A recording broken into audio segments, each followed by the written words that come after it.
What's up, everyone? Kawaii here, and welcome to episode 41 of the Reason of the Roundtable podcast. We finally got a podcast going on after so long.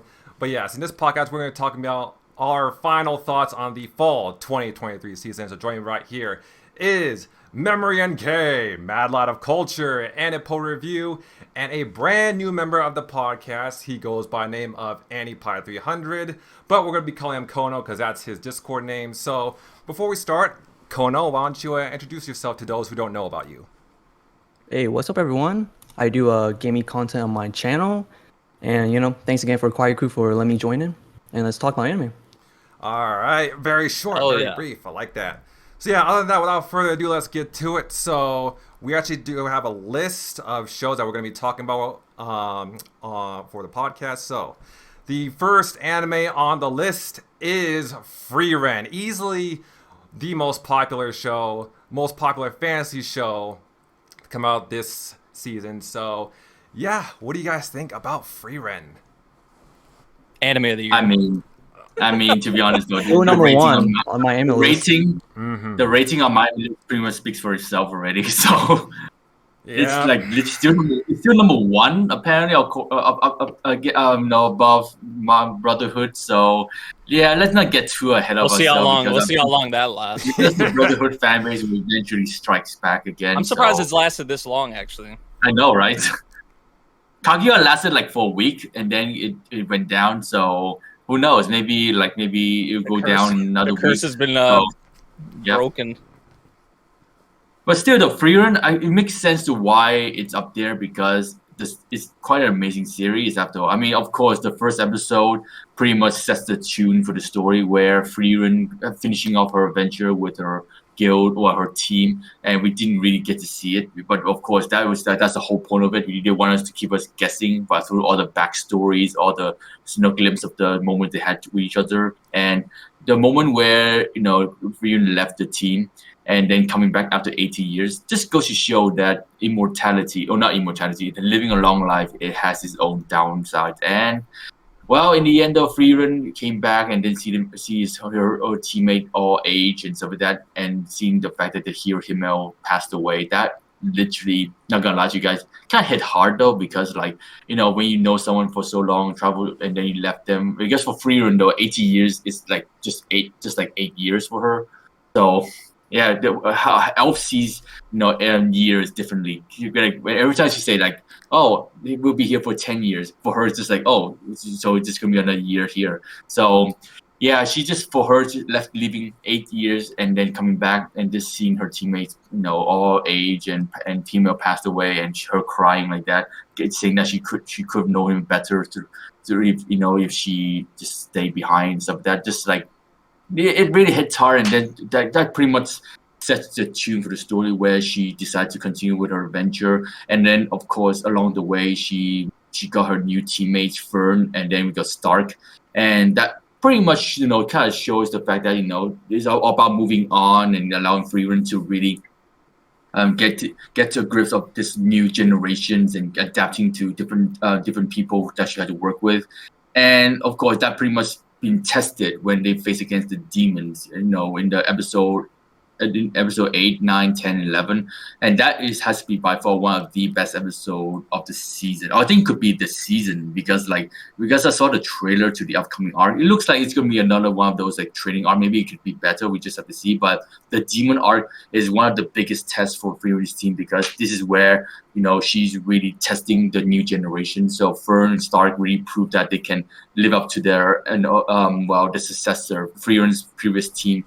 They could be better than them, and of course they really proved themselves. Especially, I mean, Fern, because she's been trained by Frieren, so of course we expect Fern to do really well against the demons. But for Stark, though, I was really worried about Stark, because Stark hasn't really shown much about his potential, but then he really showed that he have the potential of his successor. So I was really proud of Stark, and I think also that arc itself also shows how strong Frieren is with her mana. That flex at the end when she told the demon general to kill herself, that was absolute flex right there, and that really just summarized how OP Frieren is. I mean, maybe there could be stronger mages out there, but Frieren by far has to be one of the strongest. I cannot see anyone stronger than Frieren. So, yeah, I mean, obviously the demon art is what really gets people going with this story, and then after that, just meet Cian, the Gojo voice actor. Yeah, Cian is being voiced by Gojo voice actor. So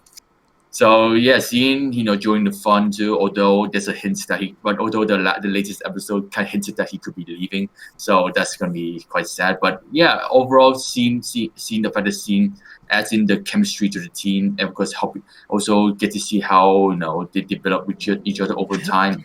Fern and Stark really have something going on between them. I don't care what people say. Oh, there's nothing going on between them, dude. It's quite evident that Fern is seeing Stark differently as the journey progresses. So I'm just waiting for that moment. But of course, that is just for fans to draw those hentai arts and stuff like that. So, dude, I've saw so much fan art. It's like I know, right? Especially like for every Fern.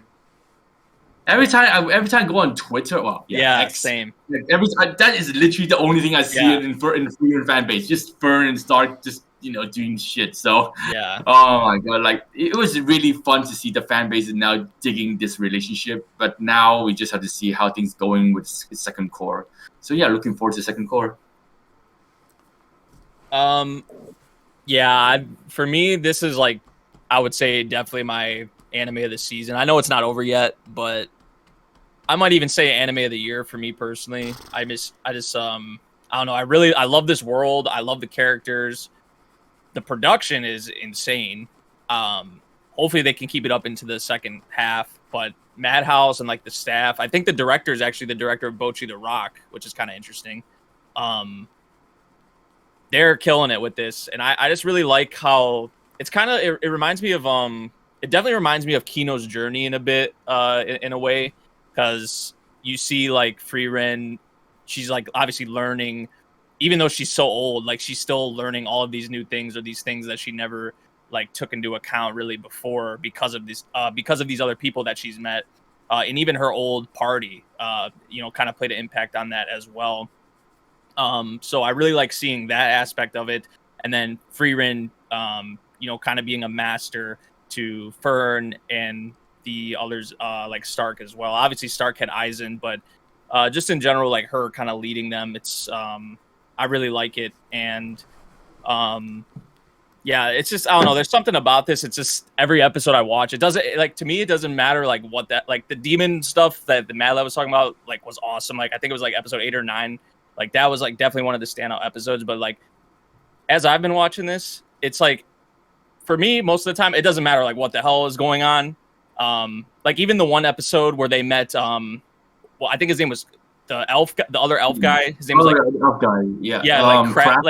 Yeah, like they were literally just like, it was like a really chill episode for the most part. Like they're just like I think they're in the mountain area, and they're like, getting resources and whatever. Like episodes like that, I still like have really enjoyed with this series. I just feel like I think that speaks to the characters first off, but also like the production, because like I'm still like so invested in like really anything that's been going on. I feel like it's like you don't really see a lot of series like that, in my opinion. So I've been really impressed with this. One thing I will say is that, and I know other people have been making like memes or jokes about this too. People are like, man, all the flashbacks and all the things they show with Frieren and Himmel, they're like, they show this guy so much that they're like, oh, like they better bring this guy back to life. I'm just like, I don't think that's gonna happen. I don't think that's like, how it works. Yeah, like it is insane though. Like how like I get the reasoning why, but people just kind of make a joke out of it. They're like, man, they show this guy so much. It's like, okay, he better be coming back, or like else, like, come on. But I think it just goes. If he does come back, though, it won't hit the same. To be honest, like I don't think they would do something. Yeah, he's like just gonna that. be a pile of bones. I just think it's more so like to keep showing that, Frieren's eyes kind of being open to, maybe the things she didn't take into account before, and kind of using that in the present time with her new, the people that she has under her to kind of apply a lot of these lessons, whether it's to them or to herself. I think not even just Himmel, but the whole party as well. Like the things that she took from them, I really like to see her, we see her growing, even though she's so old. Like we continue to see her grow as the series goes along. So I really like seeing that, as well as like with the other characters. So yeah, man, I can't say enough good things about Frieren. I just think it continues to be stellar. Hopefully the second half can keep it up. I'm pretty confident it can. So Also, yeah, like my thoughts on it. I think I had to add to what you said too. Like also because the story not just very wholesome, very relaxing, but also each episode you just feel like there's some sort of life lessons being added to the story, like something very important lesson learned, and then like of course it mostly applies to Frieren, but I remember the episode regarding to was it again? Which one was it again? I think it was the Craft episode again. Craft is giving Stark. I think it was Stark. And Frieren some meaning of life because he lived longer. Funnily enough, he lived longer than Frieren, and he just give her life lesson, telling her the meaning of being a goddess and just cherishing every moment and stuff like that. So it was like something that very touching. Like every episode, there's something to learn. Especially the Stark episode.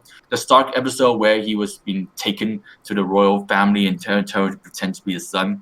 Like despite it's only temporarily, but the fact that the father, his fake pretend father, gave Stark a piece of advice in life. It's just like, wow, that is just touching. Like, even though he sees Stark as his replacement so far, but when Stark giving his honest opinion about his current situation, he said, fair enough. But remember this: you should always not dwell on your past, always move forward. So that's some great stuff right there too. So each episode really, give us this sort of touch of life lessons too. Like that's also a great thing about Frieren's series. Yeah, for sure. Hey, Paul. The show is really good. It makes you like appreciate more on life and like cherish like memories and everything. That's like one thing I really like about the show. Yep. The animation is like fluid too. Very. It's like the Saitama animation. Yeah, like I know it's like Madhouse and all that, but like. And like the staff is like stellar on here. Like the production for Bocchi the Rock was really good. So like when I saw the director was on this series, I was like, okay, it's gonna look pretty nice. But like I feel like consistently it's just been just solid. Probably even more than that. Like it's just been spectacular. That's why I'm really curious to see. Yeah, it's like I'm really curious to see if they can keep it up into the second core. Because I mean, I feel like it's with some of the things that they've done. I know there's a lot more of like there are some like chill episodes, but like I feel like some of the stuff that they've done in the series has been like really demanding from like a production standpoint. So I want to see. But I think I saw something not that long ago that like a lot of or like I don't know if it was the whole series, but like most of the series was already like completed, like in terms of like the production. So that's like usually a positive sign. So yeah, how do you guys feel about like them implementing like this 4-episode or an hour? Is it like the norm in the future, or what do you guys think about it? When they start off like the first 4 episodes. Anybody said I hope not. Yeah, I hope not. You guys are just looking at it from a reaction standpoint. Yeah. Fucking okay, here's the thing. Here's the thing about it. As a reactor, it's a pain in the ass. It's a fucking pain in the ass. Because like you have to like stay up for 3 hours, 4 hours just to react, edit the video, and upload to YouTube. But for just general fans that have no shit about doing content or whatsoever, it's a dream, man. Like watching all first 4 episodes, something that you were really looking forward to, you really loved it. But for reactor mindset, fuck, man, love work. I mean, for me, even if I wouldn't make reactions for it, I still feel like 1 episode is enough because lately I feel like I love watching anime, but there are other stuff in life too. Yeah. So not just anime. I just feel like I feel like with the longer, like depending on the content, like Oshinoko, for example, like if that would have just been 1 episode, a 24-minute like premiere, like I don't think it would have grabbed a lot of people like how it did off the start. Yeah, like, from a marketing standpoint. Yeah, like that's the thing with Frieren. I feel like the way they went about it, like really, like they gave it enough time, like they knew or like they kind of felt like this would grab people like by this point. So that's why like I really like the decision. I think it depends on the series and depends on like the content that you're dealing with because like I feel like not all the times like something like that could work. What was the name of that anime that was over 1 hour long? I forgot what it was called. The Detective is Dead. It's Oh, The one great Detective is already example dead. where I Yeah. was Oh, like, that 1 hour. Yeah. We don't talk about that. Yeah, but about I might as well say my thoughts too here. First of all, about the whole 1 hour or 2 hour thing that we had in the first week. In this case, I can still understand it because I would say many of the episodes I still like them, but they are kind of slow sometimes. But I think that it's because they want to adapt it as much as possible. So if you want to release, I think 3 episodes for the first time, that's just the better way to introduce the show because so I think that was the plan and I can understand that. Now personally for me, I enjoyed this show. I still think it's one of the better shows this season. I will be honest though, hearing about the show beforehand, I did have some other expectations than it turned out to be. It's not criticism or anything like that. I still enjoy it for what it is.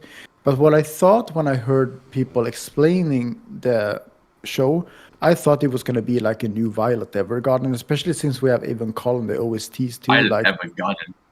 It's like, the elf getting older and older and people around her is dying. And I thought that would like take emotionally on her much more. And that was the kind of journey we would see. It wasn't quite like that, but it's no big deal. As I said, I still enjoy it. And the things that I do enjoy with this show is, first of all, as Memory mentioned before, the world. I really like the world. And I really like to see Frieren travel to these different places. The cities, the towns, the villages. They're also very nice, great animation. But I think the biggest reason that I watched this, and I don't know if I would even enjoy this show as much as if it wasn't for these two, it's Fern and Stark. Like each episode we see more Fern and Stark, I'm like, wow, yes. And the fact that someone told me that, oh, they're just friends, no, yeah, well, maybe now, but I don't think that's how it's gonna last. So yeah, Fern and Stark is really helping a lot for this show. I think that's my absolute favorite couple this whole year because they just click. They are so honest with each other too. So not even that's one thing I like. That's one thing I like.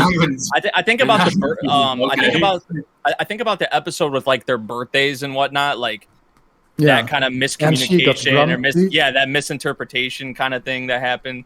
Like, I mean, they're just being upfront and honest with each other. Like that's what it came to. Yeah. Like they're doing better than a lot of these like rom-coms where these characters can just be upfront and honest with each other and straightforward. I'm just like, come on, you got Fern and Stark just showing them how it's done. Like this is how you should be. I mean, I think that's the reason why.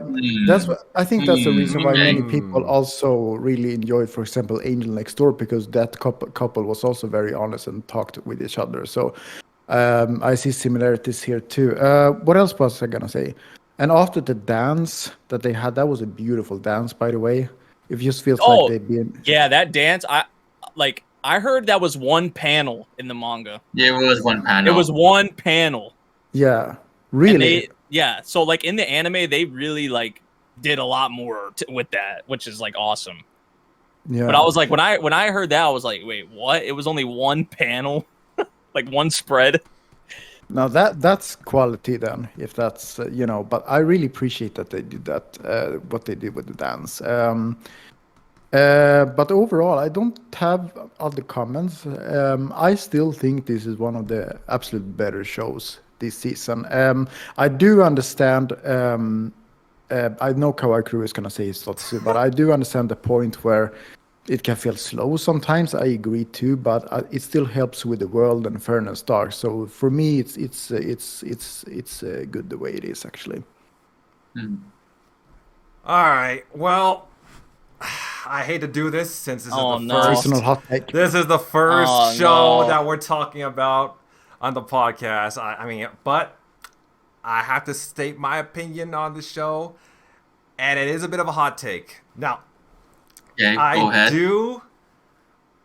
I do understand. I mean, I do like some parts of this show. Like, I do understand why it has such a huge fan base and all that. I do like the production value. It's surprising. It's especially surprising, like the production value that's come from Madhouse, because before Frieren, I feel like the production value of Madhouse was like kind of teetering a bit, especially when you look at shows like Overlord Season 3 and all that. So to see this from Madhouse, it's a very pleasant surprise. And I do like some of the characters, especially Stark. Stark is still probably my favorite character from this series. I think that dude he just radiates so much personality, and I just find him so funny. Like in almost all the scenes he's in, like he's just a really likable guy. And I do like the whole demon slaying aspect that occurred like during fairly early on in the series. The action, I think that was really well done. However, to say a lot of people are saying that this is like their anime this season or anime year, I just cannot agree with that. I don't even think this isn't even my top 5 for this season. I mean, and that's mainly because I just am not engaged or attracted to a lot of the stuff being presented as some other people. Like, Hot take alert. Yeah, I mean, I'm gonna be Where's Ryu? Where's Ryu? So he's gone. Ryu in here. Not here. Where's Ryu when we need him? Oh God. No, if you guys see my... I need Ryu. To be honest, I need Ryu for later too. But oh well, continue kawaii.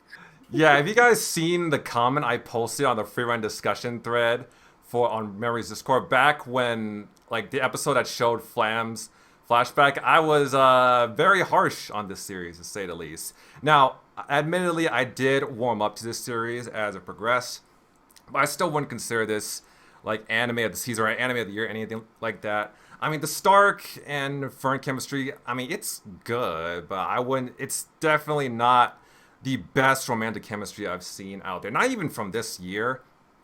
And a lot of the other characters besides Stark, they're just okay in my opinion. They're not like I wouldn't watch the show just for them. So I mean, I'm not saying it's bad, of course. But for me right now, the show is it's fine. I think that's really the best thing I could say about it. It's just, the show is just fine for me. I mean, I understand why people would enjoy the adventuring aspect of it too, really. But for me, it doesn't really do much for me. Like the adventuring aspect, I mean, it's beautiful. Like the sceneries and stuff is beautiful. But that's pretty much that's pretty much all it for me. So I think other than that, yeah, I think that pretty much sums up my thoughts when it comes to Frieren. That was basically your seasonal hot take, right? Probably. Yeah, it's probably. And you're not even saying it's bad. Yeah, you're saying it's just all right, kind of. Yeah.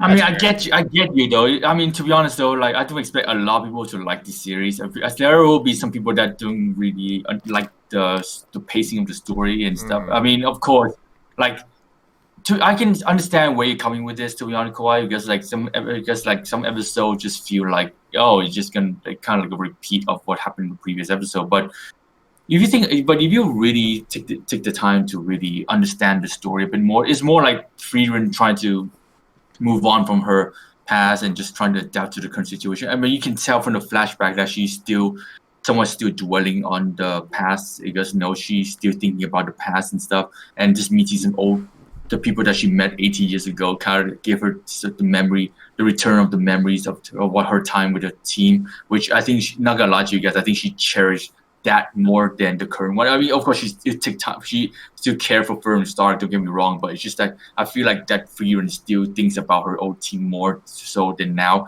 But that can change. I'm pretty sure that will change eventually. But yeah, each episode is just to show more of Frieren's, her, well, not PTSD, but her regret in life. So, but still though, but it's slow, but it's good. Yeah, now when you said regret, I started thinking about the episode where Himmel gave her the ring, and she didn't even realize what it meant. Really? Okay. Mm-hmm. Now, several years later, he liked me. Yeah. Okay. Sure. Yeah. I mean, I understand the message behind it, but I just wish it was presented in a more engaging way, in my opinion. So do you like? I'm curious though. Like, do you like? I don't remember. Did you like the Journey of Elena? Did you like that series? I never watched it. Okay, because I feel like this is similar to like series like that or like Kino's Journey.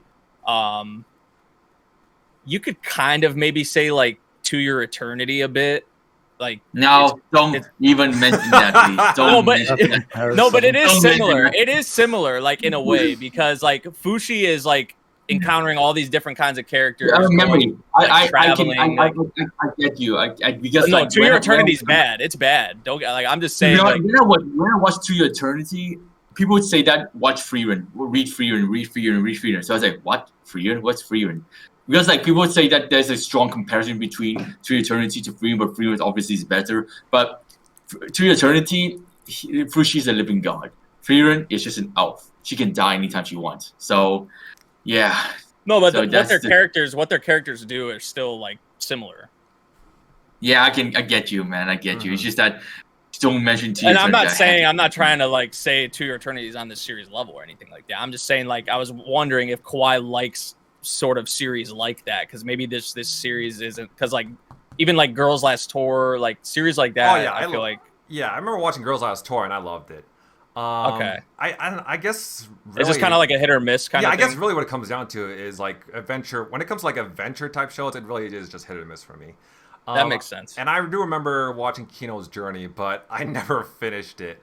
So yeah, I think that just further reinforces the fact that I mean, when it comes to adventure stuff, it really is just hit or miss for me. That's fair. Yeah. Fair enough. But yeah, any final thoughts on Frieren, or are we ready to move on? Yorishika is doing opening too. I also love the Yorishika opening song. So yeah, Yorishika's not familiar with who that is. I want some other stuff. She made the Ocean of Ko opening song. No, she did not. That's Yasobi. Oh, Yasobi. Yasobi is done for opening one now. Now the second opening for core 2 is done. You're talking about the second. Okay. I thought. Okay. I think that's the second one. Although I heard a lot of people not too happy about your Yasobi doing the first opening, though. Like, what the hell was that? Why? No, the ED was the ED for Frieren is like way better than the OP in my opinion. Yeah, I mean, I can understand that. The ED is probably like the first ED is probably like one of my favorites, like just in recent memory in general for me personally. But yeah, I don't get the complaint for Yasobi though. But anyways, but Yorishika is doing the opening too. I'm looking forward to it because from what I can hear from the trailer, it sounds quite nice already. So I'm quite curious to see how they're going to execute it with the animation of the opening. And yeah, core 2. I mean, I'm expecting them to now get to the Magic License arc now. Well, of course, the second next episode I think we might see Scene leaving. So yeah, we just have to see what's next for us for core 2. Yeah, so, I think people's thing with Yasobi is that like people feel like they're getting kind of like repetitive, because I feel like I kind of get it because a lot of their songs sound like very similar. Fair enough. Like in structure. I feel like that also has something to do with the fact that they're getting more mainstream as well ever since the Oshi no Ko OP. Like you see a lot more haters. Yeah, that's just like with most things, I guess. When they gain popularity, you're gonna have haters. Pretty much. All right, we can move on. All right, next up on the list is Rising of the Shield Hero Season 3.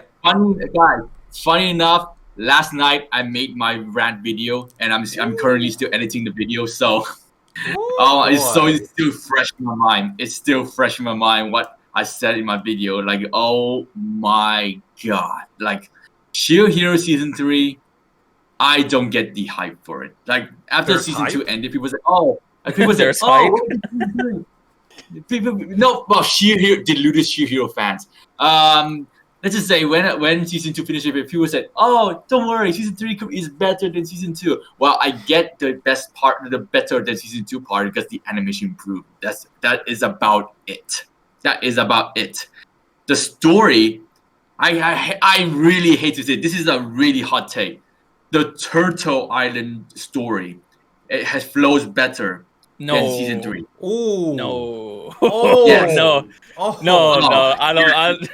No, the Spirit Tortoise thing is one of like that's like. I mean, there was more action in the Turtle. I understand the hate for it, even I did not really like it. But if I had to compare how the story flows compared to season 3, the Turtle Island flows better in terms of how they execute from one story to another. Because like the thing about season 3 is that I kind of felt like it's kind of like all over the place. Because they started with the tournament arc, and then they had to deal with this fucking spear here, which to be honest though, I don't even think he overcome his problem.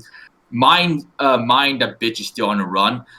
Then we have this sword hero, which having some PTSD issue. Which, to be honest, though, all it takes is one girl to change his mind, which is Clef. So yeah, those two apparently have something going on now. And then we have some dragon issues, and then we got the fucking bow hero issue, and then we end the season with the fact that Raphtalia is apparently a royalty. I was like, what? You could just. Could have been a better story for season 3 than the whole fucking. I would like the way they end out the final episode. I was like, you could have just have that as a season 3 than promoting season 4. Like the hero stuff going on this season. Not gonna lie to you guys, is absolute bullshit. Because the hero, I don't see any development from them after all. Just, like the fact that the sword hero is now a good guy, the bow hero is now, now part of Naofumi's team after all that shit just happened. I was like, nah, fam, that is not how you're supposed to develop a character. Like, come on. Like, it just doesn't help that like the spear hero and the sword hero were like never really interesting to me in general in the first place. Exactly. So like when you get this content on them, people just don't give a shit. Exactly. Like the thing that Shihiro didn't do well with those 3 heroes to make us care for them more is where were they in season 2? Like they disappeared in season 2. I mean, of course they played some part in season 1. Now for me, took most of the spotlight, of course. But they disappeared for the majority of season 2. And you expect us to care for them when you're giving us this sort of content in season 3? Not really. You just try and make us feel bad for them because of what you've gone through in Turtle Island. Oh, we did not see any of that. Oh, here's the flashback. What happened? Oh, now we're supposed to care for him. Oh my god, come on. But still, the Shield Hero is just Shield Hero. It's after season 1, it just went downhill. To be honest, about the Turtle Island is the the ball kicker. To be honest, like people realize how shit Hero is, and a lot of people drop from then. But only the committed, content creators will continue with it, and some of the light novel readers still telling us that it's one of the best isekais ever. Like I saw a tweet on Twitter, and some people said, "Oh my god, season 3 is so good. We can't wait for season 4 already." I was like, "What aspect of it is good?" So I was like, but still, there are basically anime. It's like sports, supporting a sports team. The fans will be deluded regardless of what the result is. So, oh my god, like come on, like the fact that people are still defending Shihiro is just baffling. But again, going back to season 3, from what I said from last night, all this build up, because like remember season 3 they were supposed to be focusing on fighting the Phoenix. That I thought that could have been like the better plot for the story, but they decided to move away from that for a bit, and then they more focus on the side missions, like helping the Spear Hero, Sword Hero, the Dragon Crisis. I was like, that's not really necessary, and you could just focus on them preparing for the Phoenix. Oh, we need to add some extra sauce to the story. Why not, introduce another plot of the story where Raphtalia is not being targeted by assassins because she's the royal linkage to the throne. I was like, what? Why you could just done that early on this season? But oh, whatever, man. Shihiro, again, I'll still watch Shihiro just to rant on it. But the fact that people say that the next arc where Raphtalia is now apparently a royal linkage is just like apparently gonna be a better arc. I was like, nah, I heard enough already, you guys. I heard enough, man. So yeah, I don't think I'll be continuing making content for Shihiro, but I'll most likely just gonna watch it my own time from now on. Yeah, it's better than season 2, but season 2 the bar is in hell. So I mean, what does that really say about season 3? Exactly. I mean, like it was, I guess, encouraging to see the production was just like better, like kind of back to like, I wouldn't say on the level of season 1, but I mean, it had some moments in season 3. I feel like, especially like the opening too. I feel like the opening's like really well animated, but yeah, it's just. I don't know, like Madalad said, Shield Hero just kind of fell off a cliff, really. I was hoping, like, there was a part of me that was like, okay, maybe they could bring me back a little bit with season 3, like, because I did enjoy season 1 quite a bit, but like, nah, I'm still not back really on board with Shield Hero. Like, it's a step up from season 2 in my opinion, but it's not a big of enough step for me to like be back on board with it. So I don't really have much to say, honestly, about Shield Hero. It's just at this point for me, it's just kind of whatever. It's just there. Yeah. I'll say season 1 was much better. Oh yeah. Yeah. I actually thought for season 3 is kind of a little bit weird for like the dragon, the CGI, but it got a little better with the new director. Yeah. Which I guess is promising for the more like, because I think they did tease like another season or something like that, like on their Twitter account. Like they erased the 3, and then there wasn't like, you didn't even see like a 4, but they kind of are hinting at another insert, whether that's going to be a movie or a season or whatever. I don't know, but I mean, they kind of have to though, because the light note, there's just so much content to be adapted. So, whatever, man. She-Hero is dead to me now at this point. So, anyone have to say for She-Hero before we move on? Well, I haven't spoken about this one yet. Go ahead. Yes. I actually I didn't. Well, if you go back to season 1, I think I really, really enjoyed that one when it was airing, because I think that was just great. Season 2, not so good. I agree with you guys. And season 3, just as you guys have mentioned, it was hyped up, and then it just turned out to be quite a disappointment. I was thinking it was all right in the beginning, to be honest, but after that, it feels like it's not too much exciting stuff has happened. And I will say also, I am getting a little bit annoyed with how they try to force the drama with Malti coming back and being the enemy again, because I feel that she had her moment in season 1, but not in season 2. Like, I feel trying to get her back, it doesn't work. And especially since in season 1 we had a trial, right, where the other heroes found out, okay, she's a liar, she's been lying all the time, what the Shield Hero did to her, and they saw the trial, they know how she is, but for some reason they still believe her and be like, oh, she's so good, and I'm like, I just couldn't get into that kind of drama. I just couldn't take that seriously. So yeah, adding her again to the drama just wasn't working for me. This is actually one of those shows that I had a struggle to try to watch. I actually watched them on my way home from work on the bus, because like just to get need some to pass the time. Like, oh yeah, that happened. I mean, the thing is that if people saw me on the bus, I actually sat like this on the bus. That's how frustrating it was. Also, yeah, the heroes were just annoying. I mean, I can understand why they did it though, because I remember from season 1 that other bird girl, she did say like, oh, you need to be friends with all the heroes, otherwise I have to kill you all. So I do understand that part of it, but yeah, it's not working out for me. There was something else I was gonna say too, actually, about that. Right. Also, I got the cringe with the spear hero too, when he starts calling the shield hero. No, yeah, that, and also he starts calling shield hero dad and stuff like that. Oh yeah, dude! Like, what is like? What? Yeah. Like, what is that? And Philo. Don't get me started with that one. Don't get me started with that. And Philo singing too. Oh yeah. But and just as you guys say, also the end. I mean, maybe if we get a new season, next one might be better with how they left it off. Don't say that, man. Seriously, don't say that. Don't say that. Wait, how did you guys feel about Sedina? I think that's what her name was, the whale girl. I mean, I don't really have too many comments about her, to be honest. I have not.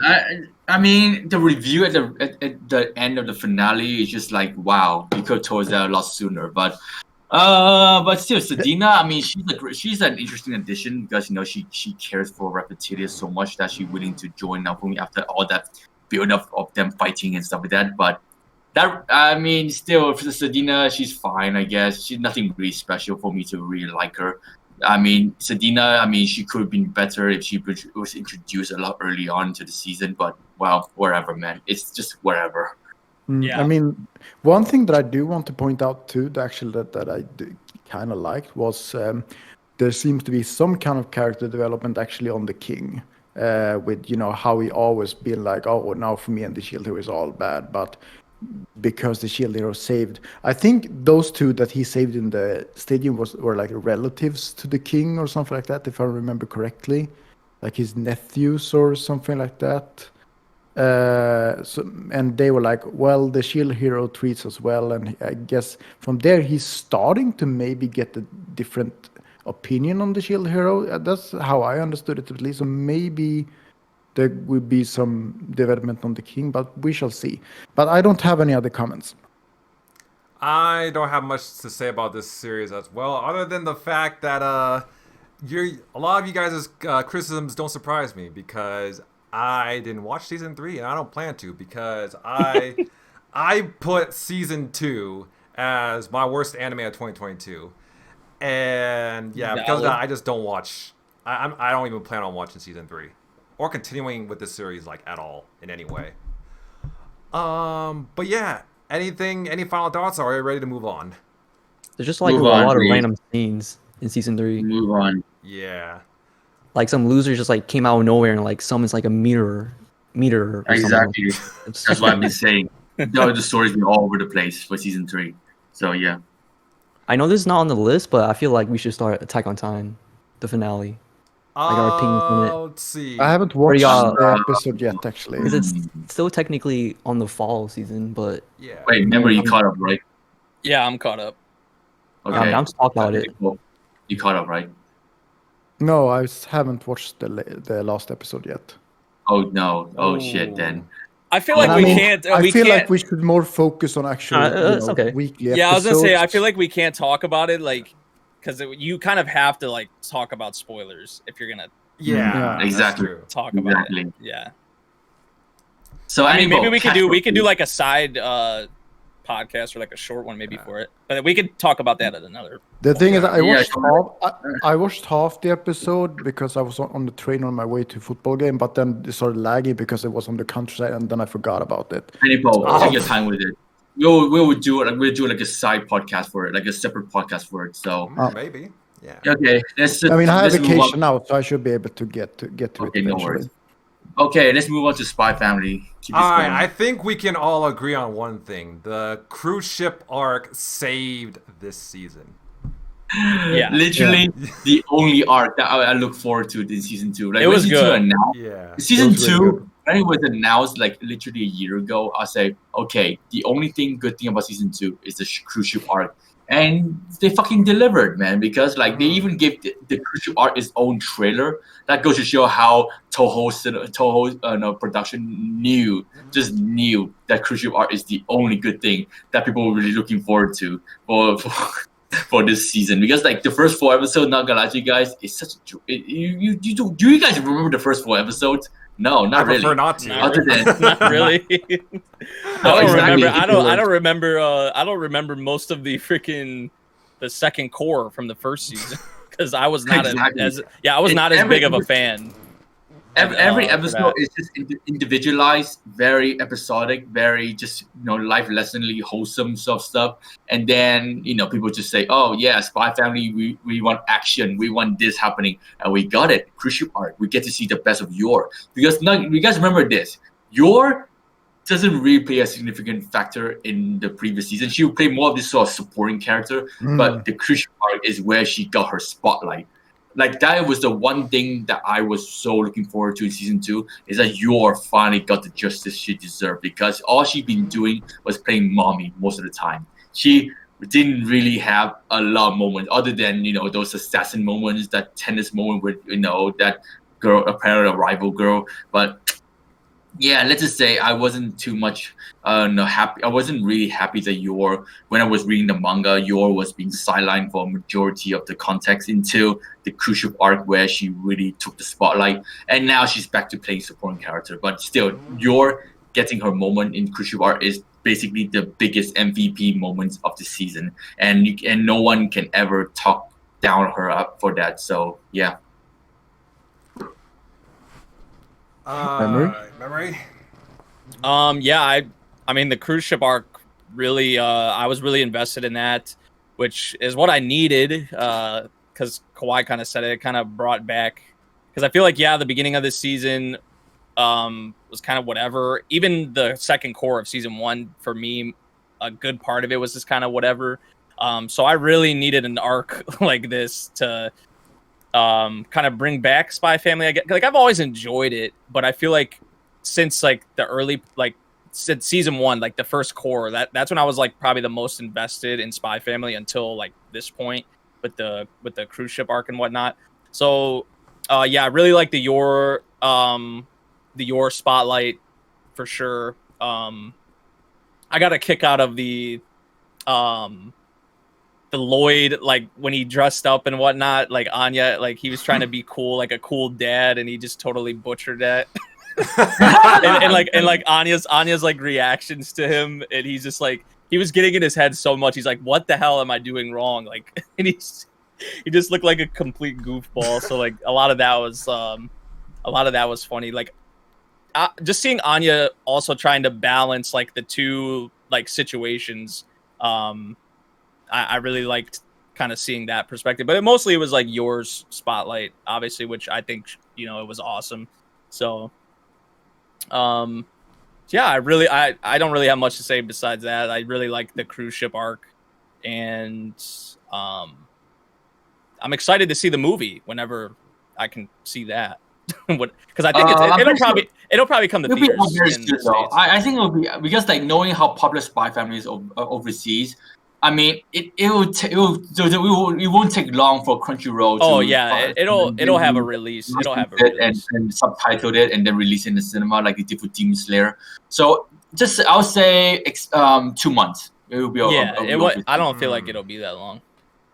2 months. I would say 2 months. So, but yeah, I mean, obviously, like the second season, even I'm not sure how I say this, but it's if you guys take the cruise ship arc out of context, like out of the pecking orders, it's just a mid season. It's just kind of whatever. It's just whatever season. Like Spy Family season 2 is already been confirmed last year, so you cannot do anything about it. But I really feel like the second season is being broadcast on the season that is building up to the movie. I think they purposely have a second season to get us like into Spy, because if you just release the movie without any strong build up to it, then you won't expect a lot of people watching it, because you like the first week box office for Spy Family reached over 1 billion. I heard it went crazy. Yeah, it was over 1 billion yen already. Yeah, I think the biggest factor to that the money outcome was because of season 2, because people are watching Spy Family. The brain is like invested into what's going on right now. Well, for the Japanese fans, of course, people know Spy Family is still on. People are watching it, and then they're using, because I watched the raw version. They're using the broadcast as a way to market the movie, and so they've been doing it from episode 1 to this season. They've been releasing mini trailers every week just to build up to the movie, to get people like excited for it, engage with Spy Family, and then they release it around Christmas time. and then release in Christmas time, people will say, "Oh, Spy Family movie, let's go and watch it because we want more Spy Family stuff."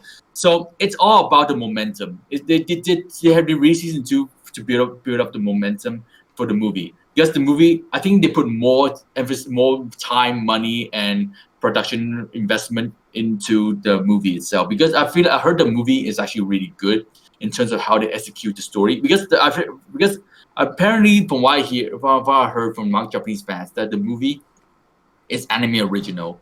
There's nothing going on from the movie that can have some relation to the season. Well, the context of the real story, I don't know. I need to see for myself, to judge that. But from what I've been hearing, that the movie itself is just it's like your typical shonen movie. It's a standalone movie, and it's a perfect movie. So I think it's still written by the author though, but yeah, it is original. Yeah, so it may play a part in the future seasons, but who knows? We just have to see for ourselves. But yeah, definitely season 2 is also being broadcast, not just to cover this cruise ship arc, but also to help build up the marketing for the movie. So yeah, they did a good job. 1 billion yen. Congratulations. Pretty decent number. I guess it worked out. All that promotion and whatnot you're talking about, because yeah. All right, Anipai, what do you think? Yeah, just as in the beginning, it feels a lot like core 2 of season 1, very episodic. It even reached a point where I was like, well, there are fillers in the episodic episodes, and that was like, yeah. But once the cruise ship arc, because that's the reason also why I was watching it, because I heard great stuff about the cruise ship arc. So I was like, well, just gonna get through this episode and get to the cruise ship arc. And the cruise ship arc was really good. That actually helped boost my points for this show. And just as you guys mentioned, to actually see some more focus on Yor, that was really nice. And especially to see her start doubting her work, because she's been like, well, Yuri can take care of himself. I don't really need to do this kind of work, which she has a point. But at the same time, I think she's doing it to still be with the I don't family. think she's quitting, man. She's not quitting. There's no way she's quitting. There's no way. She's not quitting. But it was still a very nice moment to see what her actual thoughts are, because I never really thought she would have those kind of thoughts actually. But I mean, it's understandable. So yeah, the cruise ship arc. If you would just take the cruise ship arc by itself, I think that itself could be around the 9 or maybe at least. But unfortunately, after the cruise ship arc, because unfortunately it was very very short. After that, we go back to the usual, and then the points started going down for me again. So overall, I gave it a 6 out of 10, but I would not have given it this high if it wasn't for the cruise ship arc. Now, of course, even with the episodic episodes, one thing I still like with Spy Family is the production. I mean, even with these episodic episodes, they're doing it very good, I think. So I gotta give them a plus for that. But yeah, the cruise ship arc helped a lot. Yeah, for me, I mean, I'm not gonna say. I mean, I don't think I'm gonna say too much. That's new information, but yeah, the cruise ship arc was just. Like I said, it really just saved the season for me. I mean, what I really like about the cruise ship arc is, like, first of all, the action was done really well. I love the focus on Yor, and as we've got some really good character development around her, we see her like really understanding what it is that she's fighting for, what it is she's doing this for. Which is, of course, one of the main reasons being her family. Yeah, we got to see her kicking a lot of ass, whooping all those assassins and hitmen and all that. Also, I know there's a lot of emphasis on Yor, but really in the cruise ship arc, the rest of the family played a big role in this as well, because we saw Lloyd defusing the bombs, and we saw Anya helping out her mom by, especially during that one scene where she threw her weapon up towards the roof.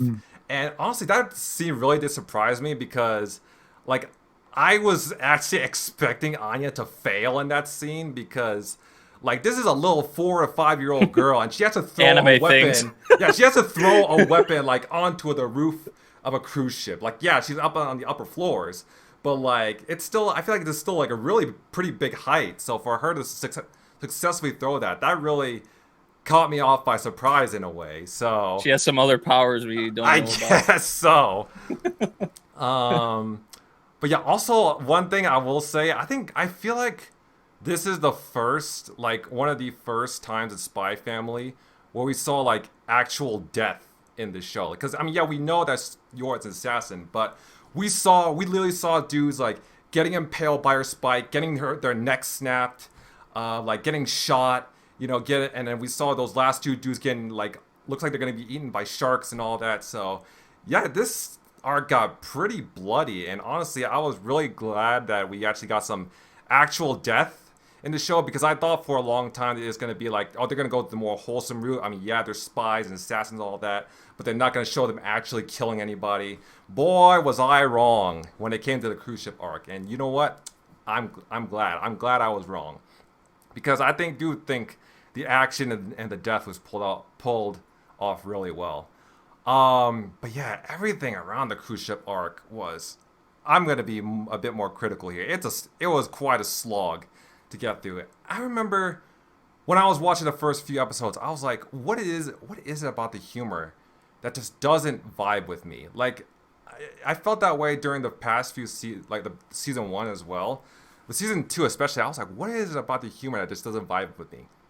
And then as I was watching more of the episodes outside of the cruise ship arc, I was like, oh yeah, that's why. Because it recycles the same old humor and it rarely tries anything new. I mean, it's just still the same old, Yuri simping for his sister, same old Becky having a crush on Lloyd, same old misunderstandings because there's, nobody can tell them about what they're really capable of or what their powers really are. It's just the same old shit that didn't really work too well in the first season. And especially during episode 11. Tell me why we need almost an entire episode dedicated to Becky simping for Lloyd. Despite knowing full well that Lloyd is a married man. Like, now, yeah, I understand. A grown man. Yeah, I understand that, children, like, they develop these, like, little innocent crushes and all that. But with how they handle it with Becky, they took it to a, like, unnecessary level. Like, they were really doing some fucking, like, pseudo NTR shit when it comes to Becky. It was so stupid. And I remember, have you ever heard of this term? Just for TikTok content creators enjoy making content out of it. They understand the task. They understand what they're doing with Becky's stuff. They're using it just to get people talking about Spy Family on TikTok, on Shorts and stuff like that. Get people like interested again. That's basically all I can see for this moment right there. That has to be the only reason why that or it's just exists. or it's just the source material. Oh my, yeah, because it offers nothing. It offers absolutely nothing. Just more of the same old recycled humor. And I remember once the second, like, it went away from that and introduced Fiona, I was like, no.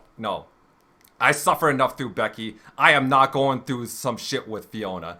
As soon as the second Fiona showed up, I was like because recently I was binge watching this show. And as soon as she showed up, I was like, no, I have to skip to episode 12. I cannot do this anymore. I have to just skip this.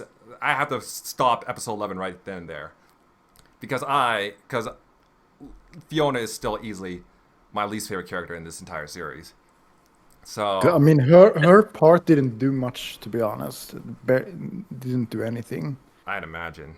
That's never been one of the, like, I don't know. That's never been one of the draw, like, for Spy Family for me has been, like, I guess the thing that mostly I've like got a kick out of, if any, like, in terms of, like, the comedy is probably, like, Anya's, like, facial expressions and, like, her reactions sometimes is, like, certain things. That's really it. But besides that, like, that's never been, like, an appeal for me, is, like, the comedy aspect. Mm-hmm. This is what I mean. A galore of Becky content on TikTok. This is why they did the episode like we did. It's literally when the episode came out, the TikTok was trending with all these Becky stuff. So they did it just to promote the anime even more. So basically, the way I summarized the episode is Moshi Moshi policeman. Arrest Lloyd, please. Pretty much. Yeah, that's all I can say. Looking forward to the movie. Hopefully, the movie really deliver on what all the hype I've been seeing on Twitter. So yeah. Yeah, didn't the movie came out like yesterday? For Japan. Yeah, in Japan, yeah. Oh really? Oh shit, we gotta wait for like 6 months then.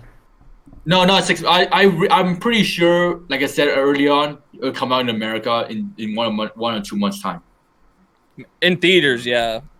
Yeah, in theaters. I don't know if, like, maybe Crunchyroll has, like, a streaming thing where they'll be able to get it out faster, but for it to be online, it'll probably be longer than that. 6 months. It'll probably, yeah, like 2 to 6 months. Something like that, probably. Yeah. Yeah, overall, I really like this season. Like, the cruise ship arc is really good. More your part. Really wholesome, really cute. Just the usual. Nothing to say. I mean, the filler part was kind of like, was whatever, but I think in general was an 8 out of 10 for me. Yeah, I think really the only good thing I could say about, like, the shit outside of the cruise ship arc was, like, it did still have some like wholesome moments that I can enjoy. And I think that's still really like one of the main strong suits of this series. Like it's the wholesome family dynamic. I mean, if we saw more of that, then a lot of this cringy ass humor, then I would probably latch onto the show more.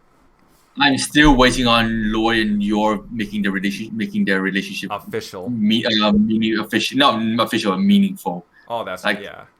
You'll be official soon. It's just like more meaningful in terms of how they just pretend to be flirting with each other. I don't really like that. I just want to see some real development between them. But yeah, we won't be seeing that. By the way, how close to the manga is finishing? Like pretty close, or no? The manga is not even close to finishing. The manga hasn't hit 100 chapters yet. They're probably almost caught up to the content. To be honest, no. They finished on chapter 55.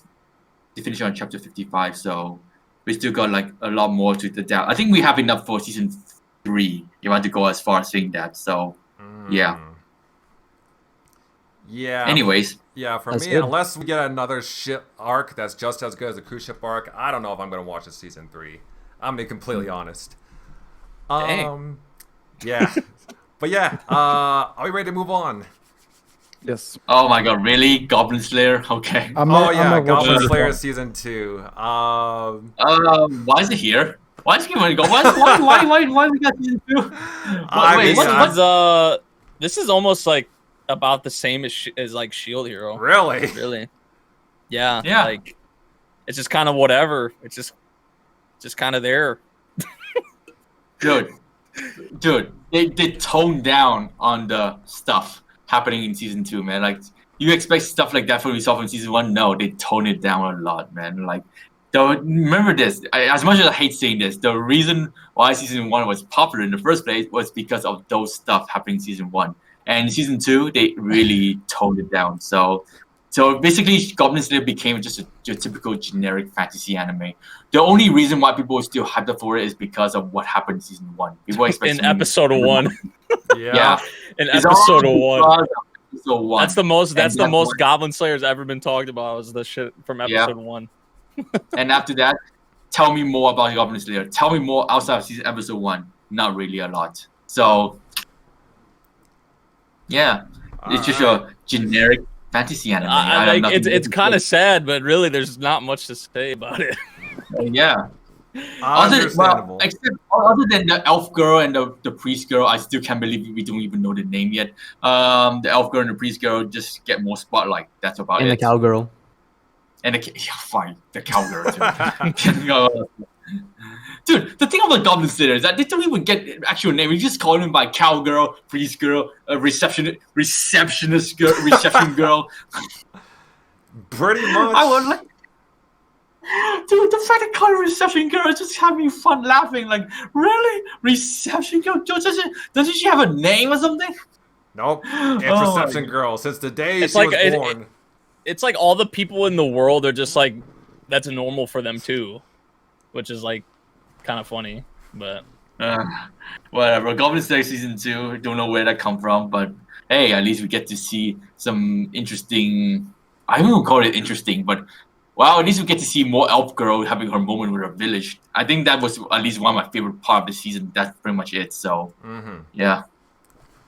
All right, so I don't know where Anipai went, but I think it's fair to say. I think he said he didn't watch it. Oh, okay. Yeah. Well, I think I'm still here. I'm just waiting for one anime that I can talk about. Oh, okay. Okay. Because I was wondering because your face cam is off. Yeah, I turned it off. I turned it off until it's time to talk again. Oh, all right then. Next anime on the list is Eminence in Shadow season. Yeah, I know you're looking forward to this one. Real isekai. I'm not watching this one either. I'm just gonna say, how the hell does this have an 84 on any list? 84. 84. 84 of 100. 100. Oh. That's high. Good. That is very high. It's good. What are you talking about? That's too high. That is too high. Too high. Oh. That is too high. Good. What are you talking about, memory? It's one of the best isekai this year. alongside with Mushoku Tensei. Okay, whoa. Oh. Do not put it on the level of Oh. Mushoku Tensei, man. Come on. Hey, Come on hey, now. come on. You know it's good, man. You know it's good. I'm not a fan, really. I'm gonna be honest. Oh. Like, okay, it's not bad. It's not bad. I want to say that, but I'm kind of mind blown. Sitting 84. What is it on Mal? 8.51.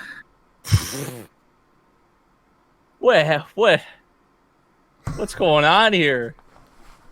Okay. If I had to give my honest review on the season, it's compared to season 1, it's a lot weaker than season 1 because season 2 covers. To be honest, though, they covered the Lawless City arc, which is by far one of the better arc. But then the the Oriana arc. It's just to like allow Rose to have some extra screen time, and of course a build up to the finale. The finale is what got people interested because like when people like talk about season 2, they think more back to the Lawless City arc because that has to be one of the better arcs in terms of seeing. We get to see some vampire stuff going on. We get to see Shadow dealing with some interesting opponents, and of course becoming John Smith was the funniest moment. Also get to see that Shadow Garden. Really doing things without Shadow being around them. So I think that's basically what really sells this season. But if you go into like the Oriana arc, that arc itself is just like a filler arc, I would say in this case. Well, not really filler arc, but more like an arc that builds up for the real arc of Volume 4, which is gonna be a movie now because Shadow because of Demon Slayer. Because they go back to the Earth, but yeah, because of Demon Slayer, really set the motion now. For You get a movie. Yeah, You exactly. You all get a movie. Give me a damn movie. Yeah. Exactly, and even Chainsaw Man gets a movie now. So Yep. Well, I mean, Eminence and Shadow. I mean, I have nothing really much more to say. I enjoyed the hell out of it. It's funny. The gags are consistent.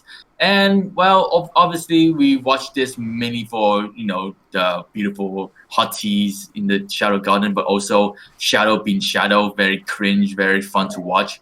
I think that's the main thing why. I mean, yeah, Shadow's what makes the whole show. I mean, yeah, the girls are hot, but like, what kind of depth is there really to any of them? Nothing really, I say. But although like, the merch sells, I would if I had $1 for every time they had some scene showing some boobs or like some jiggle physics or some butt shots. If I had $1 for every time they did that in this show, I'd be a millionaire. Yeah, go ahead. and I'm not complaining, but like, damn, it's kind of like too much.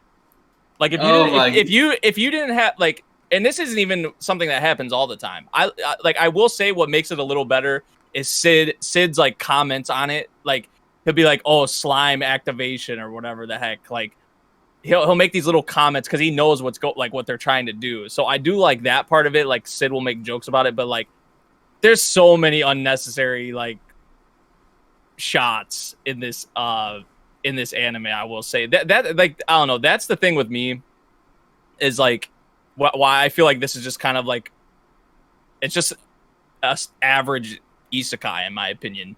Is that like compared to other isekai or just other series in general that are like similar, I just feel like there's not as much depth in a lot of the like. When you have a huge cast like this, I feel like that's like you should at least have a couple characters that, in terms of like the character writing, like there's some like depth or like yeah, I can get into some of these characters because like yeah, they're attractive, but I really feel like there's not a whole lot of depth with like if we're gonna compare this to like Re:Zero or like Mushoku Tensei and isekai series like that, like like this is nowhere even close to those. Like so, if people are doing that, I personally don't agree. Like yeah, you can compare them, whatever. But like even Slime has characters with a lot more depth than characters in this series. Overlord even I would say has characters with more depth. Yeah, I like. So I don't know. I'm really surprised that this is being like the reception for this is this high.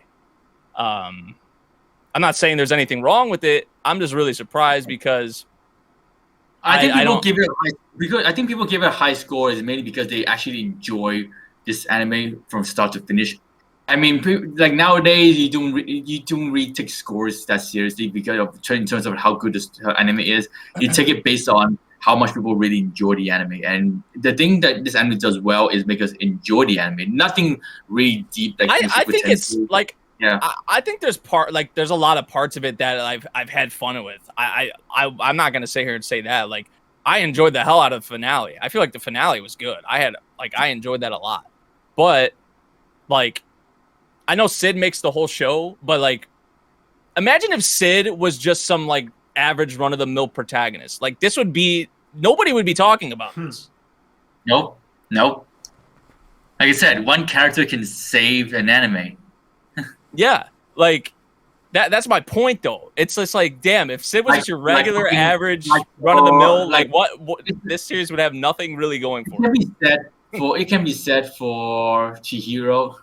No, what's her name again? Even I forgot her name now. Ran a girlfriend, that main girl. It can be said for that. Chizuru, Chihuahua. Like that. That's just my like.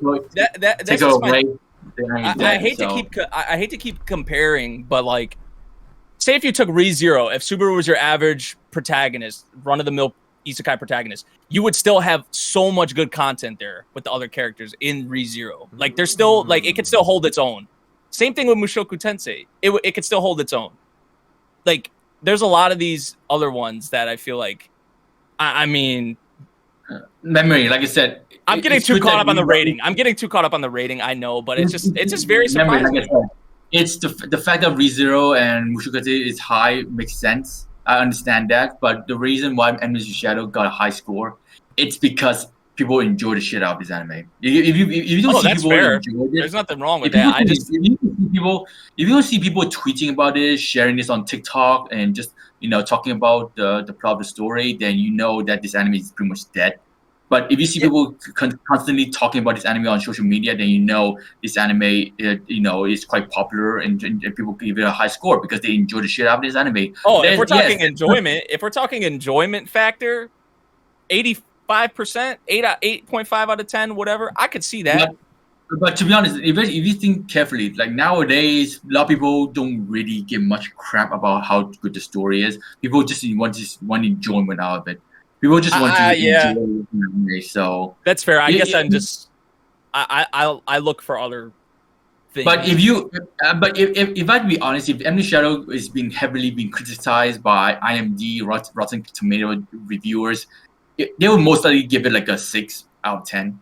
They will most likely give it a 6 out of 10. I gave this season a 7 out of 10. I just think it's just whatever. It's just average. Same thing for season 1 for me. I think people give it a high score because they really enjoyed it. Because if you don't enjoy an anime, why would you give it a high score? If you give a high score, that means you enjoy the anime. So and not just basing on how well written the story is. Even some well written stories. That's how I usually give my scores. Yeah, but like. I know everybody rates things differently, but I feel like if you are rating something, you have to take everything into account. Like, but nowadays people are simple-minded. People are. Really I think a lot of people also go off recency bias because you'll watch that season 2 finale for Eminence and Shadow. You're like, damn, this shit was awesome. I'm giving this shit a 9 out of 10, even though the whole season may not have been that. Maybe it's all because of that too. Because the finale is like really, people are coming off of like it's like a high essentially. Like they're coming off of that high of the finale. But what you just said in his video before is that how an anime ends will always dictate how popular the anime is by the end of the season. So the way the Eminence Shadow ended is got people talking, and guess what? It got it trending, and people really like the anime, really like the ending. So there's nothing wrong with that. I'm glad people enjoy it. I enjoyed parts of it still. But if I had to be very critical about this anime, like you said, there is no significant improvement from other characters other than maybe Alpha got her moment because she for the first time she struggled to understand Sid, which is one of the interesting aspect of it. But yeah, nothing really much more to dig on it other than Claire getting her moment, Beta getting her moment, mini moment, Epsilon, Rose for some reason got a lot of screen time in the final 3 episodes, but. Eminence Shadow is just here just to allow to see what Shadow is doing, dealing with the world politics, the the court below is still on the move, so they need to deal with it while Sid is just doing Sid stuff. So again, like this season, it's pure enjoyment. Yes, I get it. People give high score because of enjoyment, but for me though, obviously our enjoyment would take priority, but sometimes I would also judge the whole of the season. That's why I only give this season 8 out of 10. Usually, if I would basing on enjoyment, I give it 10 out of 10. But because of how the story flows throughout the season and the random filler episode, we got like I gave it like 8 out of 10. So it's not that saying that this is one of the best isekai of all time. I'm just saying that this is one of the isekai animes that I really enjoy, up there with Mushoku Tensei. So yeah. Okay. Understandable. Yeah, I dropped. Oh, by the way, ReZero will forever be the best isekai of all time for me. So debate's done. So yeah, I would probably say Mushoku Tensei for me. It's ReZero and Mushoku Tensei for me. Yeah, I mean it's between those two. I'm out of anyways, think about it for me. But yeah, any final thoughts on Eminence and Shadows season 2? Can't wait for the movie. Can't wait for the movie. All right, next up on the list is I don't know how many of you guys are watching this. Dr. Stone, New World Part 2. I think 3 of us. Season 2 Part 2. I mean season 3 Part 2. Not gonna lie to you guys, it's enjoyable in terms of seeing how they deal with the whole petrification crisis happening on the island. That was interesting, and then now Senku wants to go to space because apparently the final boss is in the moon. So, yeah, it is what it is. I guess it is what it is. Crazy. I just feel like it's the same old like. I feel like I say the same thing about Dr. Stone every time like we talk about it. Well, season 2 I wasn't like as big of a fan of. I still enjoyed it, but I feel like I said for like the first core, like it's just kind of like Dr. Stone's just always pretty solid to me. It's never like season 1 I've probably enjoyed the most still out of anything. I don't know. There was something about season 1, the way like they introduced the characters and the way the way it just went for me. I enjoyed it a lot more than even like this season, for example. But I still enjoyed have enjoyed season 3 as a whole. It's just kind of the same old for me. It's just like it's solid. Dr. Stone, you kind of know what to expect with these characters, obviously at this point. I like Mad Lad mentioned the whole the petrification crisis and whatnot, and getting into that content I did find pretty interesting too. But I don't know. It's not like it's took a leap or anything like that. Like it's some like I don't think like Dr. Stone's like a masterpiece by any means, but I always enjoy it. I always enjoy these characters. So any more Dr. Stone I always get, I usually tend to enjoy. So I don't really have much to say about it. I feel like at this point you kind of know what to expect with this series. I actually think I kind of agree. I don't have too much to say either. I kind of agree. It's you know how Dr. Stone's gonna be, but I actually all at the same time I think this might be one of my favorite parts of the whole Dr. Stone, to be honest, because I really enjoyed the arc. What was it called? The petrification arc or whatever we're supposed to call it, because there were a lot of action and excitement in especially that part. I think, especially after Ginro got stabbed in the back or whatever we should call it, and from there the excitement just kept coming. How they would try to get back the item from the man who fooled everyone on the island that this was the master's order. So yeah, I really enjoyed that one, and that boosted up my point. But I think that's all I'm gonna say. Actually, I'm just with this show. I have difficulties to go more in depth with. How Me I feel, too. to be honest. Me too, to be honest. That's why I just say I enjoy it, but I don't I don't know. It's just something I don't really have much to say about, because I feel like at this point you sort of, for the most part, you know what to expect. Like you know what you're getting. It's like at this point, if you're watching Dr. Stone still, like you know what it is, and hopefully, I mean, if you're still keeping up by this point, hopefully you're enjoying it. I mean, I would say I am, but I would say this is probably the most I've enjoyed it since like season 1. Like I enjoyed season 1 more, but because that's still like my favorite part is like most of season 1. But definitely in like season 2, I definitely enjoyed this more than season 2, like 100%. So fair enough, I guess. Anything you want to add? All right. Are we ready to move on? Oh, Okay. Next up on the list is the Apothecary boy. Diaries. Also, cooking. Oh my god. probably one of the most popular shows. Putting up this season. my mental shield around me here. Yeah, you better be Oh, I scared. saw the Discord thread in my channel. Yeah, for those who don't know, At least I stopped talking about it after I dropped it this time. yeah, for those who don't know, we might have to cook a Swedish man this podcast. So, all right. I'll let you guys start. Actually, I'll go last on this one. Do you like? Hold on. One thing I want to say, I don't know if you guys are like in my Discord. I don't know if you guys are like super serious when you say some of the things, but Ryu and others will be like, "Shut up, man!" And I'm just like, "Geez." I mean, like, I think to be honest, at the moment, I actually get a bit angry. I think everyone else gets too. But after a while, I'm like, oh well, you know what? It is what it is. I'm not gonna. I think at the end of the day, I don't think you should take it too much to heart. To be fair though, you have not put up any rules, so you know people just trying their limits right now. Like sometimes, like if it gets to a point too much, sometimes I'll step in and I'll be like, okay, like chill, I don't think like, you ever had to do that though. It's never reached like that point, but. No, the close I've seen is when you put a meme that said, "Why can't let's all be friends?" Like, that's what I'll do. It's just, I don't know. I don't like because I know Ryu, I know Mad Lad. I don't think they really mean like too much. No, I think it's just at that moment. Yeah, but it's not like they're attacking you. I don't really want to put too much energy on that. I just let it go. To be honest, I let them write, and then I'm just like, okay, it's over. There are times though. Where I'm sitting there watching your guys' conversation because I'll see it, and I'm just like Ryu will be like, okay, dude, like just shut up, like, bruh, what are you talking about? I'm just like, Ryu, why couldn't you just say like, that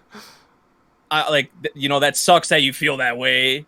Or something like, all right, I could understand why you feel that way, but this is how I feel. I mean, I think that instead of throwing those little one-liners and they're like, bro, you're stupid. To be honest, I think that misinterpretation might also be why sometimes people have skipped on this podcast too, because they think for real, we're gonna have an actual fight here on the podcast. But I think because we do have these podcasts, we actually get to see each other face to face. It clears up a lot of misunderstandings. Like for me, I let people rant. They can call me a lot of stuff on the Discord channel. I just, to be honest, I just let them. I just let it go, and it is what it is. I think the only one who really is worried, I think, is Neo Vilk. I just like, well, could you please stop this? But other than that, but no, I don't take it too seriously. To be honest, it's just part of the Discord group. Yeah. And also one thing I think I do remember from the last podcast we had when we had the Horimiya talk. At least this time I actually dropped the show and didn't talk about it afterwards, so I don't think it's as harsh as it was with Horimiya. But anyway, I'll let you guys talk about the show. Oh yeah, we can get into the show. I'll talk last. Okay, first things first. What do you not understand about this anime? Go ahead. Explain your... Okay, no, let's hear you first. Let's talk about what we like. I'll explain everything once you guys have spoken. Well, I gotta say, the first thing that really sold me on this anime is that it takes place in China. So at least it's not in Japan. I think it's a fictional China, actually. Dude, it's China. Anyways, historical fiction China. At least it's in China. So let's just say, like, the theme of it is taking place in an ancient China, so it doesn't involve, typical CSI investigation. You've seen them go to the crime scene and use some sort of, one of those like advanced technology to analyze stuff. They have Mao Mao have to use her instinct, her knowledge to solve a crime scene. And that is enough to tell how great she is in terms of how smart she is, how intuitive she is, and most importantly, how calm she is when she's analyzing something. That first off, I just compliment about Mama because for a 16 years old, I think she's 16. She is able to do that much, being so calm about things. Well, at some points too, and of course, being very honest about her feelings, saying things straight out of her mouth rather than holding it back. She is built different. Mao Mao is built different, man. She is not your typical heroine character where she's very soft and timid sometimes. When she reacts, she reacts. And when she wants to hold back her feelings, she really holds back her feelings. And of course, she also really persistent with things when she got something in her mind. So that is also one thing great about her, is that she keeps going and not backing down. So Mao Mao, again, is the best girl of the season, man. Up there with Frieren and the other girls. So yeah, I gotta say the thing about Mao Mao is that she really stole the show. And like I said, for other anime series, Mao Mao is the main reason why this series sells. Every anime will have one character that sells the anime, and Mao Mao is one of them. And of course, Mao Mao is still a young girl, and the thing I also like about Mao Mao is that what she does with her face is that she painted with those what's it called again, freckles in order to disguise her beauty. You don't really see that from a lot of anime girls. A lot of anime girls tend to show off their beauty and stuff like that. Mao Mao is like, oh yeah, my beauty is a big troublesome for some people. I might as well disguise myself being ugly with those freckles. And wow, I gotta say that is very bold of her, because usually girls would be very arrogant over the beauty and trying to flex the beauty. But Mao Mao is different. She just say, maybe I should disguise my beauty so that I won't get into a lot of trouble with the people, with the boys, with being kidnapped and stuff like that. Even though she got kidnapped in the end, but oh my god, like the fact that Mao Mao did all this in this series is just amazing. How she stands out from the crowd and able to progress the story in terms of solving the mystery over the poisoning and stuff.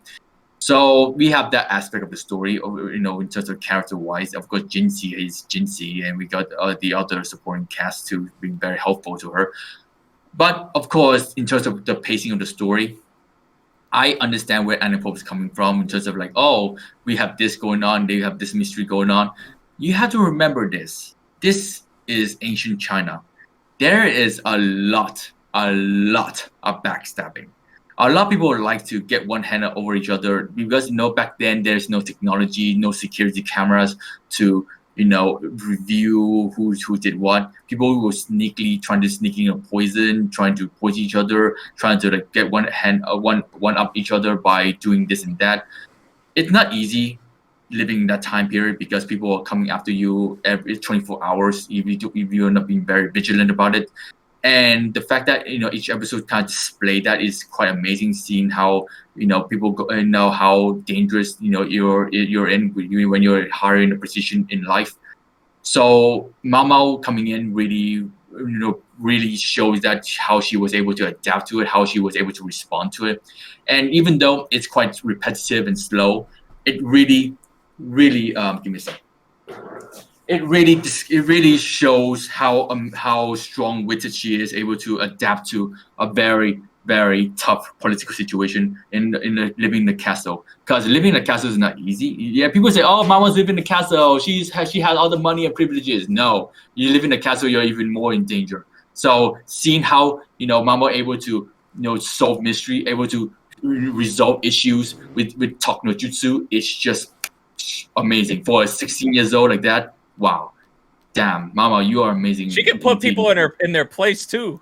She did that exactly, and not just that, like also like. But I think that shows the severe, like how serious, like the situations are, like how, like it could literally be split-second decisions that could affect someone's life. I think that's what I really like to see is her like split-second like decision making compared to like you'll see a lot of these other characters like, which is a normal human thing to do, like in these serious situations, like they freeze up, they don't know what to do. I think like her being able to be like this, like with how young she is very like impressive. And I think that goes to show like how she's been brought up by her well, she calls him her dad. But like how she was brought up, I think that speaks a lot to that. What she's learned, the experience that she has, even for how young she is still. Like for her to be able to be like that is like super impressive in my opinion. But continue on. But yeah, I mean, I think what you said right there really nailed on in terms of how Mama reacts to the situation. And yes, in terms of the episodic episodes, to be honest though, I don't really see that as episodic. I just see it as another day of another danger. Yes, you can say the moment where Jinxie is stupid enough to fire Mama was funny, but knowing Jinxie though, he was just over analyzing. It's typical of his childlike manner to react that way because he see Mama being overworked for 16 years old, but Mama loves being overworked. So yeah, Jinxie is just there to support Mama. Jinxie just, to be honest, I see Jinxie as a way of providing a very comedic, so like humor to the story more than being very serious. So I mean, yes, I can understand why people say, "Oh my god, it's so slow, it's so repetitive over this whole drama over poisoning and stuff." I don't understand what's going on anymore. Welcome to royalty politics. Welcome to day-to-day life, of royalty in ancient China. This is what happens because back then the only way you can kill people is by poisoning them or straight up killing them, which we haven't seen any of that yet, or even go as far as setting up explosion. Remember, China invented fireworks, so they have dynamite back then. So yeah, I gotta say it is quite incredible seeing how Mama able to so help everyone in the palace, even those who give her a cold shoulder now give her a good shoulder. So it's just amazing just to see how Mama able to adapt to living in the royal palace, because living in a royal palace back then is not easy at all. Nowadays it's quite chill. Not gonna lie to you guys, living in a royal palace nowadays is quite chill because you got security cameras, you got security guards, you got CSI helping you solve a crime. But back then, you have no one like that. You only have smart people saving your ass, and that smart people is Mao Mao. So yeah. Yeah, I would say for me, like I had heard good things about the light novel even before this came out. So like I kind of had some, I wouldn't say like super high expectations for this, but I was like definitely looking forward to it. And I would say I've been enjoying this way more than I thought. I would like, even from the trailers and stuff we were getting before, I was like, okay, this seems like pretty good. This seems like something I could potentially enjoy. But like, I feel like it even exceeded my expectations with that. Mao Mao, I know Madeline kind of touched on it, but like, she's a very good character in my opinion. Just seeing, I think I know I kind of mentioned it before, like her decision making in serious situations that need like the split second decision making. I really like that part of her character. Also, how much she, I did like that. Like it was, I forget what episode exactly it was, but like the episode that it had with her grandpa. I really like how she values, her family and even like just human lives in general, which is something you kind of have to have with the line of work she's in, which the line of work that she does, I feel like is something very interesting to kind of tackle on in an anime, because usually when you have like, royalty like this, or like an emperor, it's not, you're not thinking about, oh, the person who's kind of sniffing out these poisons and whatnot. Like that's not usually the kind of content that they tackle on in series like this. So to kind of get this perspective, like, yeah, I feel like maybe for some people they could find that like, oh, who cares? It's just like, who cares about poison? Like, I do feel like it's something interesting that they kind of tackle on, something that I wouldn't expect to really like a show to touch on in an anime, but to my surprise, I've really enjoyed kind of what they've done here. Also, I find it interesting how they go into the emperor and the concubines and like how that sort of structure like works. I feel like a lot of it's pretty messed up, to be honest. But that's how it was. Like it might still be in some areas of the world. I'm not really sure, but like especially back then. I feel like it's interesting to me how, that kind of went in the past. Like with the emperor and the multiple wives, and just like how the children part of it, like having children, and if you didn't have a certain child or whatever, like if you didn't have what the emperor wanted, then you just kind of got thrown out in a way. Like this shit's kind of messed up when you think about it. So I do think them touching on that and going into that is pretty interesting as well. So yeah, I've been enjoying this. I feel like visually, production wise, it's very appealing to the eye. It's very, nice to look at. I really like the music as well. There's a lot of strong suits for this series, in my opinion.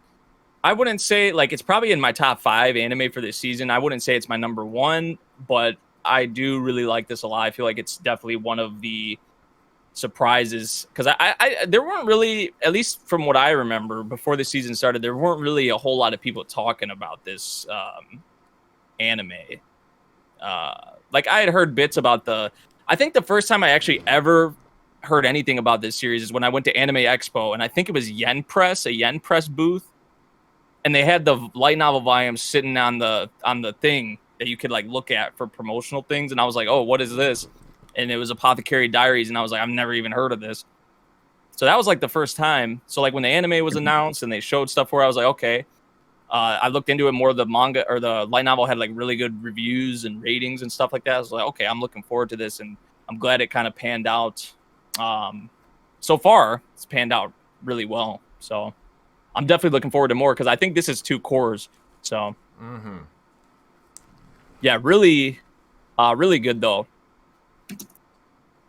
I remember when me and Ree were debating Frieren on Memories Discord. I compared that show to Apothecary Diaries, and that's because like both of these shows are like really incredibly popular as of right now during this season, and both are like more character driven, and they're more focused on characters and world development rather than say like flashy fight scenes or fan service or anything like that.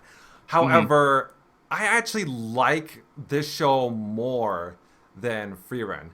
And that's because, well, first of all, the production value, like the visuals look fucking beautiful.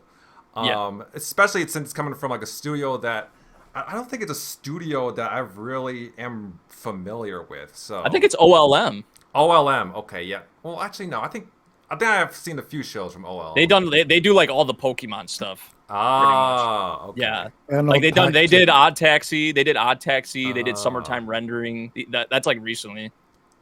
Okay. Yeah, it's both OLM and Toho Animation together. Toho Animation actually. Studio, yeah. Okay. Which is new. Toho Animation Studio. Is it? It's like I've heard the name before, actually.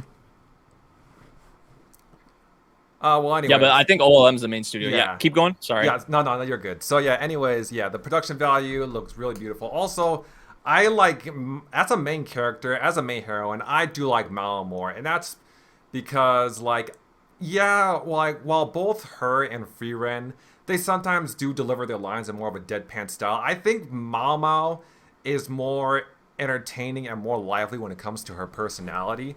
Like there are many other times where like, I mean, we saw stuff like, because she has like very like visible, when she shows emotion, it's very visible.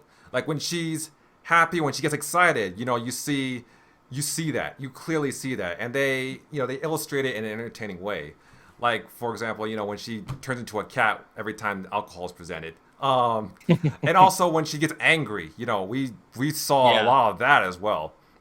And when she gets emotional, or when she gets like a little bit more sad or worried, like when she was about to get fired, like we hear the quivers in her voice. We saw the concern on her face. So yeah, I just think Mama is more lively and, in my opinion, more likable. And she also has just a lot of badass moments as well.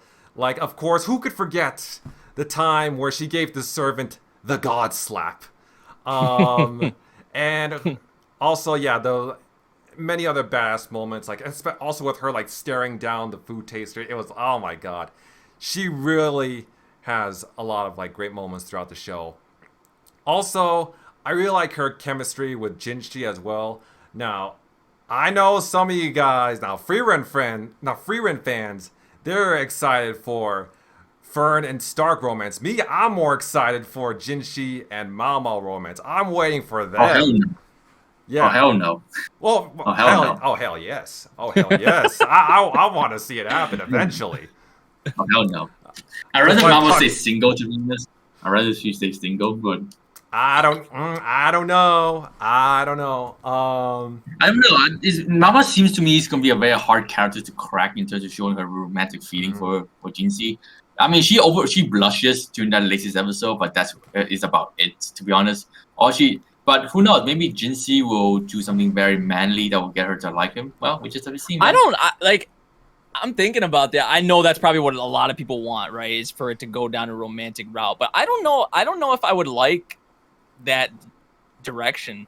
I don't know. Exactly. That's what I'm trying to say here. Like, I could see it happening. Don't get me wrong, but I don't know. I don't know how it would depend on the way they go about it, I guess, for it to work. But okay. I will say though, like I mean, I do understand why why aspects of the show can be confusing, because it does get very political. And like, if you like, even though this series itself does like a good job explaining it, like it does focus a lot about like the hierarchy, the royal hierarchy that existed during the time period. And so, yeah, I mean, I understand why. I mean, hell, even I had sometimes had trouble, like, understanding, like, some of the stuff going on.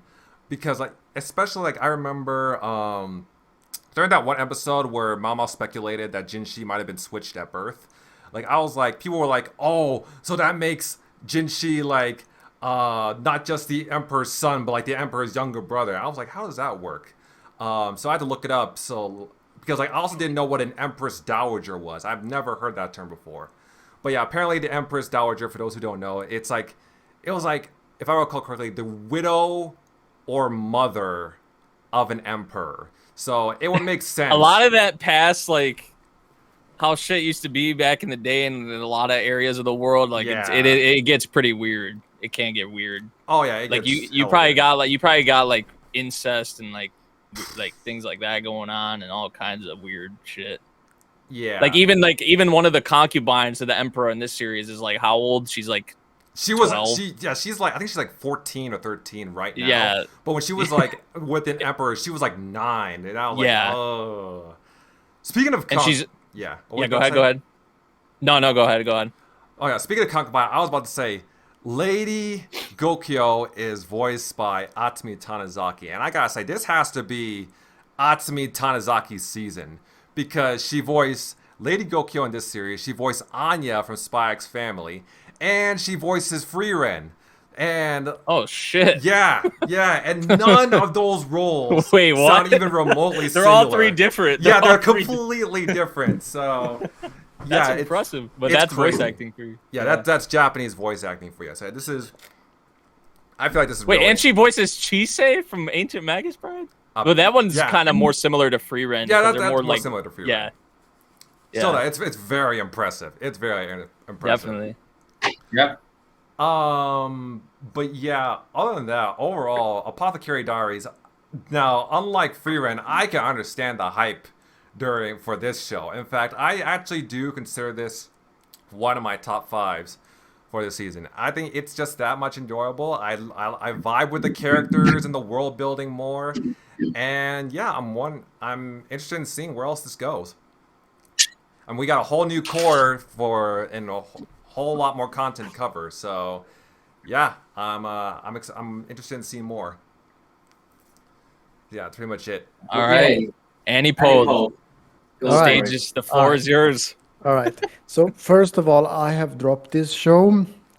Good. I will start by talking about the positive aspects of this show, because it's not like I think that this is the worst anime ever. Not at all. There are some positive stuff for me too.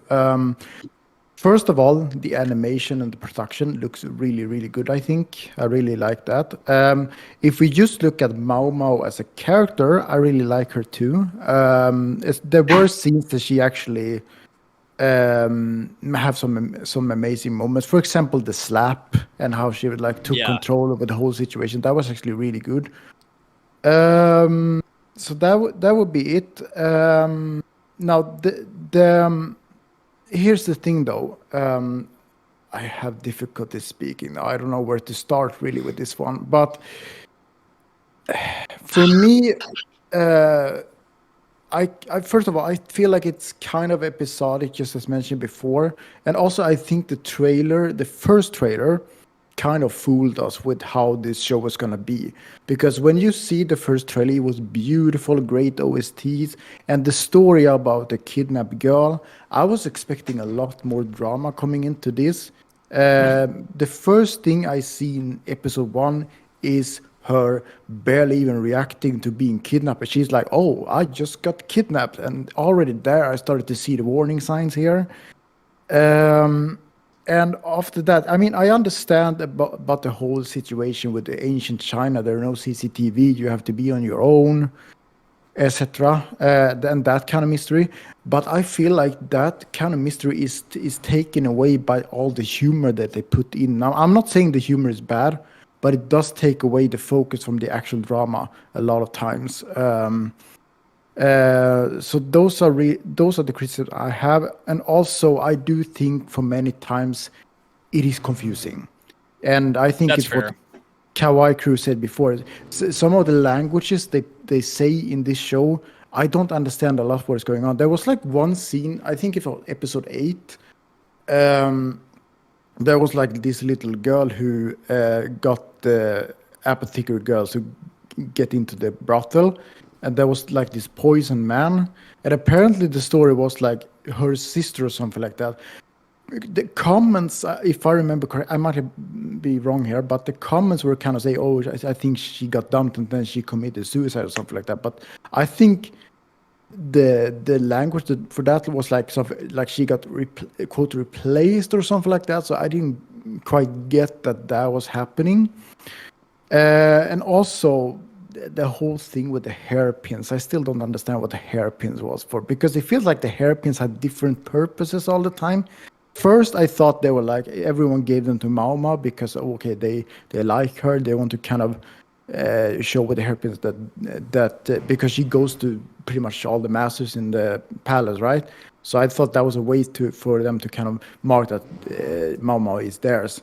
But then she gives the hairpins to someone else to get out and see her dad, and I'm like, what are they currency now? What's going on with the hairpins now? So I didn't really understand the hairpin. I think even at one point Mao Mao didn't understand what. No, so that was even her. Even she was like, I don't know what these are for. Like even when she got to go on that what's the dude's name? The one guy she went to the district with, and he had like a good time. It was Lee Haku, I think. Yeah, she didn't see much into that, but Jinshi was like, "Oh my gosh!" Like he had the wrong idea, obviously, about it, and Mao Mao didn't help either because the way she phrased it. That was very confusing for me. And also, when she goes to visit her dad, I was expecting something more emotional because they haven't seen each other for a long time. But it was like, "What's up?"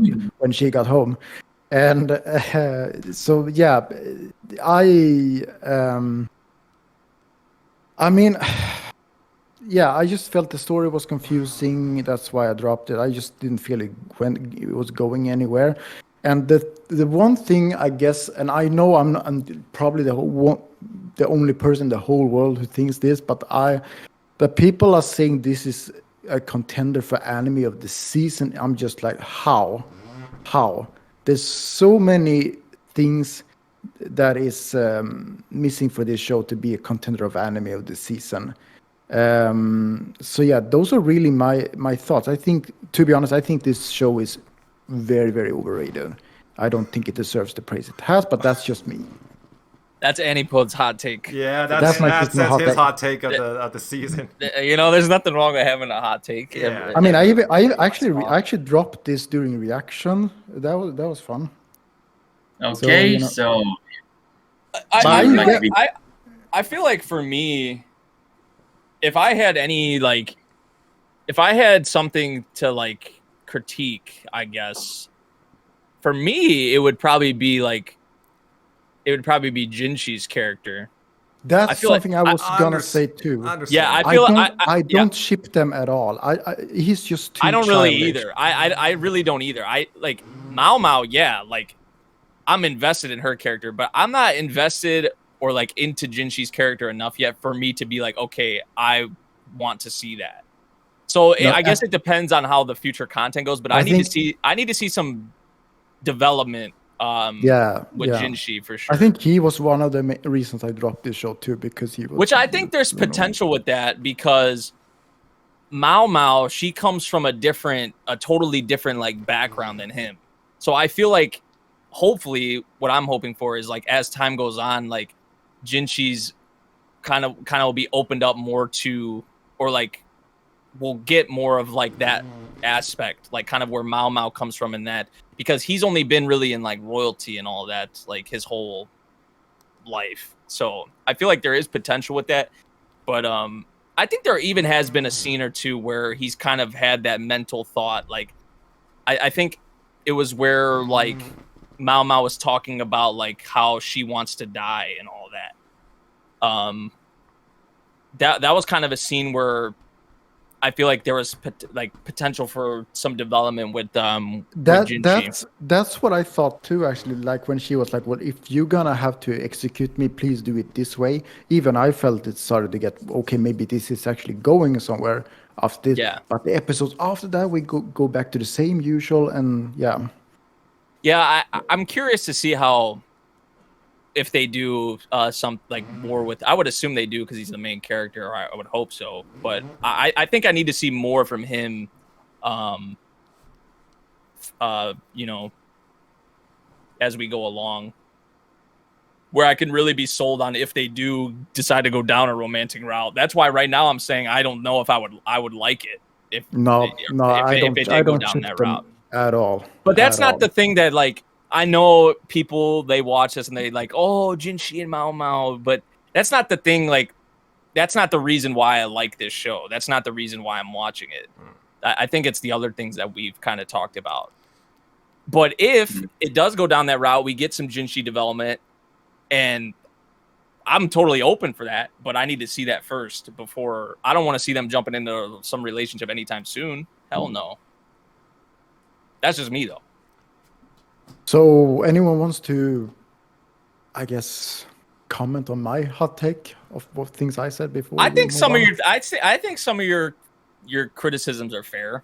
I mean, I feel like, yeah, a lot of the stuff with like the royalty, the emperor, and like a lot of the stuff, like, I'm not gonna sit here and act like I took all of it in 100%, like that it all makes sense to me. But that's the thing, though. If you're confused with the show, it's hard to get into and actually enjoy it fully. That's the problem. Yeah, I feel like that's kind of something that's different for everyone. I wouldn't say I'm generally confused. Like I would say there's like there's certain things where I'll have to go back and, you know, like not on the first watch, I'll just be like, okay, that kind of just went over my head. Like there's certain things like, yeah, you may have to look more into if you really care enough. But probably, and when you're reacting to the show, like, I didn't really get it every episode. Yeah, it's not like in a reaction you can like, I guess depending on how you format it, like you can't just like go back and because it can mess up your timer, it can mess up like whatever the heck. You just don't want to deal with the hassle like editing all that or whatever. But I get some of your criticisms. I feel like you're not like the only one who probably feels that way. It feels that way. Right now, yeah, but like there's no way that even outside of this, like other friends that I have, one that I didn't even introduce this show to, introduced it to me. Oh, this is such a good show, and I'm like, yeah, I dropped this show. I mean, 300 people have dropped it on. That's just on Annie list. So I mean, there's some people that probably have some agreement. Yeah. Okay, so I mean, to be honest, I would love to cook you right now, but I got better anime to cook you from. But yeah, I'm just happy that the Rusation is here.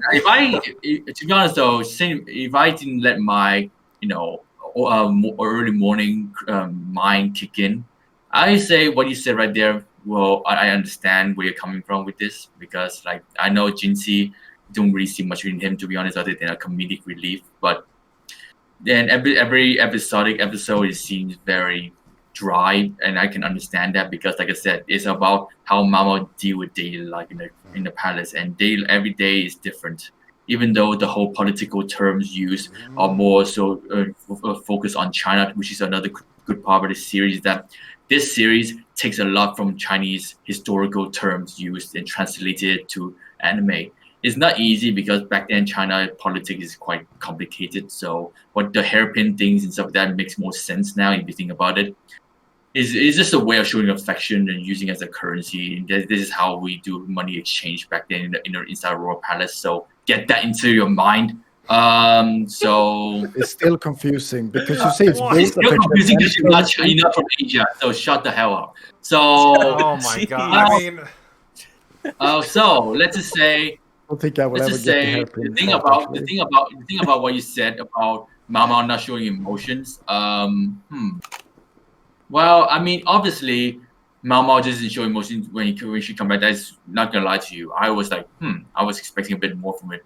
But if you go back to what Mama has been like from the start of the season, she is not one of those typical generic heroine characters. She is brought up different. She's learned to control her feelings from her father, and I'm pretty sure her father taught her how to control feelings, even though it wasn't showed or in the flashback and stuff.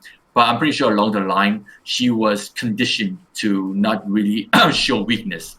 Yeah. I mean, she was raised in the pleasure district thing. Exactly.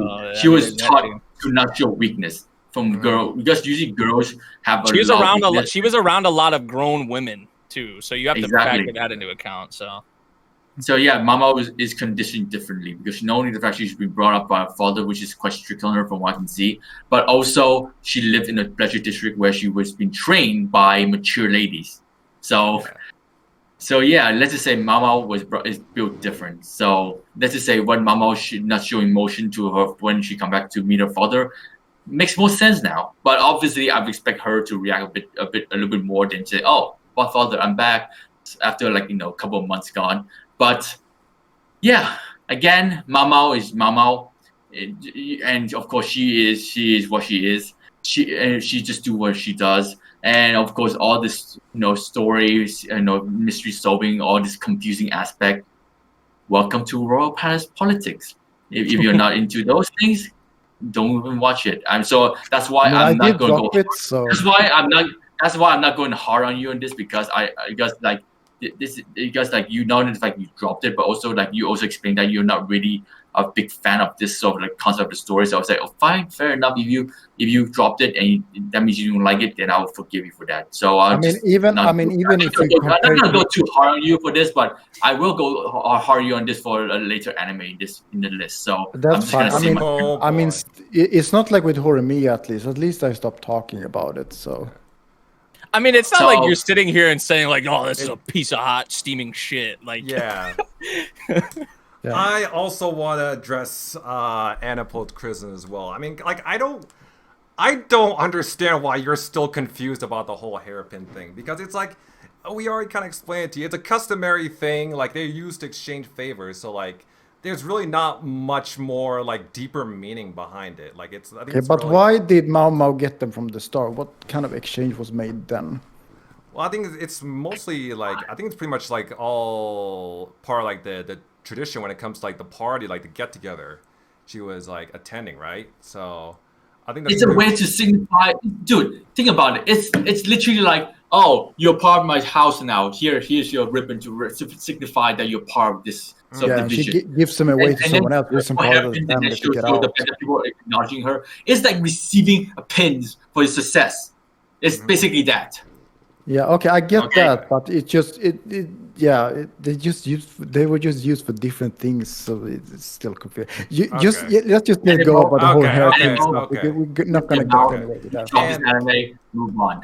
Okay, and another thing I want to say is I think you were also confused about how the father didn't react when he saw Mao again. Yes, I think there was some mystery behind it. Of course, even I saw that, but I was expecting a little bit more. It was actually, I think one of the reasons was actually revealed after you dropped it, because after in the episode, I believe after you dropped it, it was revealed that the father actually was involved in the palace like in the past. Like he was like one of like the doctors, and he was actually involved in like one of the he got concubine's kicked birth. out. Yeah, but he Yeah. got kicked out. So if you look at it that way, when he saw Mao Mao again, I guess like when he didn't like see her for like months, I think there's some part of him that understands what exactly happened to her. Like I'm sure he's already familiar with the process when it comes to the royal palace and how servants and like people on the lower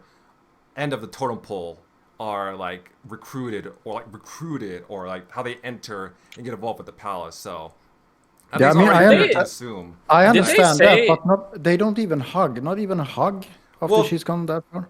I think I mean I guess I can see. Did they say how long? Did they say how long? I think it was like a few how long- months, maybe like 3 months or Okay. something.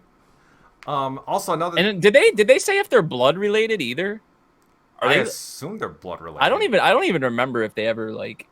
I would assume they're blood related. I mean, also, I mean, yeah, I understand. Like, yeah, they probably. I mean, yeah, I understand. Like, yeah, I'm sure a hug would be better, but I mean, I think for a situation like that, it's better to just like you wanna when you return home, it needs to feel like you've never left it. Like it needs to feel like. Nothing drastic happened. Like she doesn't want. I'm sure like all the sentimentality wouldn't quite fit the scene as well. Like she wants to just like talk to her father. Spend time with him like good old times. So I think Yeah, that's probably why. everyone's relationship is different with their Yeah. family, I guess. Yeah, exactly. And Right. yeah, I mean, like I understand. I understand why you wouldn't be too into it, but it's like when you say like when I ask you, what's confusing about it, and you said, "Oh, I can't even explain because I'm too confused to explain what confuses But me." that was the truth. Yeah, though. that's. I mean, you can't blame the others for like roasting you for that.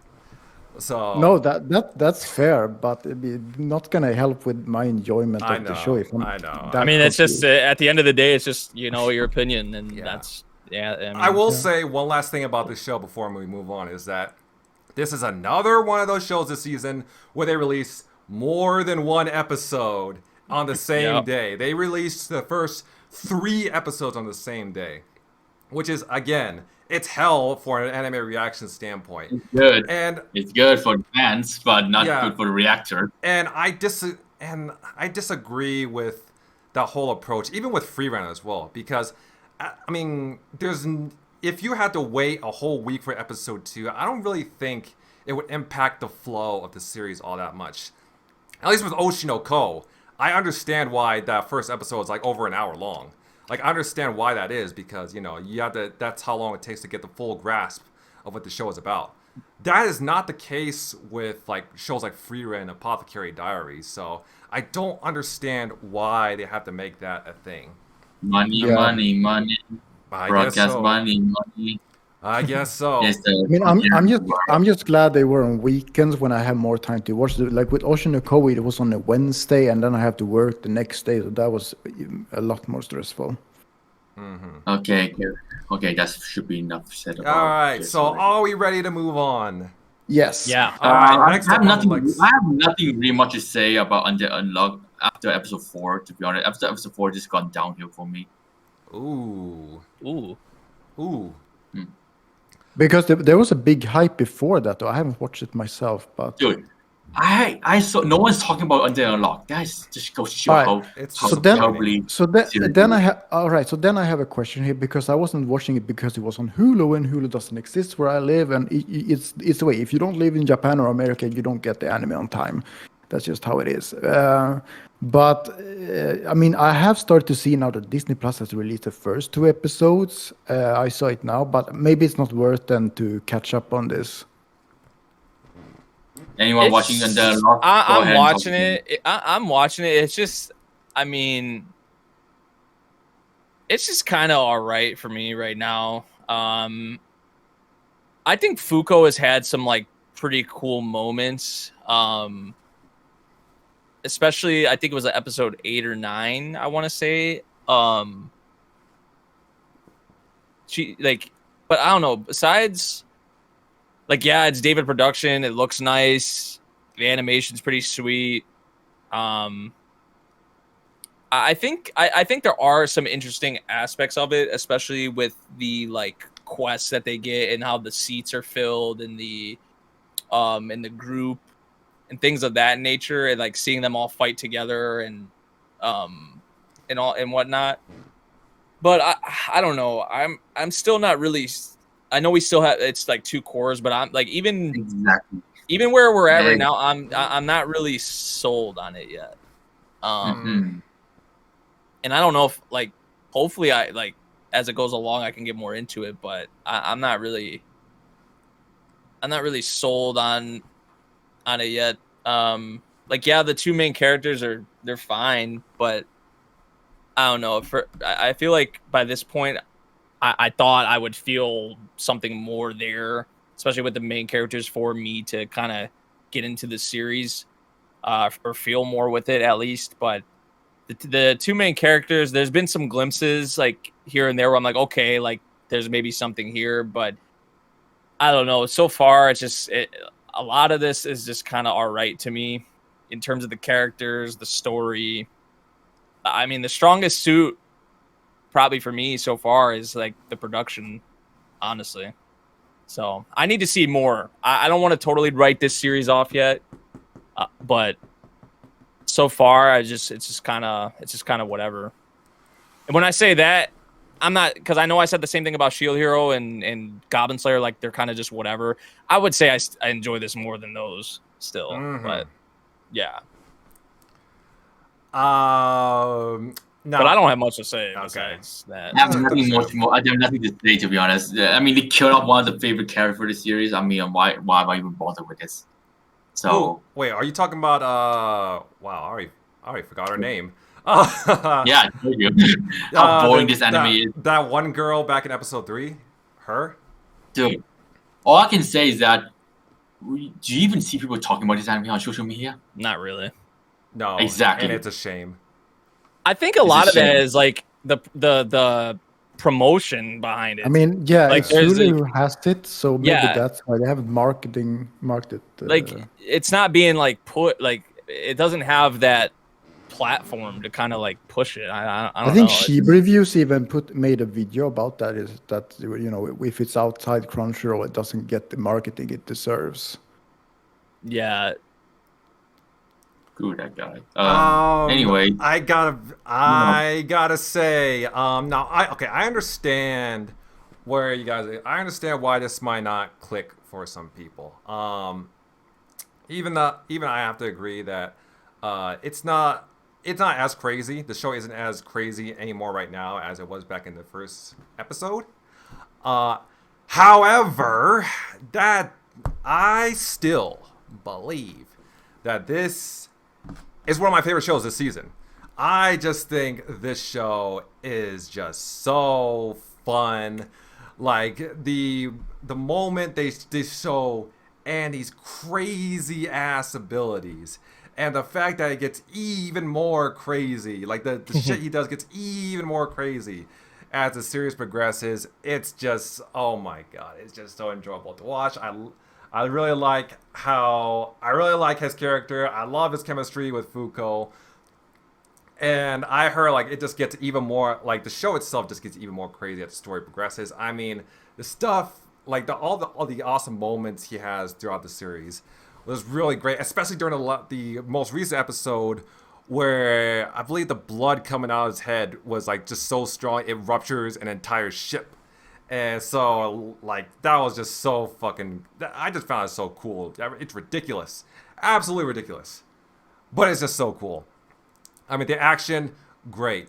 The chemistry between Fuko and Andy, great. It even got some surprisingly, like, wholesome moments, like, some sad moments as well. Like, especially during the whole like, the whole zombie arc and the zombie all the stuff bride. with Victor.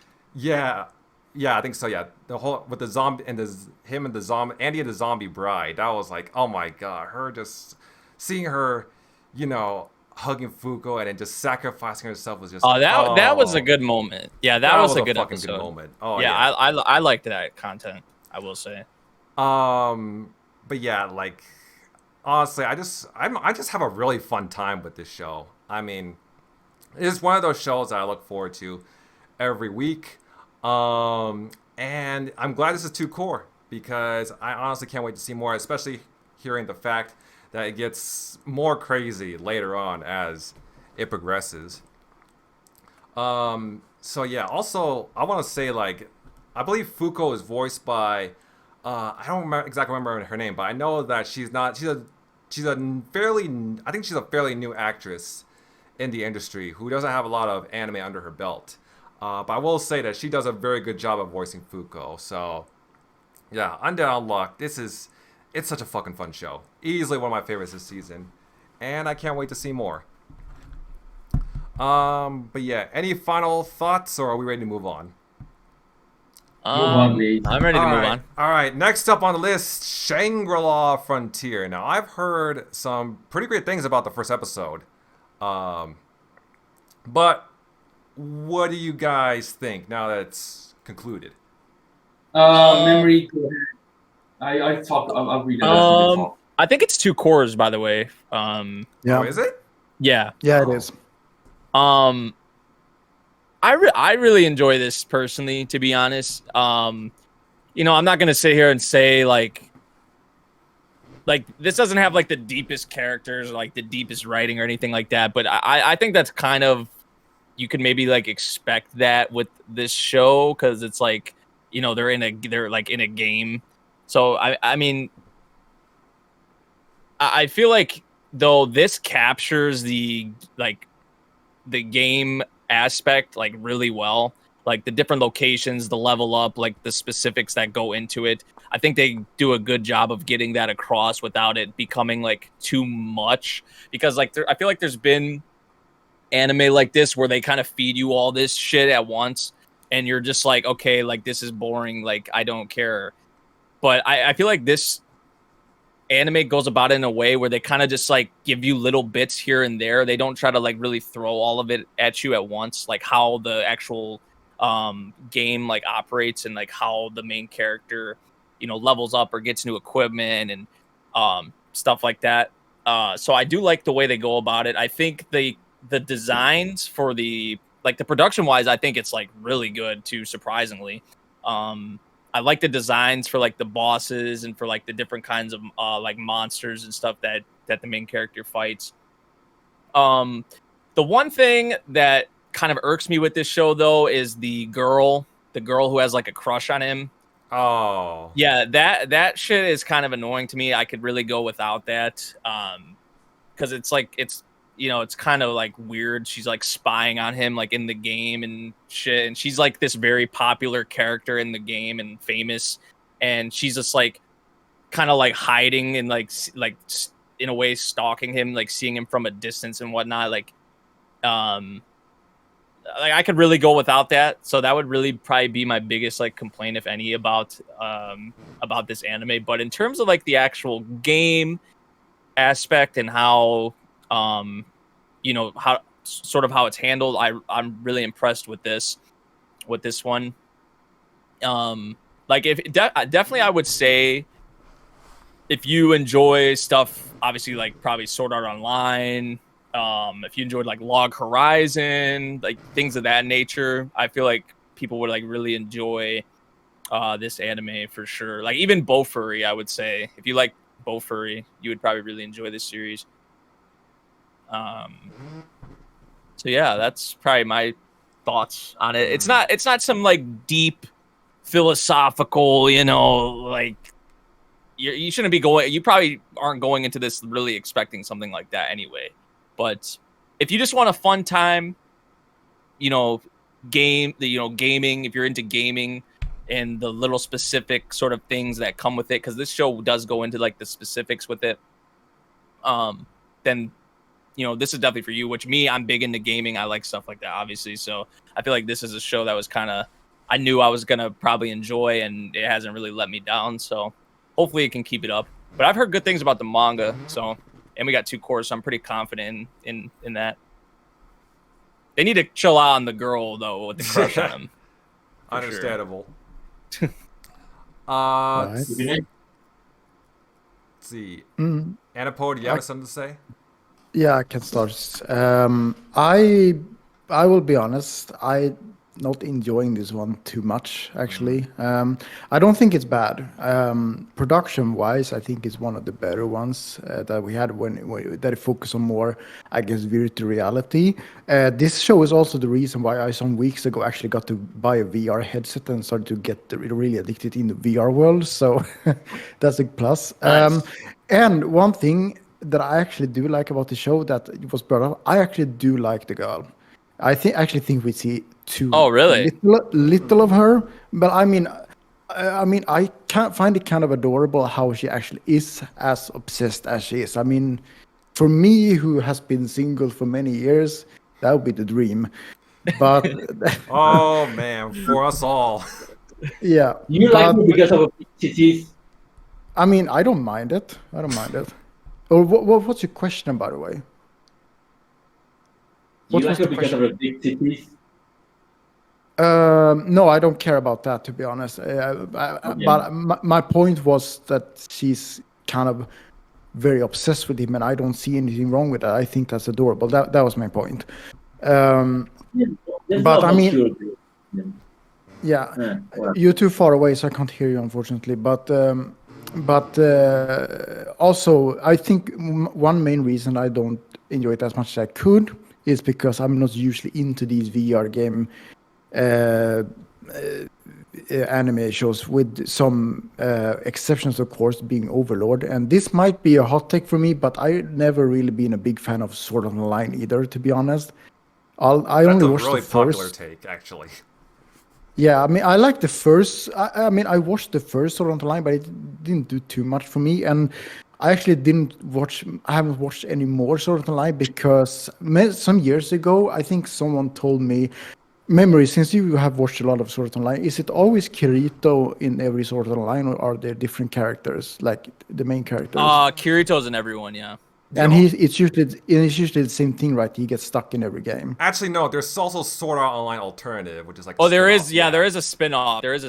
But in like the main series, like SAO, like yeah, Kirito's and everything. Yeah, because I think someone said many years ago, like, oh well, he should have learned from the first game. You know, why is he always getting stuck in these games? Yeah, I've never really been that big a fan of Sword Art Online, I think that's really it. Like, this is just not my genre, so it doesn't necessarily mean that the anime itself is bad. I don't really have any other comments or so. So I actually at first wasn't planning on watching this, but recently I did watch the first 4 episodes because I did hear so many great things about the first episode, and for me, it's fine so far. Like, I mean, I do like the game references. I do enjoy the game references. I can tell like the author is like into gaming because there's a lot of references and like terminology that I recognize and understand. And I can tell like they're probably fairly like deep into the gaming culture. Yeah, the main character, he's okay. He's pretty cool. The action's pretty good as well. However, since I am a gamer myself, I just can't help to be more critical when it comes to the gaming stuff happening in this series. Like even though I don't play a lot of RPGs, I have played some. Especially I have played some of the multiplayer like MMORPGs. And I just can't help to be like more critical when it comes to that kind of stuff. And in fact, there are a couple of things that I have to criticize this show for. First of all, the main character often walks around wearing no armor, nothing but his underwear, like his shorts.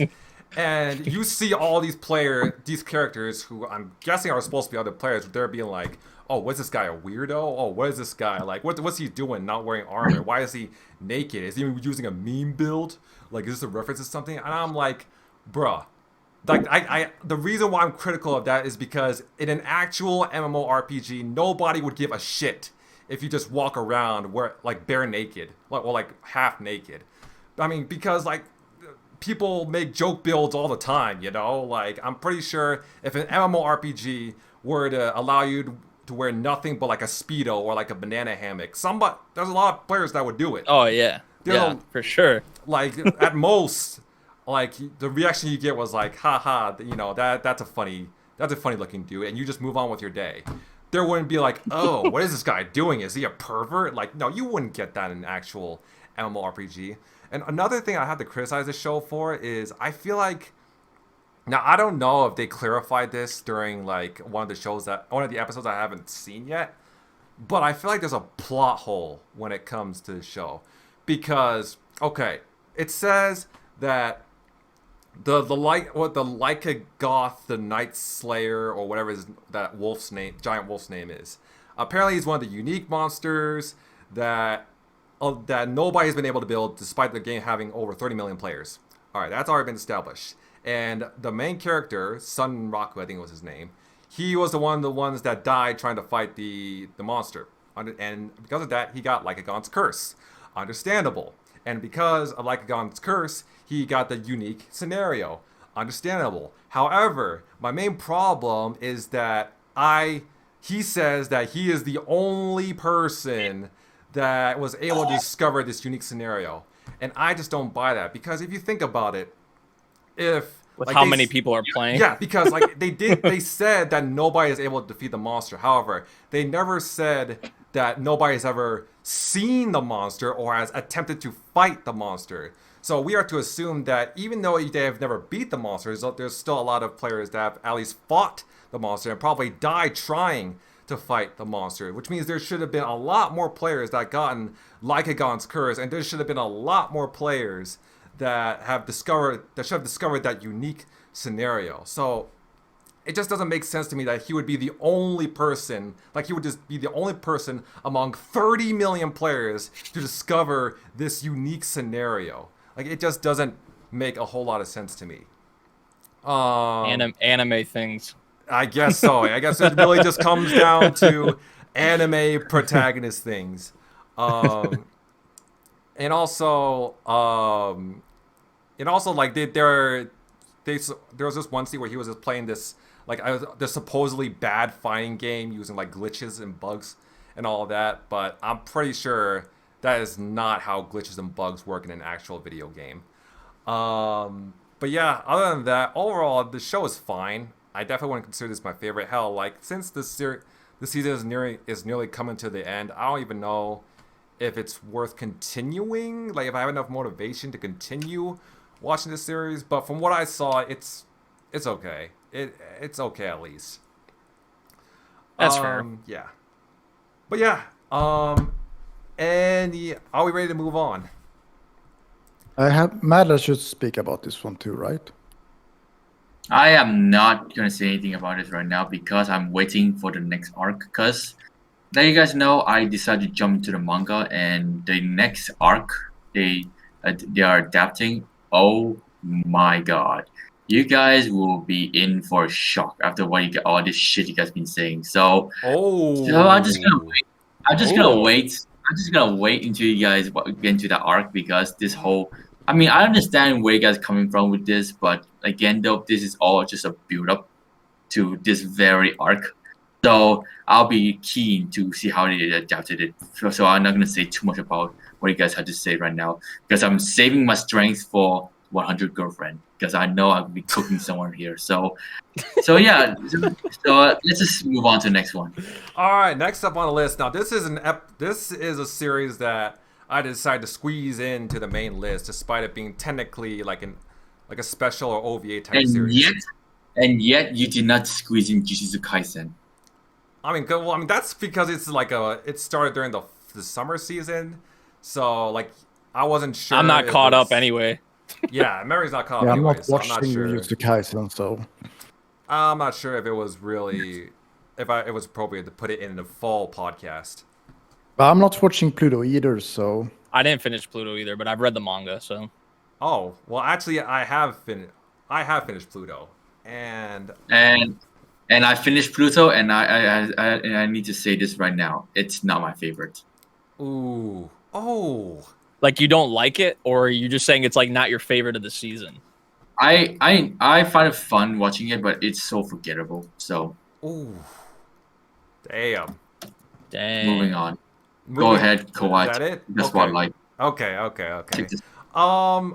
Yeah, this anime actually surprised me because this is like a really like dark. This is like basically a dark Astro Boy series, and going into this, I wasn't too sure about watching this because I don't think I've ever watched an Astro Boy anime or movie. However, luckily for this series, I was still able to understand everything just fine. You don't have to have any prior exactly like knowledge really. I mean, it is nice that you finally see like a lot of these recognizable characters like Astro Boy / Adam, as he's named in Japan, as well as Dr. Tenma, Ochanamizu, Uran. I actually did have to look up I actually did look up Astro Boy characters to see if they would appear in the Pluto anime. And when they did, I was like, oh, yeah, I know this character. I just looked him up on Google. But yeah, other than that, Pluto is a surprisingly good series. I mean, because it really, it is like a darker, grittier take on Astro Boy, but it works because the action's great. It's very character driven. It really deals with like the issues when it comes to like mortality, and then like hatred, and then like I guess like wanting to do something more besides being like a tool for violence and all of that. It plays with the idea of it really does play with the idea of robots coexisting in human society. You see robots, raising their own families, being parents.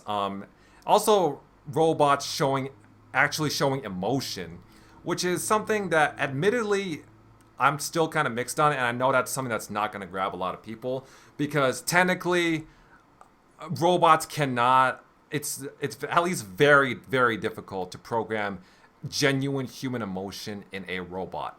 So yeah, I'm kind of mixed on that. But on one hand, I don't like it for that aspect, but at the same time, I do think the emotional moments in this series do hit pretty hard. But yeah, it's very also like there's a lot of great likable characters as well. Not just the veteran Astro Boy characters, but you got the Europol detective by name of Geshit.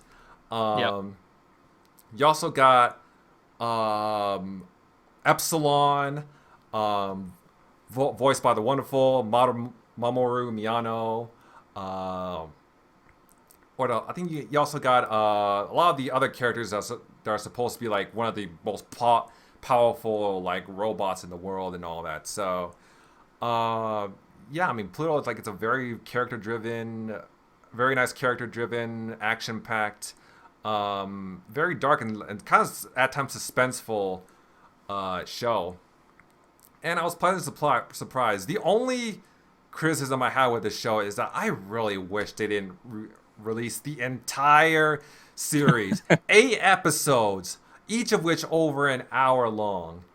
I really wish they didn't do that because it legit took me over a month to finish the series because an hour episode is a big commitment. I felt that big commitment with the first episode of Oshinoko.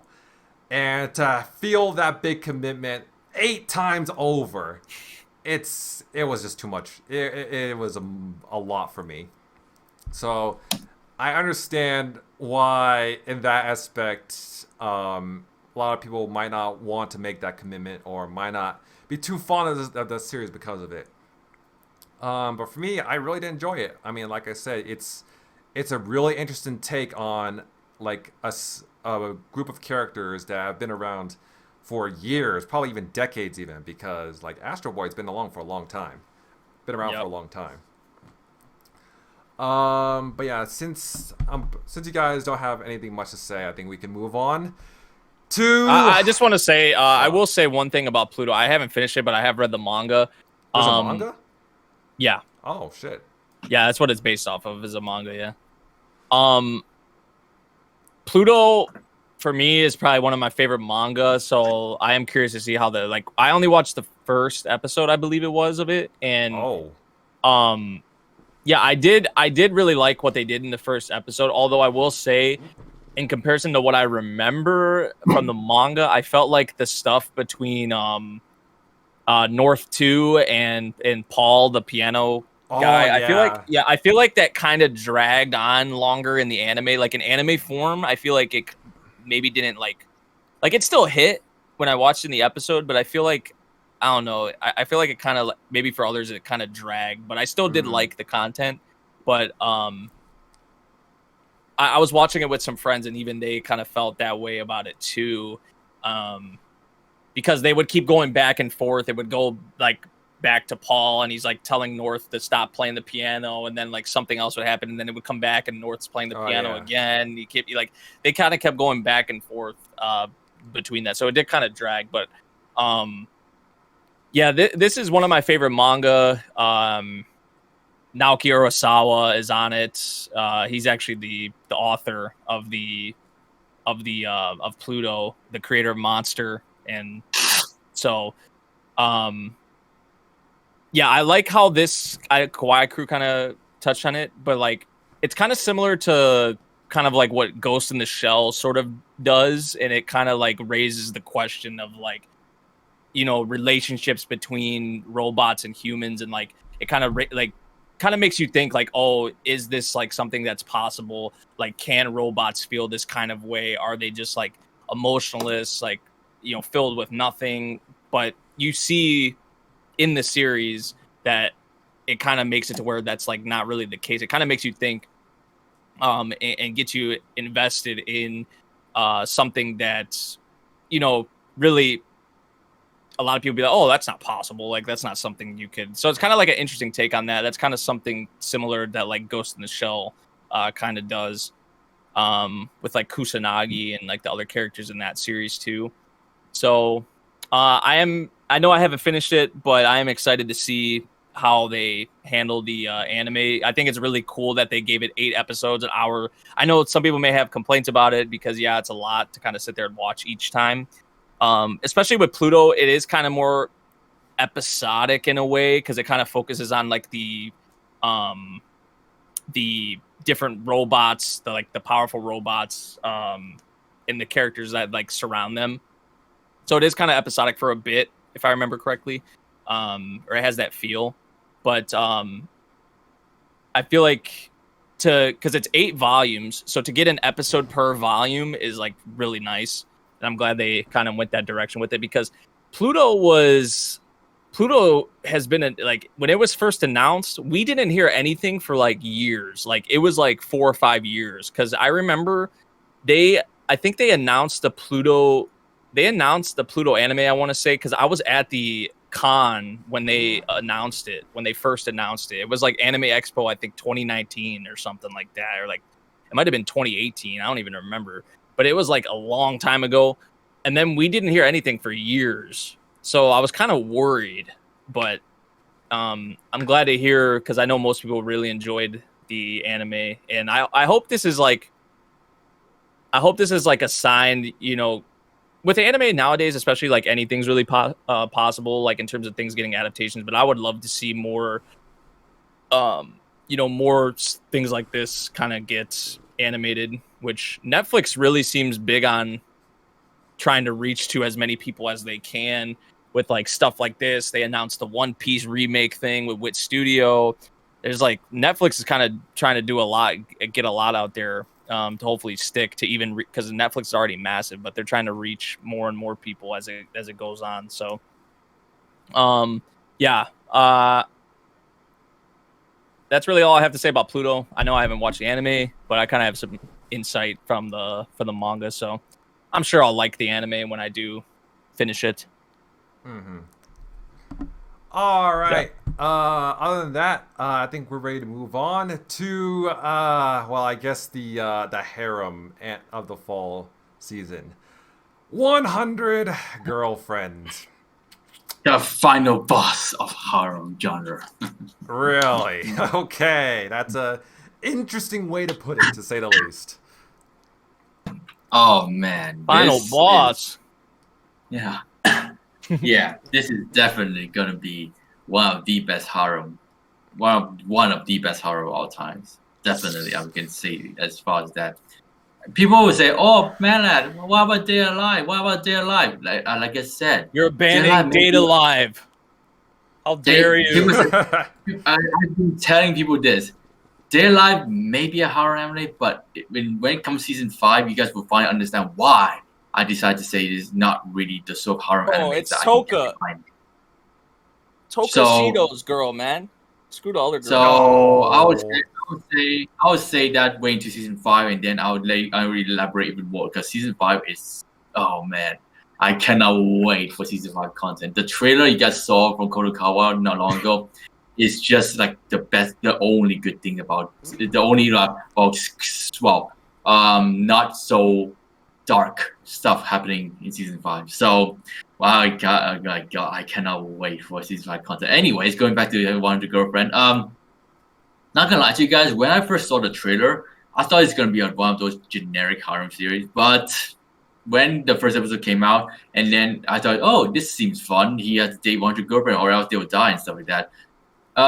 Things got interesting around episode 4 when he goes about to be very chat to help the other girls to overcome their issues, dealing with their own personal issues, and of course Chataro, we call him Chataro. He go about to like really help the girl overcome their emotional support and of course giving them the love they deserve. Because in a harem series you can only choose one girl, but in this series Rentaro have to please all the girls. All the girls are number 1 to him. No number 2, no number 3, no number 4. All of them are number 1 to it, and he had to find ways to balance it out, and he did a fantastic job with it. Even though the girls weren't too happy at first, especially the first 2 girls, but as the series progresses, you can see the girls start to see each other like family. You see them like not just like a rival, but it's more like there to support each other in order to make sure Rentaro remains happy.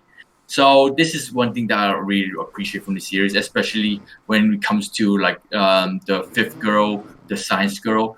At first, I never liked her, but then when you understand her situation a bit more, and Rentaro, helping her overcome this issue that she's having trouble with, you can already start to see the key greatness of Rentaro, where he was able to adapt, understand, and read the mood, and able to respond to the girl's needs quickly. And yeah, even though the science girl still not my favorite, but she caused an incident, and when the incident is basically what really sets the tune for the story, to really test Rentaro how he responds to the girl when they became kissing zombies. He allowed the girls to kiss him, but able to find ways to help them, not to damage themselves even more. So that goes to show how caring he is when it comes to the girls. He is a chat for able to read moods and understand the situation quickly, and able to make sure all girls are happy. As much as it really hurts him to go so far and do something crazy, but in the end though, Rentaro is Rentaro. Even yes, we all have to talk about the mommy, man. We all have to talk about Hahari. Well, yeah. I'm not really on board with it just yet. But, I am. Fuck yeah. But let's just say that's just me saying for the episode 10 and 11. But when the final episode, when you understand her pain even more, and her ghost husband coming in to tell Rentaro to protect him and stuff like that, I said, yeah, you know what? Maybe the mommy do deserve Rentaro. Maybe a 29 years old dating a 16 years old is a common thing now. Oh my god! But still, but yeah, Milf, like to say, Milf for the win. Harry, man. Like, you gotta have something spicy to add to the story, and you gotta have a mommy eventually, a MILF, getting to the story, really spice things up. I mean, if you want to get people reading, you have to do something like this. So I don't blame the author for doing it, because eventually he'll run out of girls to write. So I mean, yeah, that's 100. We already have a glimpse of what the next 4 girls will be, even although my subscriber told me we have 5 girls actually being revealed. But Yeah, I mean, obviously Rentaro have to date all 100 girlfriend, but I'm quite curious to see whether he'll reach his limit to how much girl he can date and please. But from what I can see from the first 5 girls, I'm quite confident that he's able to adapt to individual girls' needs and able to help them overcome their problem. And definitely, you can say how he handled Hakari situation is very typical of Rentaro, rescuing her and of course going as far as seducing the mother with his charm.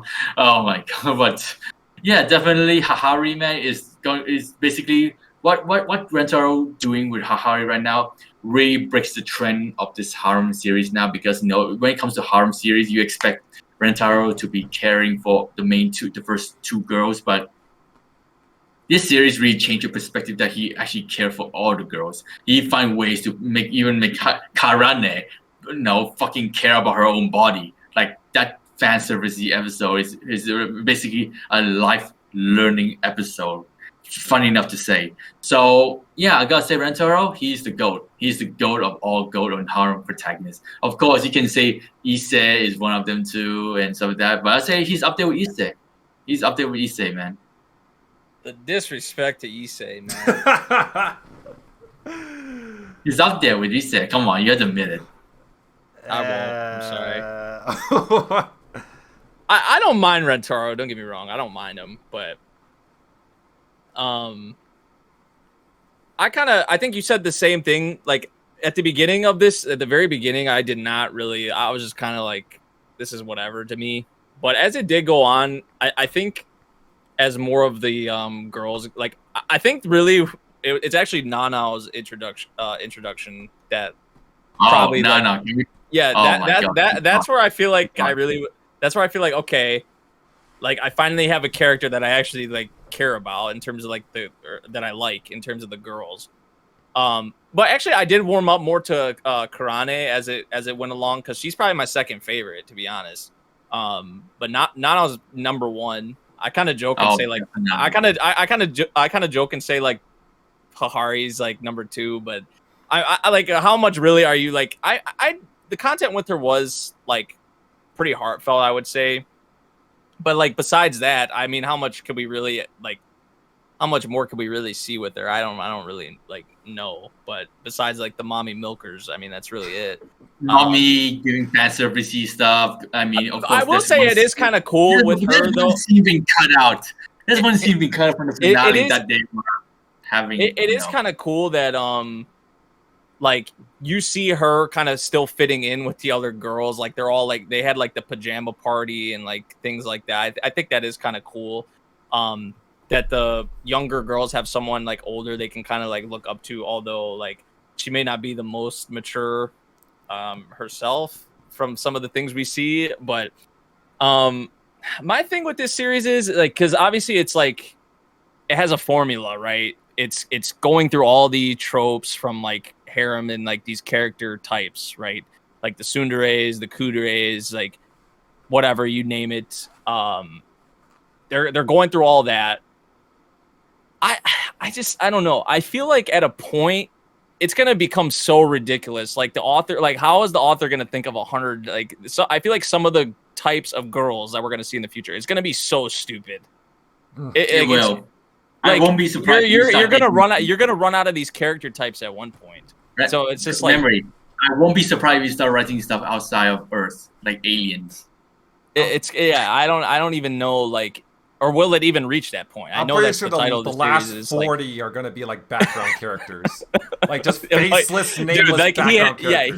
he has to do something like that. Like the author does. I feel. I mean, like he had planned from the start. 100 girlfriends. Yeah, like that. He see like the author. What did I get myself into here? Yeah, the author seems really.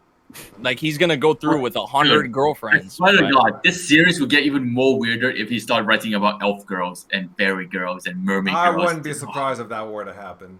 I mean, oh my God! Like what? Like we haven't got like what? We haven't got a childhood friend, right? We haven't got like a childhood friend. That's true. We have no childhood friend. He's been cursed by having no chattiness. But he could. No, but there's gonna be something like that.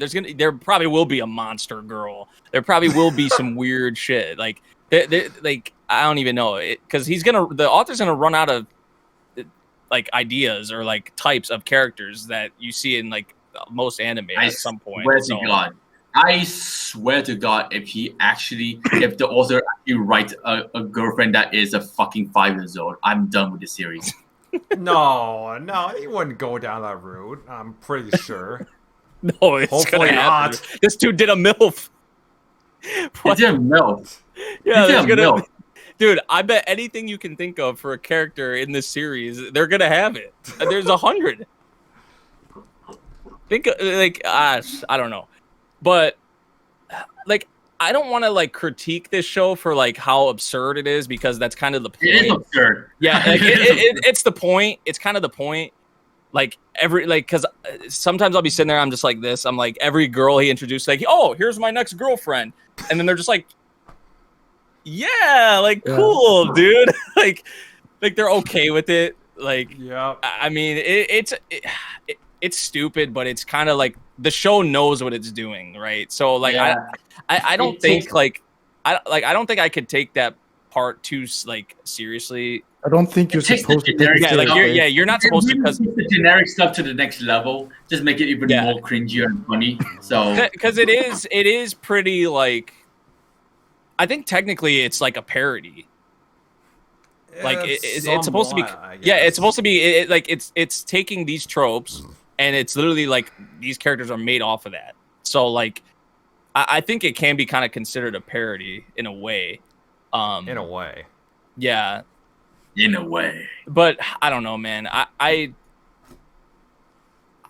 like it more than how I felt towards the beginning, but I'm still like I have a fun time watching this, but it's just something like with a series like this, it can only be so like high rated for me. I feel like there's just kind of like a limit or a thing I reach where I'm just like, I can't go any higher than this because it's like, yeah, it's a harem series at the end of the day, but I don't know. I'll need to see more characters like Nanao, you know, like character, at least in terms of how I feel about the character that, you know, I'll need to see more of those introduced as it goes along because out of the characters introduced so far, I mean, they're just kind of like all right to me besides like Nanao and maybe Kurane because I did like her more as actually surprisingly because I typically like there are some tsundere characters I like, but typically, you know, I wasn't expecting to like her, you know, as much as I did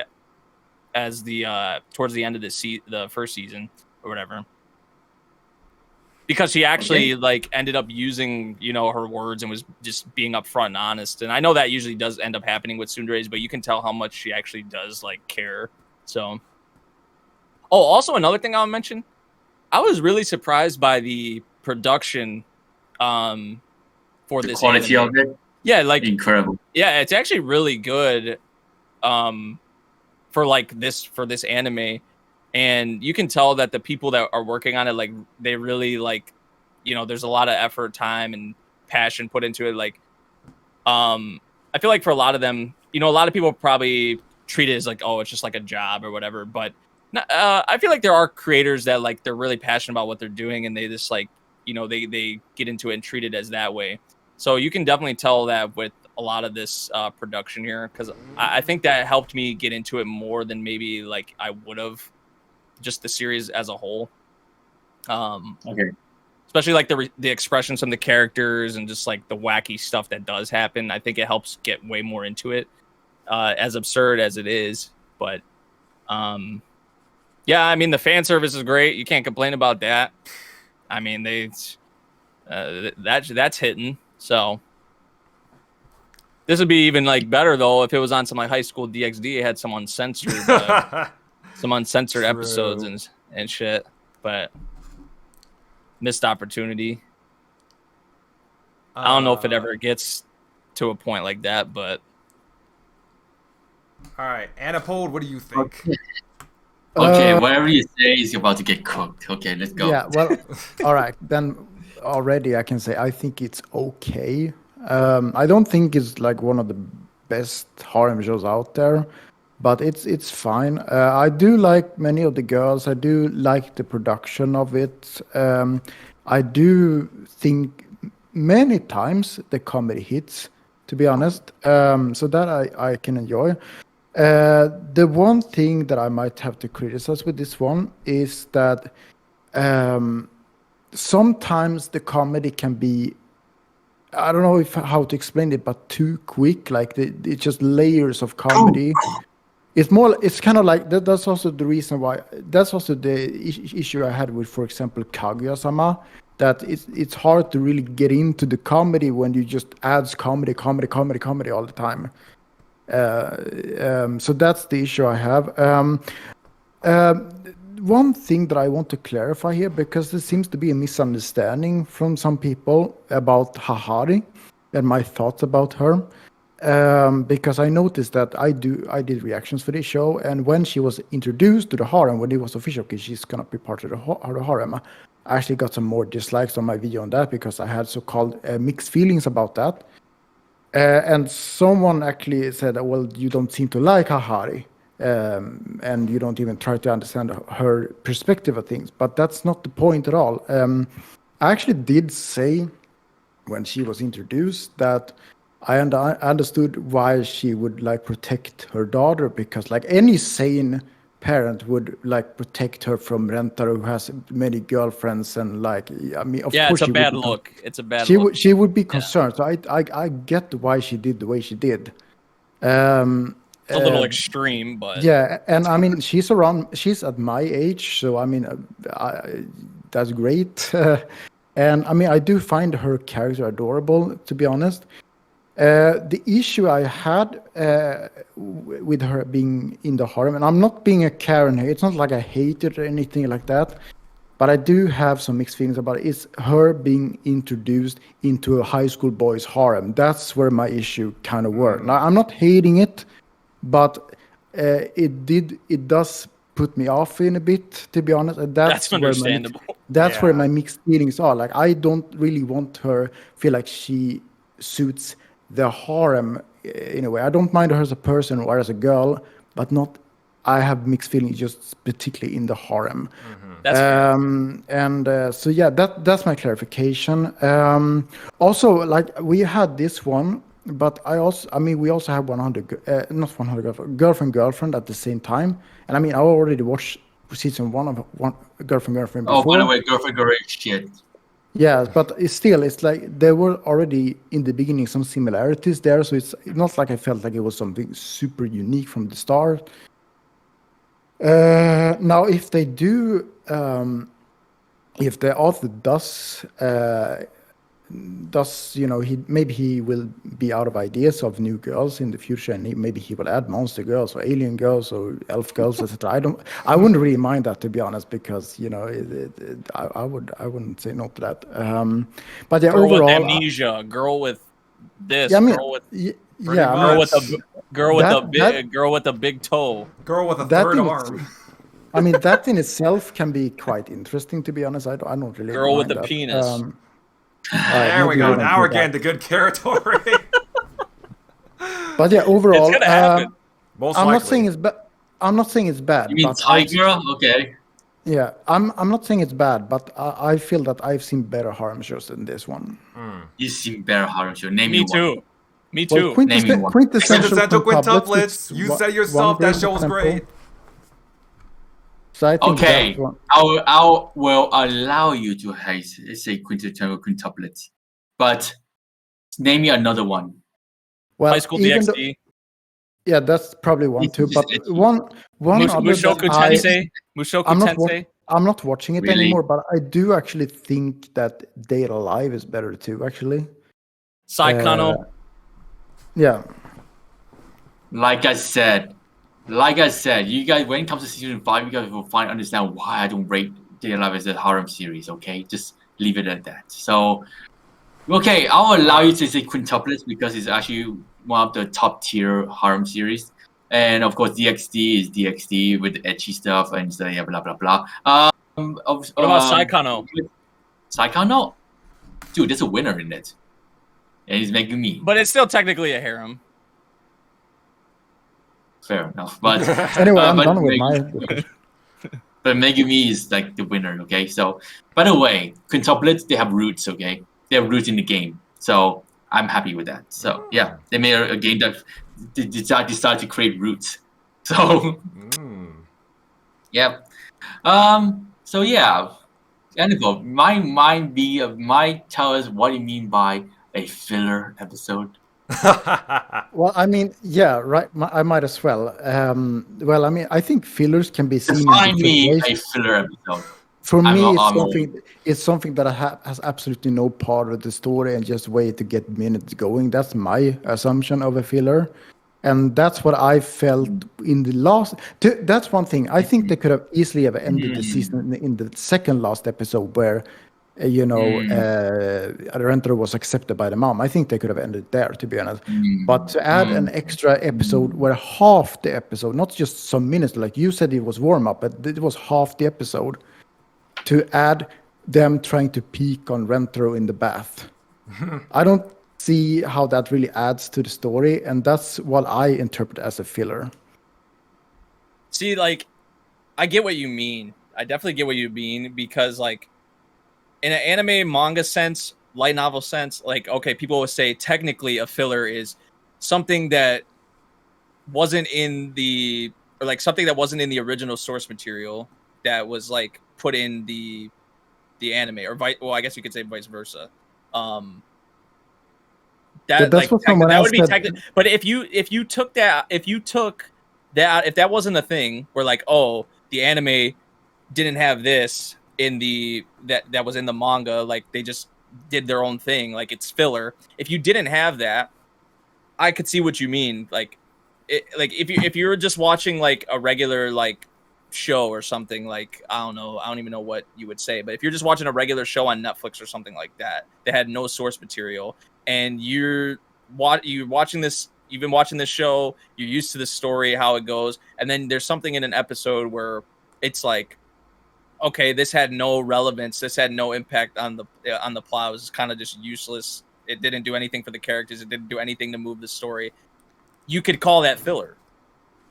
Like, I get what you mean by that, but like people in this space are gonna technically tell you like, oh, it's not filler because that has to do with the source material, it was in the source material, it was in the episode, so technically it's not filler. Okay, so But maybe it's like a technical thing. Okay, so maybe I misinterpreted big time. That's true. I can accept that. Yeah. But my point is still. I think what you would just say is this, like, it's unnecessary. It was unnecessary. Yeah. Like, yeah. Just say that. Why call it filler? Well, that's like, that was my interpretation of what a filler was. If I misunderstood that's my fault. So we clarify this stuff isn't okay. But my point was that it was unnecessary. Okay. Yeah. What do you mean by is it unnecessary? Because it doesn't do anything on the story. Dude, we haven't really seen a lot of Hahari's good side, and we only saw her bad side. And to compensate for a bad side, you have to do something like that. I mean, and yes, I get it. I get what you're trying to say in terms of unnecessary build up in terms of seeing peeping and stuff like that. But that is all because she is that sort of person after all. She was disguising herself for being a horrible mother to protect Hakari. She never really showed that good side of her. Well, not her horny side of her, I would say in this case, because she was trying to be strong.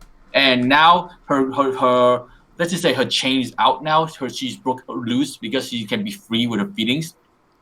This is what she is, and we need to see that for ourselves, how horny she is as a mother. And because she's Hakari's mother. Hakari is literally born through in vitro style. She did not have sex. She was born through in vitro. So let's just say Hakari is more so like a clone to her now. She's not a daughter. She's a literal clone. So yeah, let's just say we haven't really seen that side of the mom since she was introduced, and what the author is doing right here is telling us that you think Hakari is bad enough, you haven't seen the mom, and the mom displayed that tendency like the daughter, and that is basically allowed the fan to really see this side of her that we don't see since she was introduced. And that was necessary for the finale because you're just gonna end off the season and say, "Oh, Rentaro, I'm gonna miss you," and she bought up the school. where's the build up to that? You had to at least show the fact that she has something going on during the time in the mansion, leading on to the father, and then closing up with that. Now that flows better. The author here wants us to see this side of Hahari that we haven't seen yet. And the fact that he's calling it unnecessary, I see it is really necessary. Because if they were just to jump right into the end saying that she bought the school because she loved Rentaro so much, where's the build up to it? Where is the build up to it? So I would say what the author did was enough to convince us that Hahari is indeed a horny mommy. Okay. So, and that is the best setting point we can have for her character, and now we can move on to different characters now, not rather than she's just a plain mommy. All right, I get what you mean, but here's my view of it though, because you said it's because we only saw her bad side, but the thing is that I've never seen her as a bad character. In fact, from the start, I've actually understood her why she was doing it. So I've never seen her as a bad. That's why I feel that in the last episode I didn't really feel that affected me much, because I've never seen her as a bad character. And I mean, for me, I would personally, if we're gonna see her in a more positive side, the other option would be to maybe make more of moments for her in the second season then, and she could grow from there instead of just putting it in the last episode. But I get what you're saying. The main thing for me wasn't really her, though. That wasn't really the unnecessary part. The unnecessary part was them trying to peek on Rentaro in the bath. It's part of the plot. That's just typical. Yeah, it's typical harem shit. But like, I don't know why you're complaining. You see this in quintuplets too, okay? Come on. There's a lot of unnecessary shit in just harem anime in general. I mean, yeah, it does, but I don't think I've seen it in the last episode like that in quintuplets. Dude, you have to entertain the crowd in the last episode, and not just some boring finale like Shield Hero, okay? So, so let's just say it was necessary, okay? Of course, I'm not sure whether or not there's some stuff being cut out from the manga or not, because I heard there's some stuff being cut out. But dude, what they did in the finale is what we call it your typical harem ending. You watch enough harem animes to know this, that will have something crazy to end of the season. And you call it unnecessary that they had to peek on Rentaro? Come on, man. You know Hahari is going to do something like that. You know that we're going to have a plotline like that. And of course, when I say bad side, basically for the fan to see her in this, well, for some of the people that don't really judge her just yet, because we only see her being very bossy like mommy. That's what I mean by bad side to her. We want to see this sort of nice side to her. Like all the girls we saw have a nice side. Hakari got her moment. Karen got her moment. Shizuka got her moment. Nano got her moment. The science girl got her moment. But of course, we had to leave out a good impression for Hahari, so we had to do something like this. Okay, so yeah, it is necessary, but we have something like this in the finale to really entertain us, for reminders that we are watching a harem series, not a visual novel root game. All right. I just want to get to my thoughts before I move on. This is gonna be another hot take from me. You want to get roasted? You want to get cooked? Go ahead. Yeah, sure. Nala's just like, step right up. Sure, get used to it. Yeah, I mean, I might as well get cooked for this. So now, even though I posted a lot about this series on Twitter, and I might have seemed to enjoy this series just based on my Twitter posts, I think this is definitely not one of my favorite harems. I find this to be largely unremarkable. Now, I do kind of understand why people would enjoy this. I mean, I do think I like the comedy. In fact, I think a lot of the comedy is. I mean, there are some bits of the comedy that are done pretty well, like all those movie references, like the Shining reference, and you also got the references to Mission Impossible and all that. I think I really got a kick out of that. And I do understand why people like Rentaro. I do think that a lot of the stuff he does for the girls, the way he's willing to go above and beyond for some of these girls, is admirable. And I do like some of the characters, like Nano, and all that, and of course fan service. I can't really complain about that. Oh yeah. However, the one of the things I had to criticize is that, I mean, I remember when I first watched the first episode of this series, I thought for sure that this was going to be leaning more towards the parody aspect. I thought this was going to be full on parody of like harem high school shows. I mean, that's kind of what the first 2 episodes came across as. And then I remember once we got to the 3rd episode and things started to get more serious surrounding Shizuka, I was like, wait, what the hell? I mean, this is weird. I mean, what happened to where's the comedy? And then as the show went on, I realized that, oh shit, this is not exactly the full-on harem parody I was predicting. Now, and to be honest, I mean, I wouldn't say I was disappointed by that, but I mean, I kind of felt it would have been better if it leaned more towards the parody aspect, because I mean, because since this is kind of leaning towards more of a more serious harem anime, then I'm gonna have to judge it for what it is and call it not the best harem, to say, and that's putting it lightly. I mean, because like the cliches in the show, I mean, I guess I understand why they're there, but like if we're gonna judge this as like not a full-on parody, then I really do wish they could have done more with these cliches and more with these characters than what we got.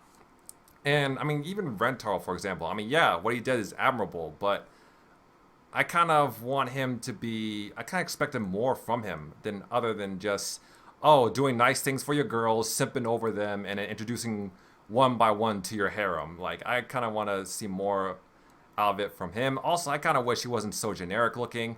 Also with the girls as well, it's like we've seen these archetypes many times before. We've seen the passionate girl with big boobs. We've seen the violent tsundere. We've seen the shy loli. We've seen the kudere. I mean, we've seen that done better in other types of shows. And I know you guys like Karane, but I gotta be honest, I can't stand her. She's easily my least favorite character. I never was fully into the whole violence to tsundere trope, and to see it in full swing in this series with not a lot of change to it, I'm sorry, I just don't like it. I'm not a fan of it at all. And then also the whole thing surrounding Hahari. I do think she's attractive. I do think she has good chemistry with Rentaro, but yeah, I mean, I do enjoy chemistry with Rentaro, but I would prefer if it wasn't dipping into the icky territory, since, you know, Rentaro's a minor and she's an adult. But yeah, other than that, I mean, I understand, like I said, I understand why people like it, but I just can't get into it all that much. And that's why, despite there being a season 2 announced, I'm not sure if I want to watch it. That is, of course, just my opinion. I'll still be watching it because I think if anything, for the fan service. I mean, I'm more interested to see the personalities in the upcoming girls, like see what they are like, etc. Understandable. Yeah. So, how do you want to get cooked? Let's see. I prefer medium raw with some seasoning, salt and pepper, and some herbs and spices as well. Cool. Kawaii, I misjudge you as a harem fan. Ooh. I will not want to see you say the same thing to any other harem series. If you dare, then I'll say you're just a hypocrite. Oh. I mean, I said this before. I don't think this to the other harem series that you like. It's literally this 100 Girlfriend is literally harem series times 100, and of course it bring in the humors to a different level. And yes, every girl is a winner. There is no losers. And if you compare to other harem series, there is a loser in the harem series, and usually it's a Cinderella girl. And of course, in this one though, Rental appreciate her, help her get on and stuff like that. So I don't understand where you're saying that. Oh, yeah, this is very generic, and this brings in the similar things to other harem series. Yes, every harem series is gonna have something like this. Okay, get used to it. And this one though, the one thing that stands out from the crowd is that all the girls are being appreciated and not just being clowned on like other series. And of course you can say that, oh yeah, but this harem series had this similar things too. Girlfriend is something similar to it too. Girlfriend is just trash. It's just absolutely garbage. There's nothing good about Girlfriend I can say about it. But this one though, it's because of the curse Rentaro has. He had to find ways to work around it. Girlfriend is just, a boy is just being a complete deluded dickhead. So this one, the Rentaro had to be forced into a situation because he never really had this moment in his life. So he tried his best to bring out the best of him, and he did. So he's basically been tested day in, day out. And the girls just being charmed by him and just needs to find ways to work around with him. And of course, each individual girls have their own tropes and stuff like that. But that's the thing. The author trying to bring out the tropes, but make it even more hilarious. So that is basically what this series is about. And yes, if you don't like it, fair enough. But if I see you say compare this to other harem series, then say, yeah, you're just gonna be a hypocrite for other harem series. Dang. I mean, I did say that I'm not like into like, I'm not the big harem fan that I was like a few years ago. I'm sure if this released like a few years ago, like 2016 to 2017, would probably enjoy this a lot more. But like, I would also probably say the same thing, that harem shows for me is not the same as it used to be. Yeah. That's also a reason. And also one thing when we mentioned quintuplets, for example, and this is one thing that I think is very rare for harem shows overall, is that the guy actually makes a choice. That you almost never see that in harem shows. And I mean, yeah, sure, he chooses everyone, but at the same time, he doesn't make a specific choice. So in that case, I would say it's still kind of similar to other harem shows, actually. You want a winner? I mean, for the story, I think that would make the harem show more interesting. If to see the girls actually have to compete for him, and then he eventually has to make a choice. I prefer that. Yeah, they just don't care. They just say add anyone you want. Yeah, fuck it. Yeah, that's just something that you all mentioned too. Yeah. Like they're just fine with it. Yeah. Oh no! If there's one, They're like, as long as you keep me in here, I'm thankful. pretty much. I'm honored. Pretty much. But if there is one like other positive thing I could say about this series is that at least we get to the kisses with each girl like early on. At least we get to see that. Like, They don't do some like that. Yeah, they don't beat around the bush with exactly. it. At least each girl has their own like romantic moment. It's not like whereas other harem shows they'll take forever. Yeah, to get to that point. So I will applaud the series for that. However, it's still just not a series I'm too crazy about. But yeah, other than that, any final thoughts on the series, or are we ready to move on? I think we can move on. All right, so I'm actually not watching these next few shows, so yeah, you guys can talk about this. Remember to just skip Ron Komodo Hashi and Under Ninja, and yeah, I'll be right back. Okay. Our dating story done. Yeah, I didn't really care for this one. I'm gonna be honest. I had some enjoyment with it. Actually, no, it's not the best romance shows I've seen, of course, but I did think that it had its enjoyment. Now, in the beginning of the show, I felt like big yikes towards when the girl was kind of saying about her past with previous boys, etc. I'm like, Yeah. whoa, ouch. I do appreciate that part, that she changes because of him and actually get to experience some actual real romance. I do appreciate that. The issue that I have with this show might be that it's at many times it's very cringe. Yeah. It's especially his friends. That is just yeah. And but I do like her friend too, Nicole. I think she's she's cool. She's cool. Yeah. But also that one thing also, you at the end, have you watched the last episode? No. Okay. Yeah, okay, I'm not gonna spoil too much, but with how her other friend with the silver hair, how she just changes her mind about one of the characters after he lost weight. That was also okay. So you're more into looks, other rather than than that. personality. Yeah. Wait, is that the same girl? Because I remember there was the one episode where the girl was saying, or there's probably a different girl. Because the one girl in the one episode I remember, she was saying like, "Oh, so you're just like, why are you asking me out right now?" Like, it's the same girl. Okay, that's wild. Then if she, if the dude loses weight and then she's like into him more, then that's kind of crazy.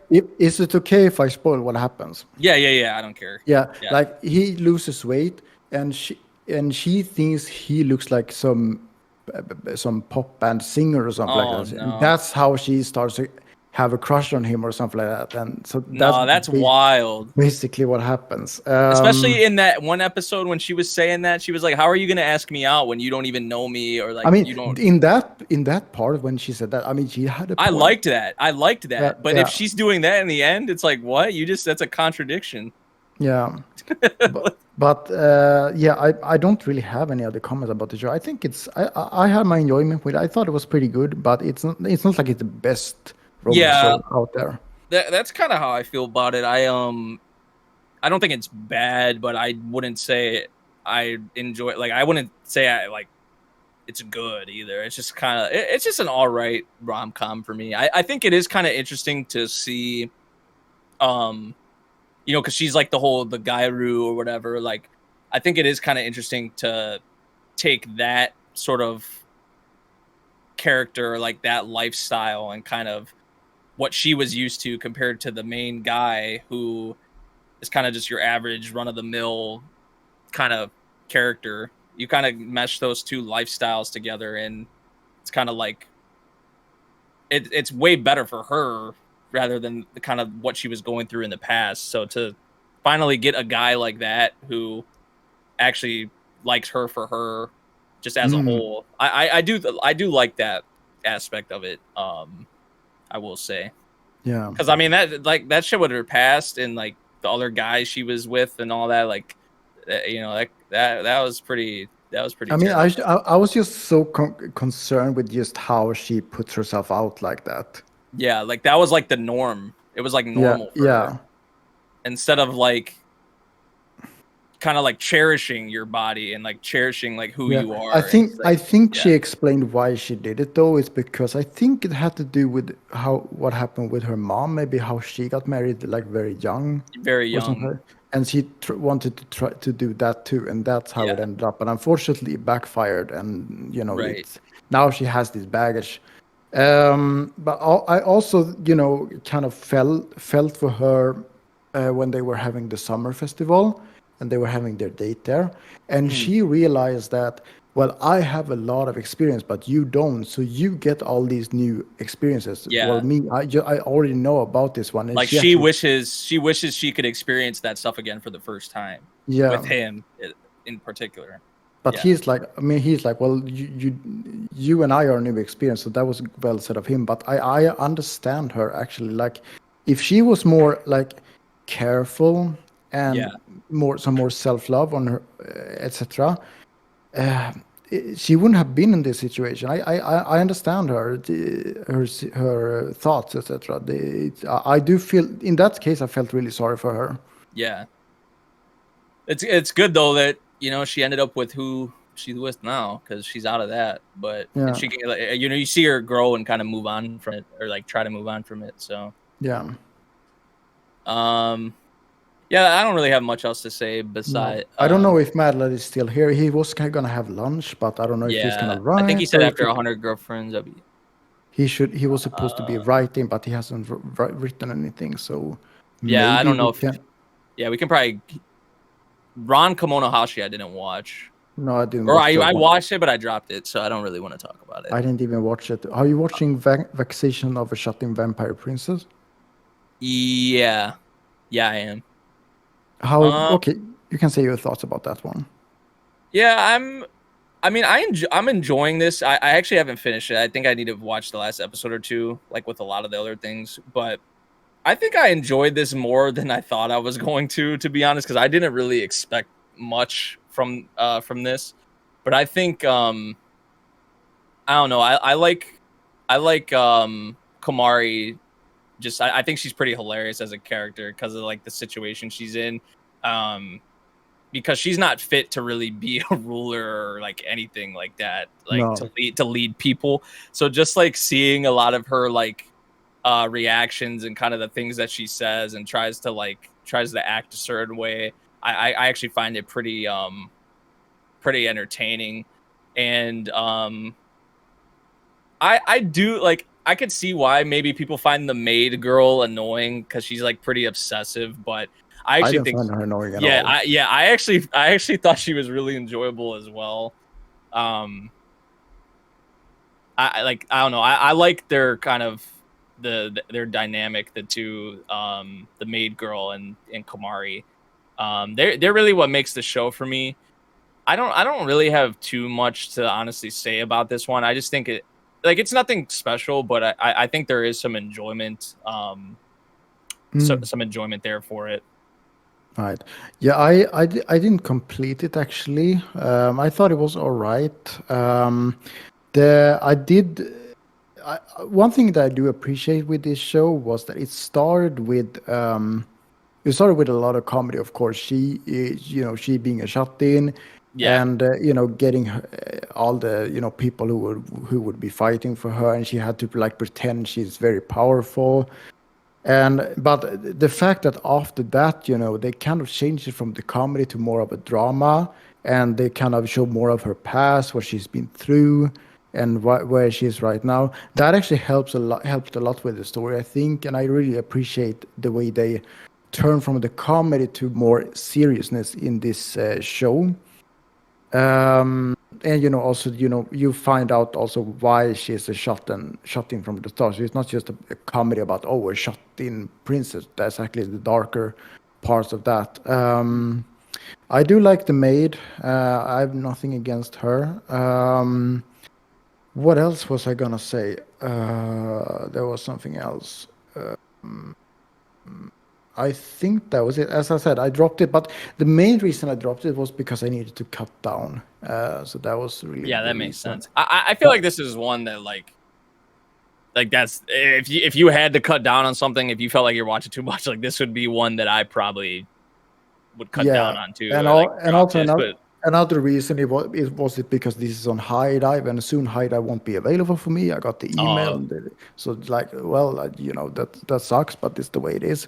Yeah. So we will see what happens with the Dangers of My Heart, because they have that one. But they do. Yep. But that's a problem for the future. I don't really have anything else to say about that one. I think probably Madlad will maybe write afterwards what his thoughts were. Maybe. Yeah, we can go back to it like probably briefly. If Under Ninja, I dropped it. I watched like one episode, I think, or two episodes. I heard it was weird. Oh, what's up, Madlad? Did you watch Vexations of a Shut-In Vampire? Hello? It's mid. It's mid. All right. That's fair. Yeah. Overtake. Overtake. I'm not watching. Yeah. Okay. So, personally, Overtake. Yeah. Overtake. You mean more like overrated? Whoa. I don't see really anyone talking about this one all that crazy though. But tell your thoughts Overtake, about like it. praising it.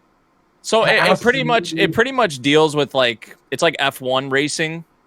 I don't know if you know if you're familiar with like F1 racing or anything like that.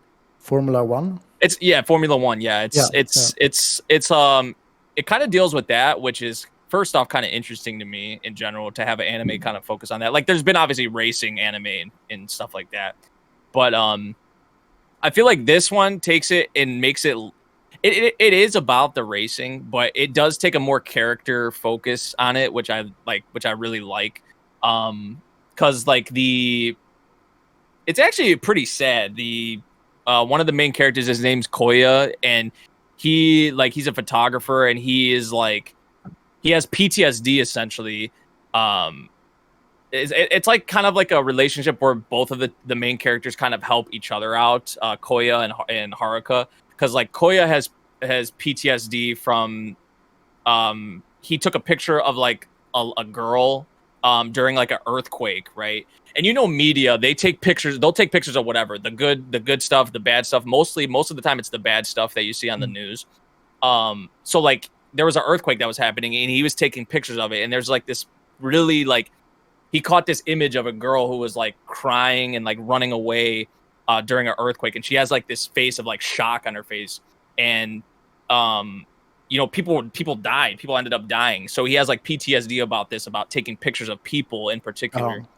So the main character Haruka, who's like the F1 driver, he gets like a shot of him like while he's racing, and it kind of sparks his like passion again, and he kind of like slowly breaks through his PTSD as like the series goes on, which I think is kind of interesting. But also Haruka, in a way, because he has his own like kind of traumas in a way, because his like dad passed away in a racing accident, so like he is also dealing with this. It's kind of like the two characters sort of push each other through getting through like their hardships and like their past kind of traumas, like PTSD, whatever you'd want to say. So I do like that dynamic between the characters a lot, and something I wasn't really expecting to see, because I thought it was really mostly just going to go in on the racing aspect, but it did take a more like character driven approach, which I did kind of like, to be honest. So I'm not going to sit here and say like this is like one of my favorite anime of the season. I did enjoy it though. I think it's a solid watch. It's from the director of Fate Zero too, which is kind of cool. But yeah, this one was like one of my surprises of the season, because I think I don't know, I wasn't expecting to enjoy it as much as I did, and it was definitely a solid watch. So if you like stuff like I would say if you liked Run with the Wind, I don't know if any of you guys have watched Run with the Wind, but like if you like stuff like that, like more character driven kind of sports sort of stuff, I would say definitely give this a try, because it's pretty good. It's pretty good. And production wise, like the whole racing, the music that they use during the races, I think they do a good job of getting you kind of into it and caring about the characters. So I think that was the reason I didn't watch it, to be honest. Because now when you said it, I do remember it was about Formula One, and I'm not usually watching any racing overall. So I felt that I couldn't really relate to this show, so I decided that's to skip fair. on it. See, like normally I would probably say the same, because I dropped this other racing show that there was this season. I think it was like MF Ghost or something like that. I didn't even finish the first episode. Yeah. I dropped that one because it was all about the racing. It was like racing. And I'm like, honestly, I don't really care about racing. But this one took a more character-driven approach. I think that's why I enjoyed it more. If this would have just been Formula One... Yeah, Overtake. Like, if this would have been just more about the racing, then I don't think I would have like enjoyed it as much as I did. But because it took the character approach, I think was pretty interesting. Yeah, I mean that's completely understandable. Yeah. Actually, have you any thoughts about Overtake, Mad Lad? He said overrated. Okay, right. Right. By the way, I need to go back to my dating story. Right. It's okay, to be honest. I mean, I've seen something better. These stories have done better, but I mean, to be honest though, I didn't really care much about the main couple relationship. I care more about the supporting character relationship. So Do you mean that just Nicole says a or lot. everyone? That really says a lot about the series because, like, yes, it's a popular girl dating a typical generic guy. So what? I've seen something done before. Oh, she has a problem. So what? I've seen something like this done before. So this one though, it's just a fun watch. Yeah, like Dress Up It's just a Darling fun does this like a whole lot better. Like this, Yeah. like the Gairu and the normal guy, like kind of thing. Yeah. Like, yeah.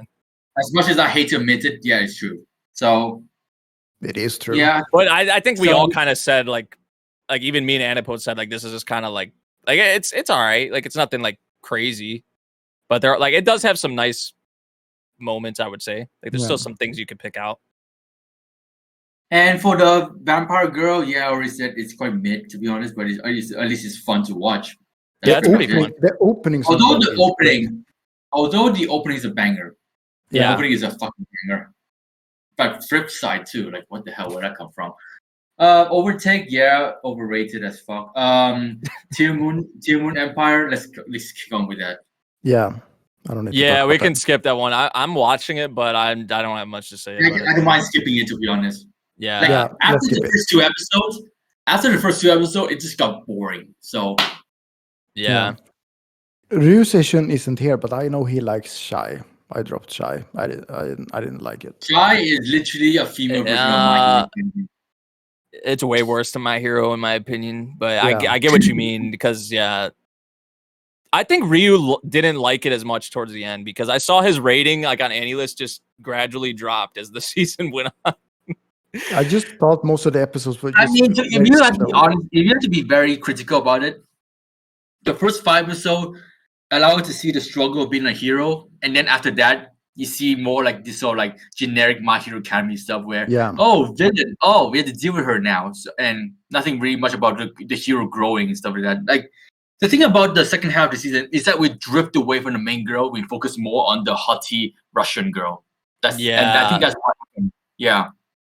I think they that kind of like I wouldn't have minded that, but I feel like it kind of overstayed its welcome. I feel like they dragged that story plot. So that's like, why out too long. that's why I compare it to My Hero Academy, because it's literally a weaker version, but a female version of My Hero Academy. That's pretty much it. Yeah, So I agree. But like besides her, like I mean I don't care about the antagonistic force at all. I literally could give one like I don't care. exactly.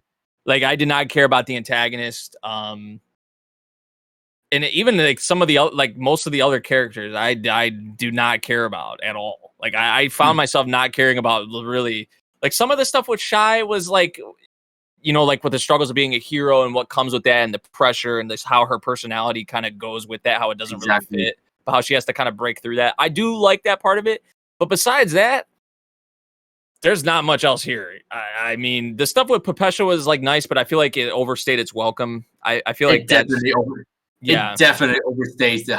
I mean, people hyped it up for a very different change in the story where it focused on the struggle of being a hero, but that literally just went away so quickly, like in the second half. So I was actually not gonna lie to you guys. I was so disappointed with the second half of the season. So yeah, I think I gave this like a 5 or a 6 out of 10. 6 might be generous, but wait, what did I give it again? Give me a sec. I don't think I want to watch the second season. I'm gonna be honest. I don't. I'm surprised you guys completed the first. Oh yeah, season. not to mention this is the second season. That's a fucking second season. Yeah, Oh, I'm surprised I finished too. it too. I'm surprised I finished it too. But I give it a 5 too. So yeah. Yeah, disappointment for sure. But although, if I just say, if Pepesha was the main girl, then maybe the story could be a bit different. But again, the story is about Teru and not Pepesha. Okay, so yeah. Like, typically, I don't like characters that are kind of that are like Shy. I don't know. Like, there are some exceptions because I feel like even like from Bocchi to Rock, like she was kind of similar in character to how Teru is in this series. Like, but I don't know. I feel like the way they handled Bocchi's character and the characters around her, especially like their impact, I felt that a lot more than the impact that these characters have on her and like how they went about her development. I could not get into like I mean, any. we know how I feel about Bochi the Rock. Yeah. I could not get into. I really couldn't even get into the main character in Shy. So like to get into the other, I could not get into other characters at all. So that's like a. Yeah, I That's think a big thing for me. the part that I liked the most was, just as you guys mentioned at the beginning when her friend was, in the school nurse room and then she was transformed, etc. I did like that, but after that, it's just been very, very slow episodes and nothing really exciting going on. That's also why I dropped it, because I'm not gonna waste my Monday on this one. Yeah, to be honest, because I think I mentioned before, like, the podcast, like I was on vacation twice and the new Call of Duty came out, so I've been playing the shit ton of that, so that's probably why so I haven't been watching as much anime, but I've just recently been catching up. But I got back from vacation, I was like on episode 8 of this already, or episode 7 or something, so I was like, okay, I might as well finish it, and I'm like watching the episodes and I'm just like, man, I should have dropped this probably. I think I usually click the skip button, like skip. Yeah, skip. but I don't know, man. I wanted to like this more. I thought it maybe had some potential in the beginning, but it kind of just got all washed away. I don't think I'll be watching season 2, honestly. I don't think I care enough. All right, should we move on maybe? Yeah, let's move on. Yeah, I mean, to be honest, I don't hear too many people actually complaining about this show, but for me, this has been a big surprise. I was actually skipping on this before because I heard some people said it was, quote, shit. But I decided to watch it anyway, and I'm glad I did. This was, for me, like, I can understand some of the criticism, although I don't fully agree here. And that is that this show is very weird at times. There are some really weird and cringe moments. For example, some scene where one of the guys are locked in a room and he has to pretend to be a baby and sleep in a baby crib to get outside, because the mom at the house, she's like super crazy because she cannot have her own children, so she kind of adopted the maid's children and raised one of them, and she's crazy. But the thing is that I think the mix of the weirdness that this show had, because it had a lot of weirdness, but to mix that up with some really good mystery about trying to solve the two brothers, the mystery of how the two main brothers' mom died. That was very well done, I think. I really, for me, it was very interesting. It was great comedy. I really liked the housekeeper too. She was amazing. And it's not often I actually sit through a show that has a mystery and I sit like this, what's going to happen now? Like, I was so invested in the story in this one. It was super well done. And I got to say, I feel that we got answer on everything really about this show. And the ending was very, very satisfying too, I think.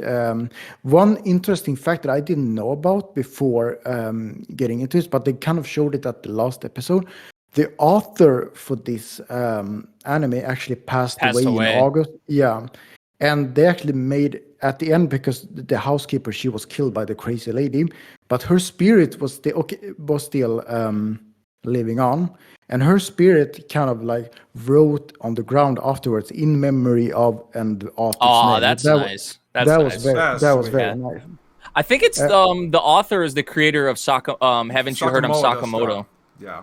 I haven't watched that one. Dude, actually, that anime is freaking awesome. I gotta watch it. If I liked Migi and Dali as much, because I actually gave it 9 out of 10. The only reason I couldn't give it a 10 because there were some animation issues, but if I like that one that much, I should probably like this Sakamoto. What's it called? Yeah, but haven't you heard of Sakamoto? Yeah. There is some pretty absurd comedy. It's not. I mean, that's pretty much what. So if you have seen you say it's absurd comedy, so you can kind of, I guess, see what Migi and Dali had too. Then. Really? Yeah. Yeah. Okay. Yeah, because like to be honest, like I've heard you sing the praise of this anime like so many times, and you got roasted over it mainly by Ryu on Memories Discord. So yeah, I'm gonna be Yeah, honest. I haven't to seen be this, but you got me I mean, curious I about it. think he was like the only one. Like the other people I've seen, because I can't even say anything about it. So for example, this is one thing I really like when I watch anime on Crunchyroll is to watch the comment sections on each episode. It's always fun to watch the comment section and see how much other people praise it and what their thoughts were on each episode. I always love to read the comment sections, and it's got quite high score on. It's at least above a 7 on my anime list. So, okay. but for me, has been a big surprise this season. I enjoyed this one a lot. So that's what I can say. Yeah, I mean to be honest, like seeing you speak so passionately about the show, like I gotta be honest, I'm actually thinking about picking this up, like giving it a try. Like I always pass the first few episodes, see if like you're onto something, or maybe Ryu is right and it sucks. But yeah, I kind of want to give this a try. Yeah, but you should definitely try it out. What was I supposed to say?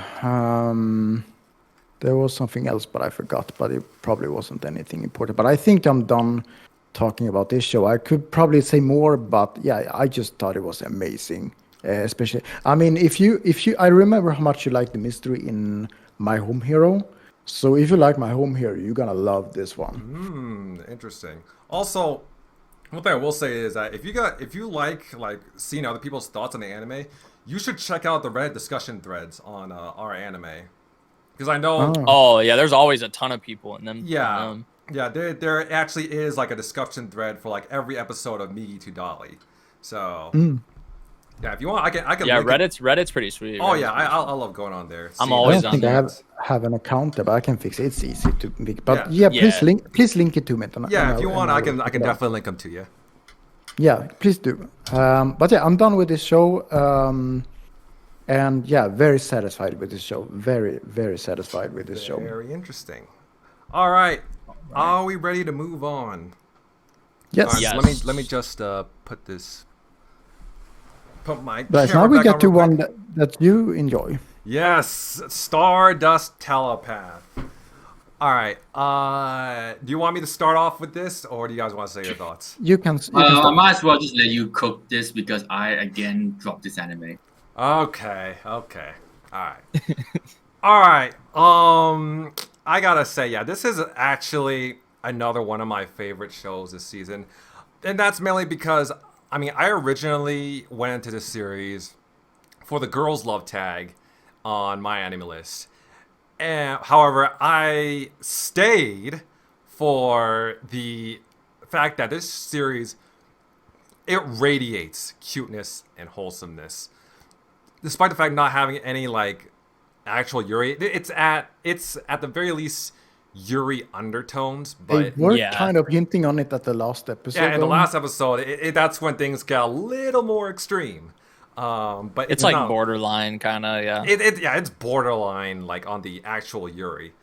But yeah, what I like about this show is first of all Umika. Now, I understand why you guys and not many other people will like her, and you know what? Even I agree. Like Umika is a girl that she's one of those shy girls. Like yeah, we see that multiple times before. I get that, and she not only that, but she cries a lot. She really lets on the waterworks in this series. Now, I understand why people would be annoyed by that. I understand why that would put some people off. And to be honest, I also do think that the waterworks on her part, like the emotional bits, were overdone. However, it still does hit in a couple of scenes. Like it really hits hard.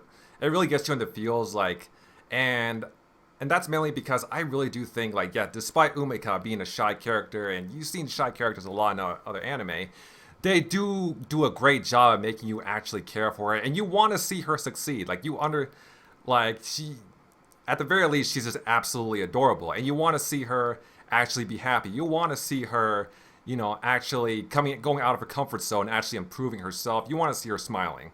And to see her do the opposite and cry, it really tugs at your heartstrings a little bit. I know I did. I know it did that for me. And speaking of which, I just really love how we actually do see some character development from her. We actually do see her going from this really incredibly shy person who can barely speak a full sentence to being like more upfront and making more friends as the series progressed. And honestly, I just really like that. I really like the character development on her part. I also really love her relationship with you and the other characters. So yeah, and plus, like I said, it radiates cuteness and wholesomeness. Like, it not only is the art style adorable, but like there's just like the scenes, a lot of the scenes, and like the wholesome relationships that all these characters form together. It's just really a wholesome. It's just great. It's just very entertaining, really wholesome stuff. Also, there's a very wholesome message behind the series, in that the whole plot of the show is Umika and her friends wanting to build a rocket like suitable enough to go to space. Now, obviously, to many that'll seem like an absolutely ridiculous dream, considering the fact that it's literally rocket science. It's a very, very complex task, and they're supposed to be like just high schoolers.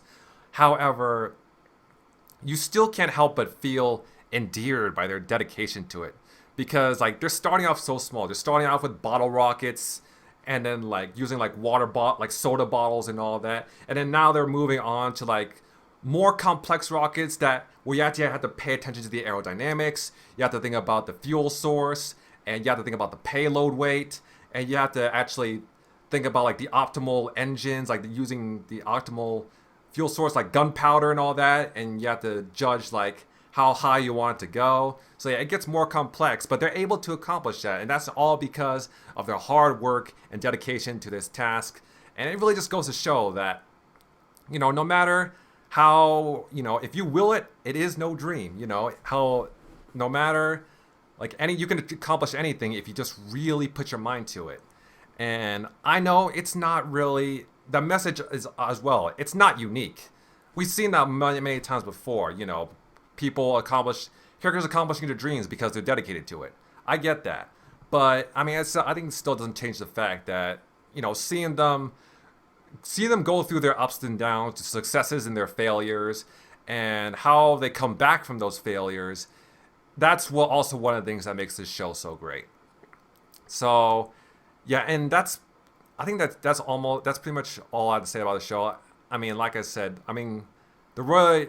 the only criticism I do have with this show is the amount of emotion, the waterworks, the amount of crying, the emotional moments, which I do understand why a lot of people may not like, and I do think it's overdone. If they tone that down a bit more, then I would like the show a bit more.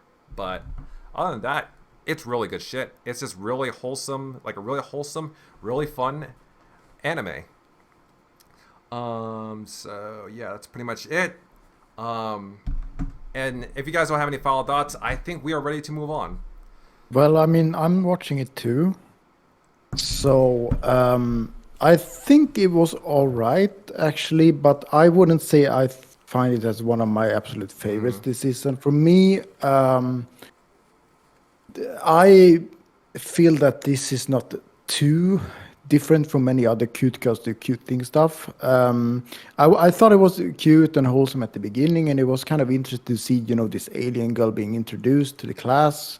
But after a while, I didn't feel as interested in this show as before. And there also were some characters that annoyed me.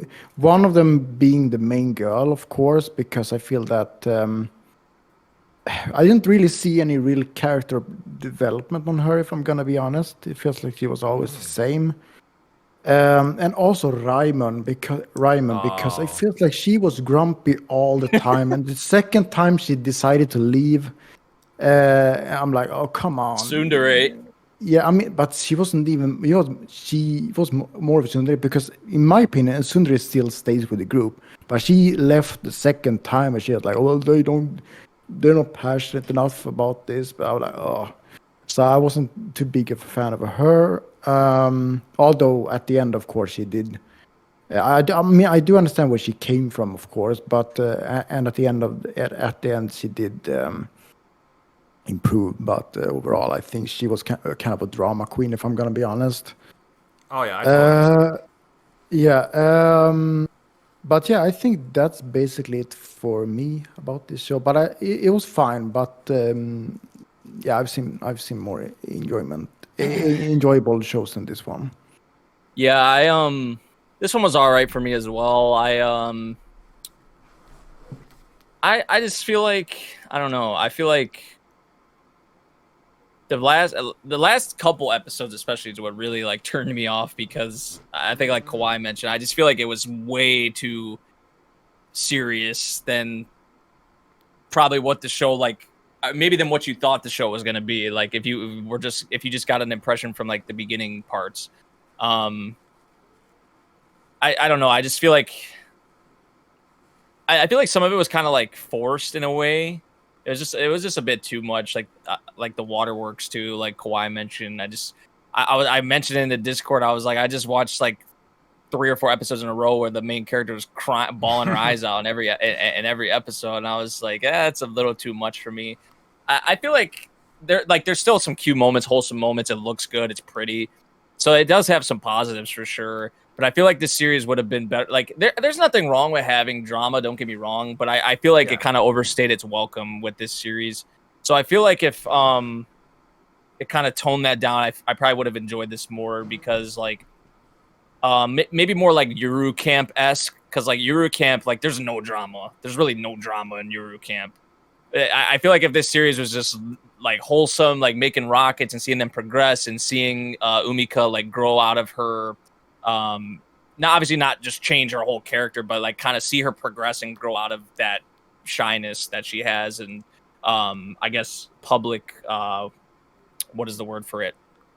How she is in public, just when talking to people and whatnot. Like if she got better, like if you saw that as it went on, as she was like hanging out with her friends and growing and going to the competitions and stuff, I feel like I probably would have enjoyed this series a lot more. But because it kind of got into like the drama with like Raimon and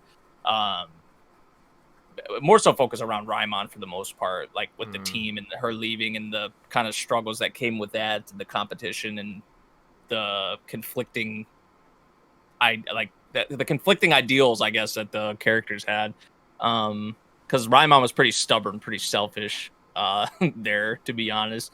But yeah, I feel like there was more potential there for me at least to enjoy it. But there were still parts of it I found pretty wholesome and that I liked, and not bad by any means at all. So yeah, that'd probably be my thoughts on it. I think it's just all right, personally. Gotcha. Any final thoughts, or are we ready to move on? We're gonna move on. I think we're ready. All right, so I believe this is another show that Anipai is really into. 16-bit sensation. So, yeah, I actually think this also is a big surprise of this season. So basically, the story is that this girl in Akihabara, who I think she goes to like a retro shop or something like that, and she gets a bag of very old video games from like the 90s. And when she opens them, or if she gets transported into time period. The time period, right? Yeah. And I think she collapsed in McDonald's or something like that. And then that's where, she gets transformed into the 19th Akihabara, and then she starts working for an office that creates video games. I mean, she already had her work before, but she didn't really appreciate it because they weren't listening to her ideas. But I gotta say, I really like the main character. I think she's cute. I know some of you. She's a bit obnoxious. Yeah, I mean, overly loud. She's very loud. I find that part of her actually kind of adorable, and I mean, you can turn down the volume. It's fine. Yeah. So yeah, I really like her character, and also I think there are the story overall is very interesting. You know how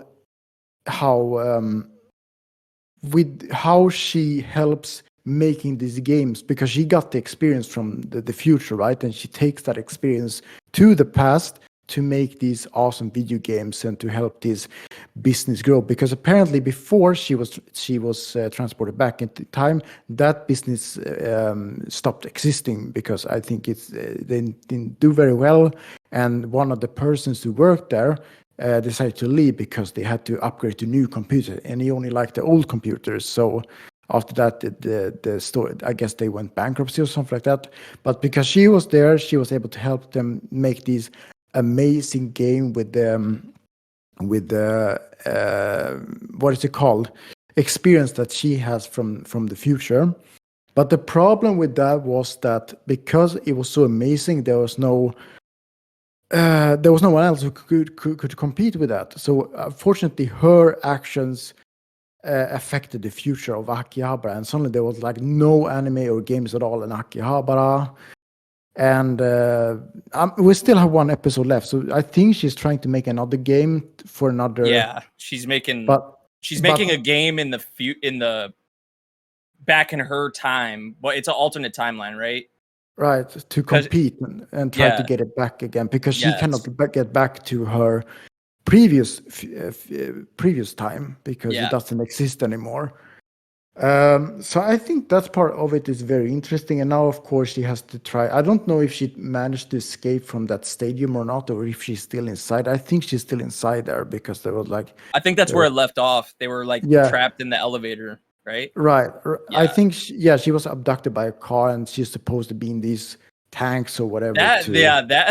That's where I feel like it got a little extreme for me. I was like, okay, what is happening now? Like, there's people in. It's interesting, the concept. But I'm like, okay, these people are in tanks. Their minds are hooked up to like, what kind of operation is going on here? Like, I mean, I can understand the comment that it reminds me of Toy Story, actually, because it's like, you know, when Buzz Lightyear finds his shelves with all the Buzz Lightyears lined up, something like that. But yeah, I will be honest. Even I felt a little bit in that case. Okay, this might be a little bit odd, but I still enjoy this series a lot. Now, I do wonder how the last episode. I think the last episode is today, my time zone. Yeah. So we'll see what happens. But I do remember that there was one episode when I think the other guy, I think his name was Moroboshi or something like that. Oh, the other main character? The other main character, yeah. Mamoru, right. Yeah. Where he was transported, he met these... the aliens or whatever the hell they were? Right. Like that, what was that? I mean, I didn't fully get it too, but I still thought that was an amazing episode, actually. It was weird, but it was amazing at the same time. But it feels like they came back at the end of the latest episode or something like that. It could be that. I think that's where it left off. I don't know. The things like started glowing, like how it did when. That's what I meant. So it could be something that is related to them, like they're coming back in the story. They have to come back, you would think. Like, I mean, didn't when they left each other, didn't they say we'll meet again? Or I swear they said something like that. I'm sure, like they're gonna be like the anti-heroes or something like that. They're gonna be maybe help out in some way or not. But I am a bit tired, so I don't know if I'm able to do a much deeper explanation than what I've done. But overall, I still think this is another surprise for this season. I really enjoyed this one. Yeah, I kind of agree. I enjoyed this one more than I thought. This was kind of a surprise one that wasn't on my radar really at all. I do like the chemistry a lot between Konoha and Mamoru, the two main characters. I definitely like the office vibe. It kind of reminds me of Shirobako-esque, if you guys have watched Shirobako. I haven't watched it, but I heard good things about it. It's kind of similar in the way, like, you kind of get a lot of these different characters who are, like, in a workplace, and the way they, like, bounce off each other, I think, is really nice. And then even, like, I think it was the most recent episode, or one of the most recent episodes, like, they're all going out and just, like, seeing the success that they're company in their game has had, and they're like all just out having a good time and like drinking and stuff like that. I think that was like really nice. Also, another thing I will say I like a lot about this series is there are a ton of references to like other older. Right. Yeah, That's what I forgot to say. yeah. Like That's there's a something ton I of really references to older like visual novels and games. Like there's like Fate references. There's like references to like canon, like the key work, like key visual novels and stuff like that. Wasn't she like starting Madoka opening too? Yeah, there was a Madoka Magica. She played the song on like her phone or something like that. Yeah. There's a lot of like, which I know Aniplex is behind this, so that probably makes sense. Like why there's Fate references, why there's like Madoka Magica references, and like things. I like still that. remember the whole reactions when everyone saw like the ugly saber. Yeah, the ugly designs. Yeah, that was funny. That was actually. Don't even get me started. The thing is that was on purpose though, because the whole point of that scene was that the whole anime industry had moved to the US, so it was more like they ruined that shit. Western art of saber. So that was the whole point. But now I understand, Fate fans being not liking it, but there was a point. I think it was more like a comedic like thing. Like at least I found it funny. I was like, what the hell? They butchered it so bad. But yeah, I don't know. I liked this more than I thought I was going to. Now I don't think it's like one of my favorites of the season, but I will say I enjoyed this. Like it's above average. It's an above average anime for me. My biggest complaints is the MC is like I like her character overall, but in some parts she is so obnoxious. She is so loud and just like I feel like sometimes it's unnecessary. But and if that's my biggest complaint, I feel like. Oh, also another thing, I feel like it is kind of getting a little out of hand, a little extreme in the later episodes, like with what's going on, especially like the aliens or whatever you'd want to say. That episode where Mamoru went back, I did like that episode, but I just feel like the actual specifics behind it, it's like, okay, what the hell is going on here? And then seeing all these, I think that was the part that was the point. But as I said, now we have one episode left. It looks like it might be coming back here. So so maybe they'll expand more on that, but also just like I don't know, like this random villain we haven't saw this person at all. Right, the CEO or whatever. Yeah, like the CEO guy is just kind of like a villain thrown in at the end, and there's like these people. Like now, the reasoning why they're doing it, I think, is pretty interesting. Like what they're trying to do, but it just kind of came out of nowhere. It's like, oh, these people are in like. It's interesting to see how it's changed compared to like the original timeline, but like seeing all these people in like tanks and just like the her friend, the Toya girl, the girl with the blue hair, she's like, okay, you got to get in the tank, like please get in the tank. I'm just like, what is? I'm like, what is? That's understandable, actually. I'm like, it has got a little out of hand in a way.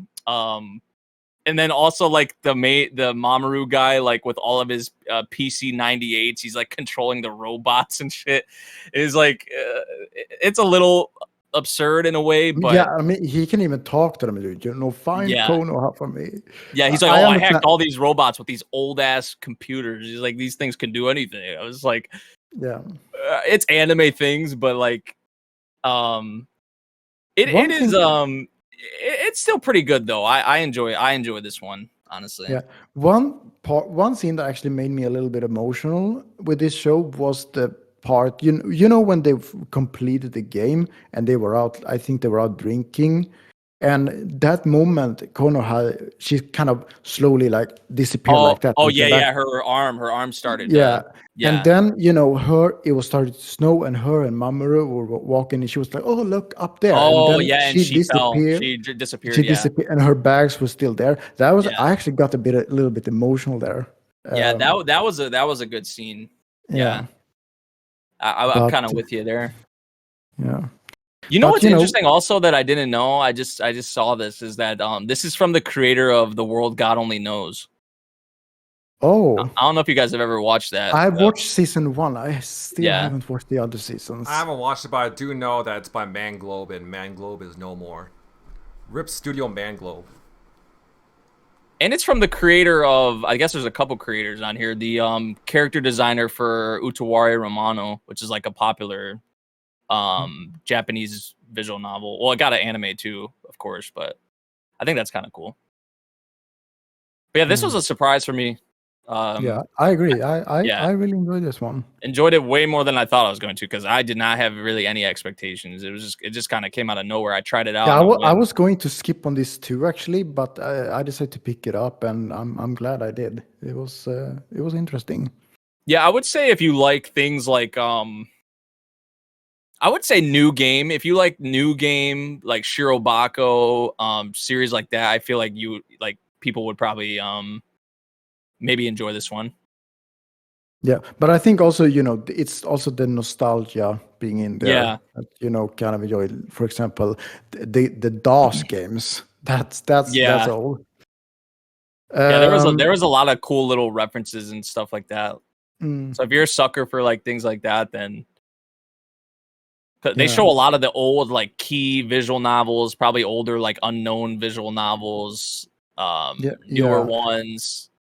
But I think even the opening and the ending had kind of like that vibe to them too. And I love the opening and ending themes. It felt like visually they're really cool. The old 80s or 90s, even those songs, which I really like.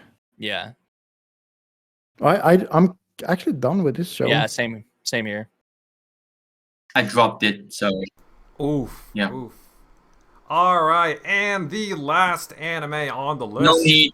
Move on. End the podcast. I need to get somewhere. Yeah, I don't watch. I'm not watching the last one actually.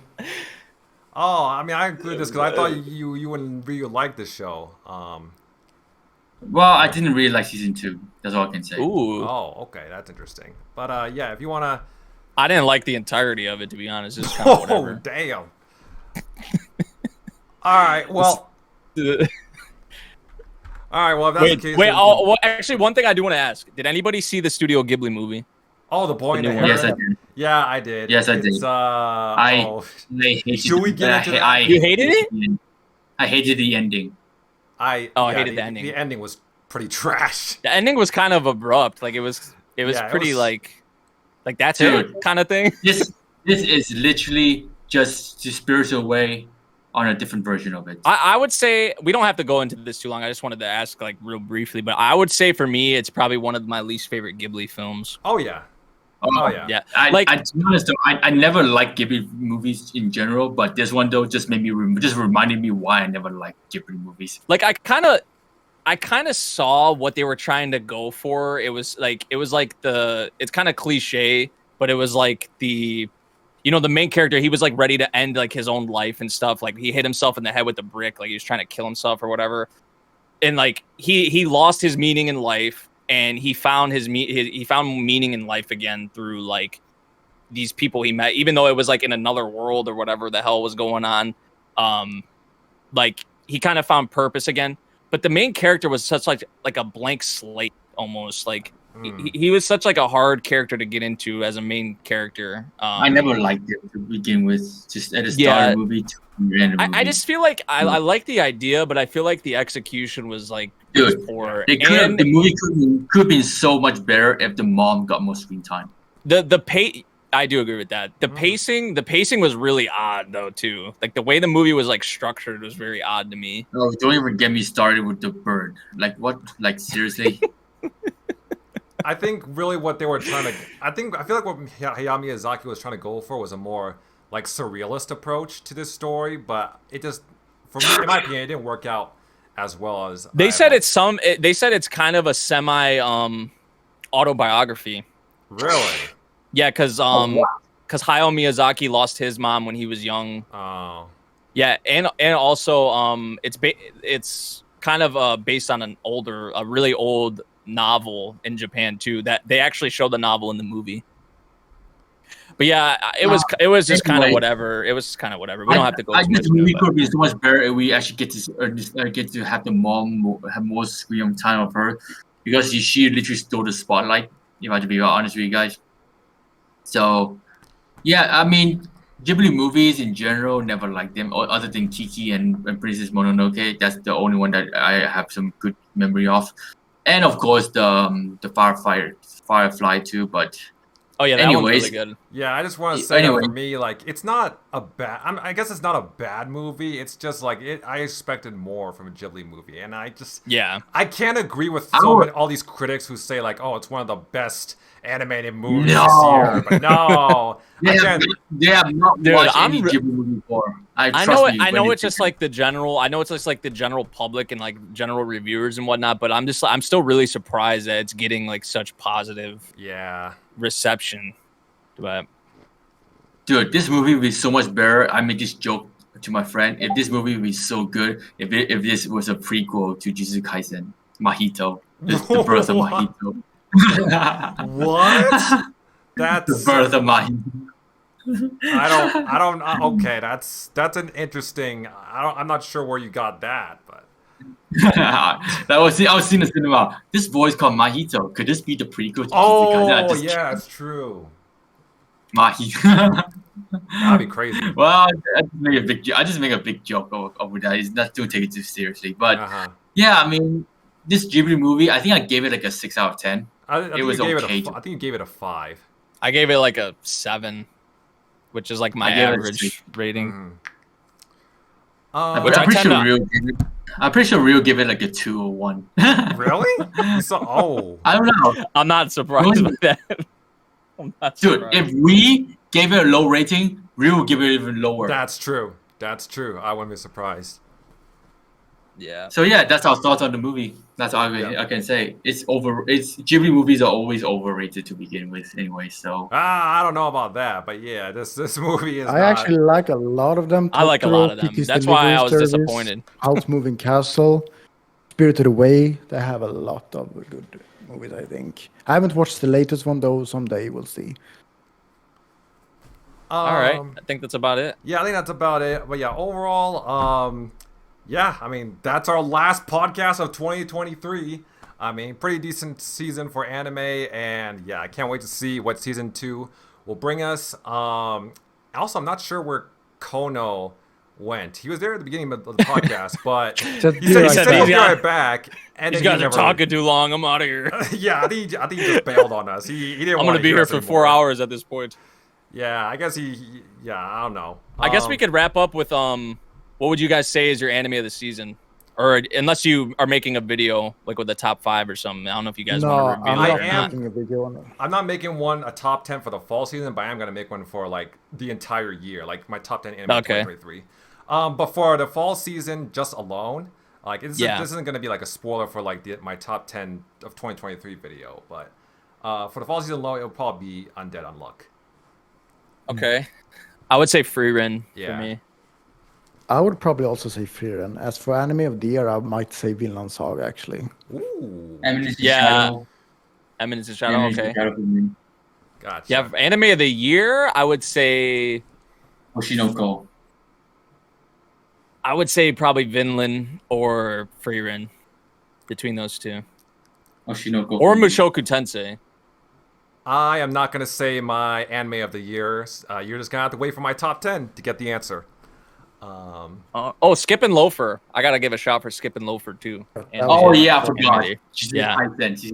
JJK. I'll probably, because I'm like, I fell so behind on JJK that I was like, okay, I'm just going to wait till it all comes out and then I'm going to binge it. So I'll probably be saying JJK is one of my favorites, too, based on like the good things I've heard, but we'll see. All right. Are we ready to wrap this up? Yep. Yeah. All right. Other than that, thank you guys for watching. Have a great day. Subscribe to my channel. Subscribe to these guys' channels. Follow me on Twitter. And I will see you guys next time. Peace.